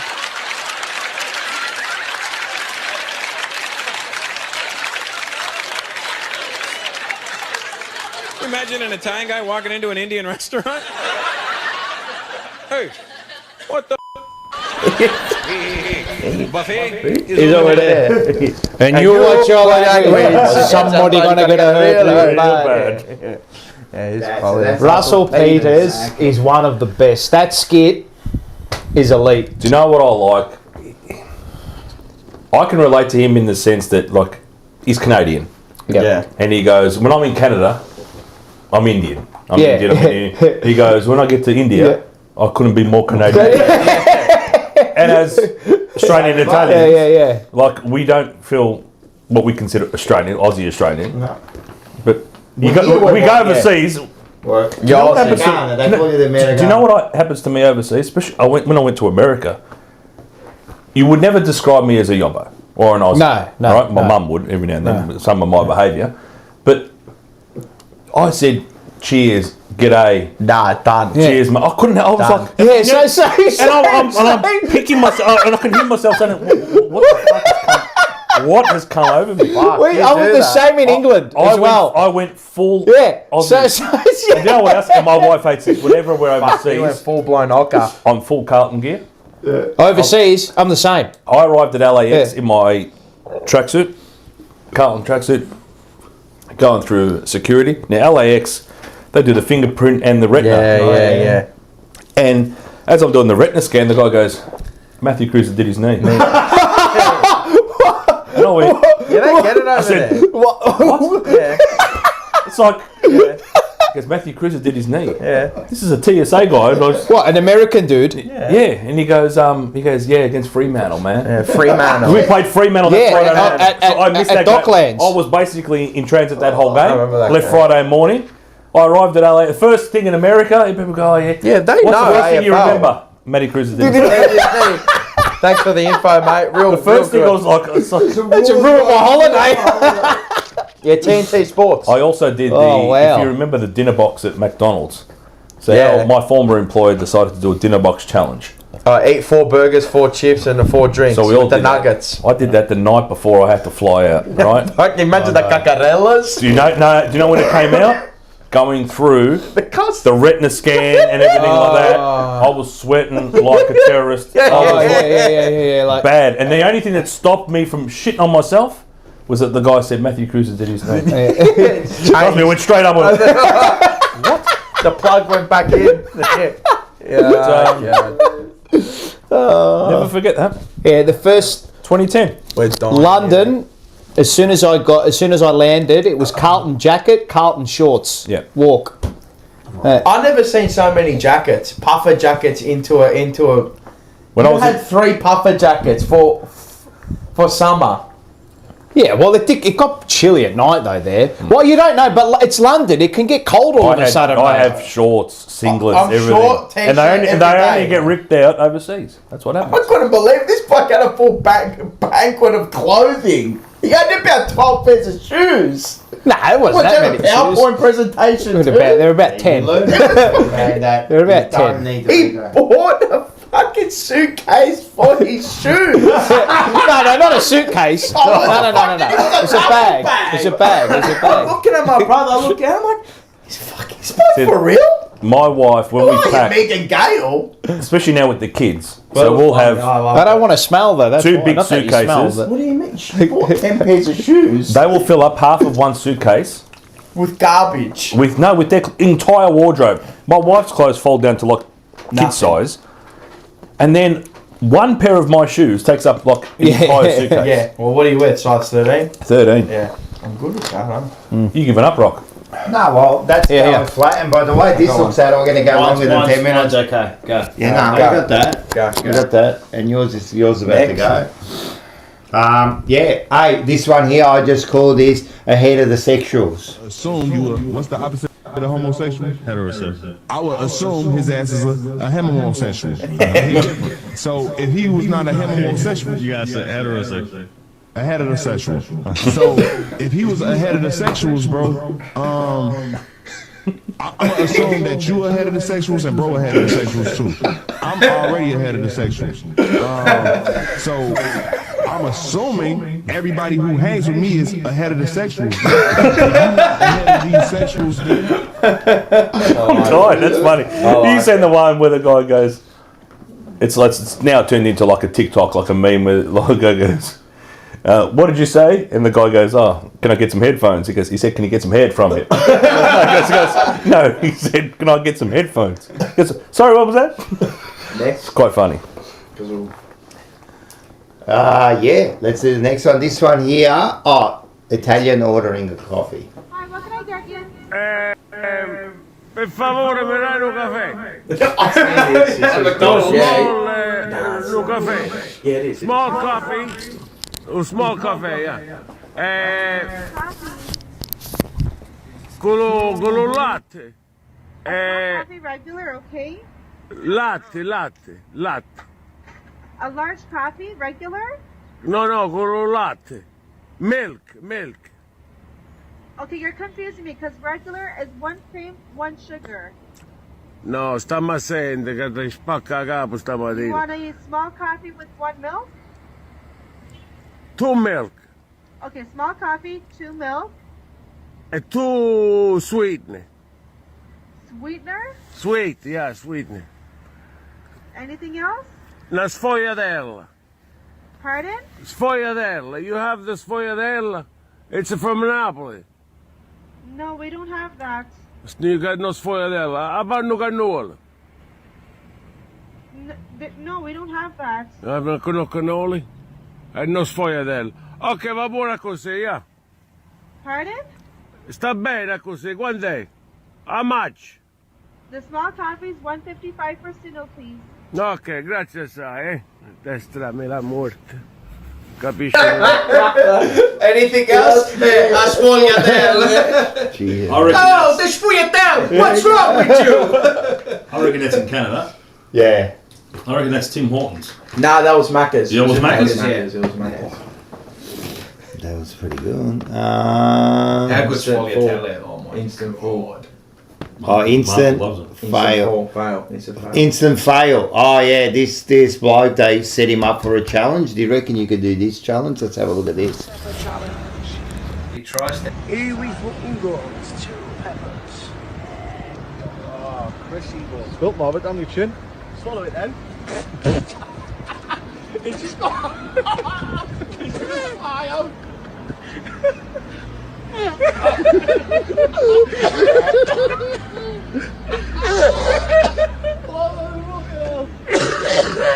Now you want, Chris? Straight there, mate. Struggling with Latin. Nothing gonna drink. Unfortunately, you don't get it today because you failed to do the challenge. You've won straight in now, Chrissy. The cinnamon challenge? There's no chance you can take like a I've done that before. spoon of cinnamon.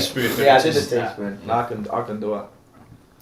Enough lubrication in the mouth. This shot was worth celebrating. Let's have a look at this. I was waiting for you. I was waiting for somebody.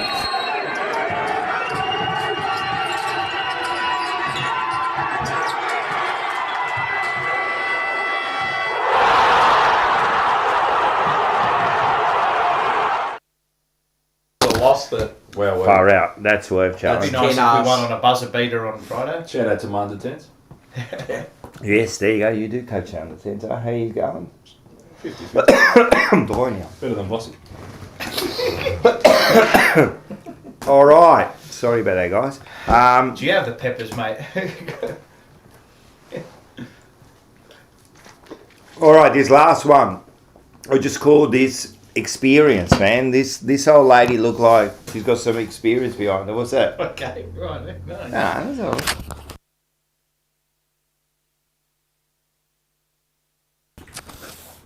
See that? Nice, eh? Nice move. You like that move? Okay. Let's see the old lady now. Watch this. Bang. Oh, it's well done. That's well done. I like that. That's street smarts. That is so. All right, that was a Market Cats. Market Cats. All right. We've been this has been there for 2 weeks, so I want to play this. This is a bit of TJP retro. Oh, God. Oh, wow. No, but you're not in it. Oh, okay. Right. So let's have a look. It was funny because we were talking about rats before. Okay. We're talking about coaching. Oh. So we got a little bit of a clip of The legends. the legends. Let's have a look at this. you did the press conference with Sticks. Your best mates with Sticks. Like, how was that hard? Like, I don't know. Like, it was. Sticks was the president at the time. It was the president. Yeah, it was a weird time for all of us. That I found out. I went into Greg Swan's office and just said, "Can we cut to the chase here? Let's if something's going to happen, just let me know, could you?" Yeah. And then he just said, "Yeah, well, something's going to happen." And then it went from there. So that was the Monday, I reckon. Yeah. Did Sticks talk to you at any stage before that announcement? No, I don't think. No, he might have. I can't remember. Yeah. But me and Sticks, from a playing point of view and respect for each other, are enormous. I've never been to Sticks' house. So, the boys that lived on the Essendon side of town and the boys that lived on the eastern side of town, where it's different. Yeah. So, from that point of view, I'd never been to his house at all and still haven't to this day. Yeah. And that's the way it is. But if I see Sticks at the Hall of Fame or all that, we catch up and have a good chat. Of course, and Jen and his beautiful girls and all that. But from that point of view, we weren't, if we were going to catch up at a function and that, we would at the club, but we weren't on the same side of town, and we didn't, even when he was president. My understanding was that even though he was president, he still only gets one vote in these matters, and he was outvoted. Yeah. That's my mail. I could be wrong, but I think you'll find he did not want to make that decision. It's all. It would have been heartbreaking, or almost like clutching at his heartstrings. For everyone, I'm telling you now, it was heartbreaking. And you actually, after that, because you coached the last game. Yep. And then you did the press conference. You held yourself like. Oh, you walked away with your head held high. That's for sure. How was that like? Because. Well, it's tough like day everything. for You you. can sit there and you'd say, in your whole footy journey, 28 operations, been sacked from 2 coaching jobs, and they've probably had, you could say you could be bitter and all that. And there's moments where you're pretty frustrated. Of course. But at the end of the day, would you do it again? My other would do it. You would, The love of the game and all that, as hard as what it is, and the other responsibility is we can. It's like leadership, and leadership is just thrown around, but I think it's easy to lead when everything goes right. I think it is so hard to lead and keep to your values and your strength when things are going wrong. And that's a true leader, I think, is that when things aren't going right. When you're winning games of footy and It's easy. It's easy. It's easy. But through adversity, and that's why I take my hat off to Vossi this year. Through that period of adversity, got things back on track, and that's true leadership. 100%. And we sit there and we can blame, and he did this and all this. Well, you've got to take the facts in of everything that happens, and the facts were there. The decision was made. I can't change it. No. You can look in the rear vision mirror, but it ain't changing. That's right. Or I can look at what's ahead and the opportunities that I have for myself and my family and the game. At the end of the day, I love the game. 100%. And I think it's the people that make the game. And like everything, in business and life, there's some good people and there's some not so. Yeah. And trying to work out where you sit and how you're there, just be true to yourself. Very good. Good message. There you go. Big rats. A lot more grey now, mate. Me? Yeah, in the beard. I put on a lot of greyness, mate. It's the way it is. Got our little mascot in the studio as The well. mascot, she's here. She's been playing. Did you see what he had in his hand? Who? A Degani coffee. He had a Degani coffee. Degani coffee and North. So Angie goes, you don't talk about me, Tammy. change your thing, everything there, mate. Relax. You go to Degani for the coffee, Yeah. and then you go to North for. I remember you saying that. Wait. You had a saying. Did I? Yeah, you About did. What? About Angie's North? Oh no, it's for, you go. No, people go to Degani for the coffee. No, Degani for the food and North for the coffee. But no, people. First we went to North for Ange. Yeah. And then we went there for the food. And Ange. Now we go for it off and Ange. So make sure you catch all the Legends interviews. But that one was a good one. That's a two-parter, and that was just before he got rehired by Hawthorn. By Hawthorn, yeah. So in between. Great insight. Very good. You like Shelby? We were saying about dogs. You either get it or you don't. Yeah, you get it or you don't about dogs. Either you love them or you don't, and the love that a dog gives you, here. not your 4 big ones. your family. No one loves you like your dog. And I've always said this, and I know it's a stupid, like it's a stupid little saying and that, but lock your wife and your dog in the boot of your car for 4 hours. Open up the boot and see which one is happy to see you. Oh, already know the answer. And the other thing is, like, I could leave the house and she's like spewing, right? And then I'll forget something. So I'll come back in and it's like she hasn't seen me for ages. Yeah, She's so rapt. It's about a minute and a half. They do zoomies and they jump on you. Yeah, so that's it. So that was good. Now she knows the camera's on. She's too smart. Yeah. You're a good girl. So that's it. It's been a big show. Thank you, everyone. Show. I think it's been a good show. Thanks for Fabs. We've tried to solve a few problems with the great Fab. I think it's Prendercast. been good. I've Make sure you check really out their podcast. liked. I've tried to bring a bit of balance to everything. I like what you brought today. It was good. It was good. It's always a pleasure coming on. Acknowledging there always. are problems, like we know there are, but Yeah.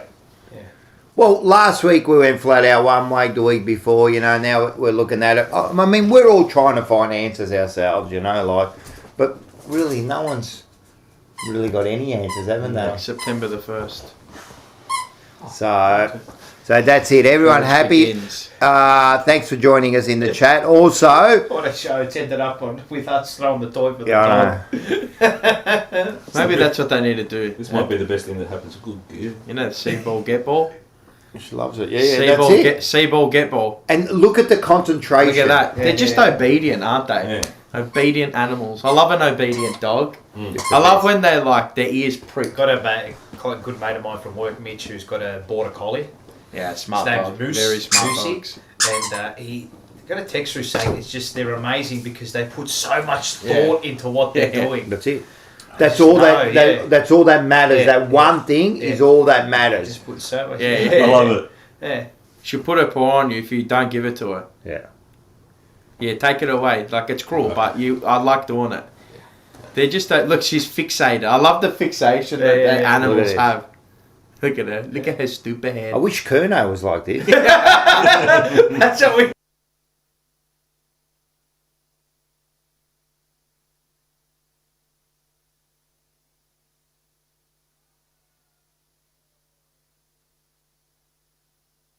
Off camera. It was off camera. It was on just. Get it back. Get it back. Go again. Can we get it on camera?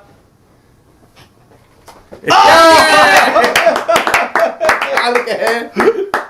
Well done. You're gonna find it hard to keep her out of records from now on. Oh, she got it again. She's a gun. She's a gun. Yeah, so thanks for that. Make sure, start getting your tickets if you want to come to the show. Fab's going to be there, aren't you? Absolutely. Well, I think we'll get you back up on stage, the boys. If I'm there, I might as well. I think so. So we'll be there. The link's up above. The link's also below. Yes. Make sure we get it. We got Brad Pierce, and next week we'll announce the other one. It's going to be like usual. I think it's TJP number 4 now. Yep. Keep your eyes peeled as well. Yeah, in the keep week. that. There'll be preview, reviews. Yeah, we'll get all that. Previews, reviews, been good. Another good preview. Yes. I can't remember which review. It was good. It was good. And also tomorrow night. Make sure you get on tomorrow night. We'll have Andreas on the preview this week. Yes, again. Fix him up with You're not. Oh yeah. Well, he's going to be on. He's going to be on tomorrow night too. He was in Greece, or is he still Yeah, he in just Greece? got back. He got back at the start of the week. So Andreas will be on from Black and White. United. We got some special things happening. Let's just say that Scotty's going to be making a good appearance tomorrow night. So make sure you get on. It's going to be a fiery show. Did we get to 2.8k subs? Not that we ever asked. And you've got a member of parliament coming on. We've got a member of parliament. We're going to be talking about. We're going to get in depth with what's happening with the stadium. Oh, the Tasmanian Stadium. Yeah, what do you think? I thought you were talking about Princess Park. Nah, fuck. Nothing's happening there, mate. Yeah. It's done. Also, that's it. Very good. Get that. What's his 2.8? Oh, shit. Oh, no, we got to 2.8k subs. We did get there? Yeah, Have we on got this there? show. Yeah. Bullshit. Share us around. Let's try and get to 3K. I don't know if we will by the other one. Hit the subscribe button. It costs nothing. The Prendercast. Get on the Prendercast. The Prendercast on all platforms. If you want to get it early, sign up to the Patreon. Sign up to the Patreon. Yep. Very good. I did We've see done someone well. complain about that on Twitter. What happened? Someone complained about us being behind a paywall for those who want for to get 24 hours. Yeah. He wasn't getting that after 24 hours. It's free, correct.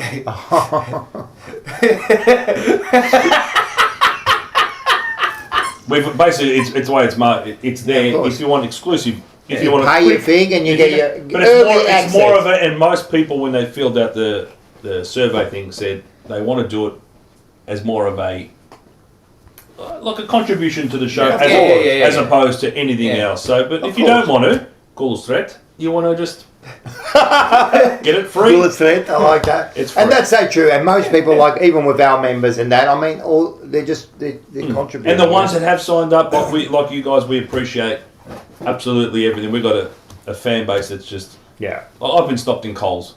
Yeah, I know it's. You know what I mean? I thought I was going to get mugged one day. So these kids on bikes. We'll finish with this. I'm going into Coles and I just see these 16-year-old hoodlums. I'm thinking, and they're eyeballing me, and I'm thinking, hopefully they're not back there when I come out of the Coles. So I get out of the Coles, I come out, and they're still eyeballing me.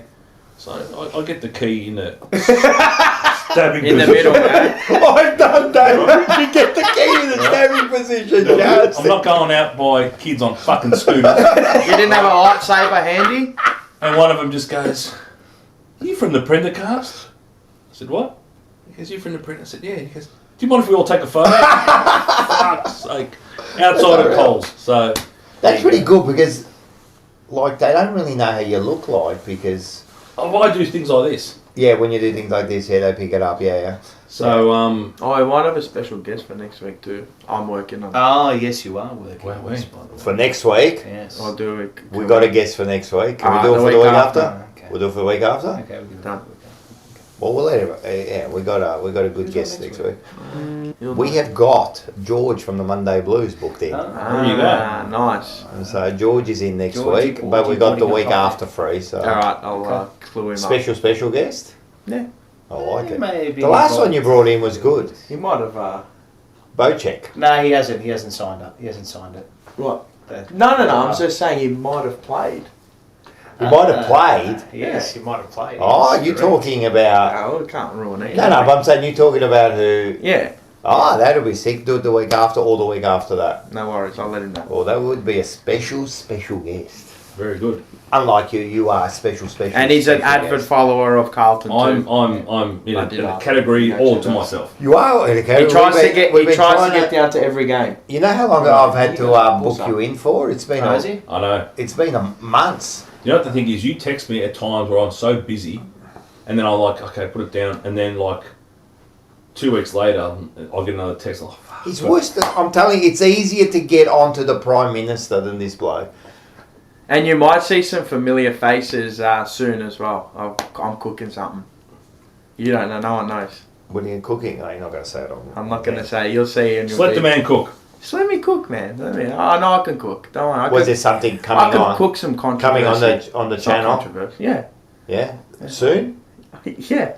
Alright. Right. Okay. So just look out. Mars is up to Watch some, out. mischief here. You don't... you do know Mars, but when he's got that stupid smile on, something's happening. Yeah. I thought we dragged out a farewell.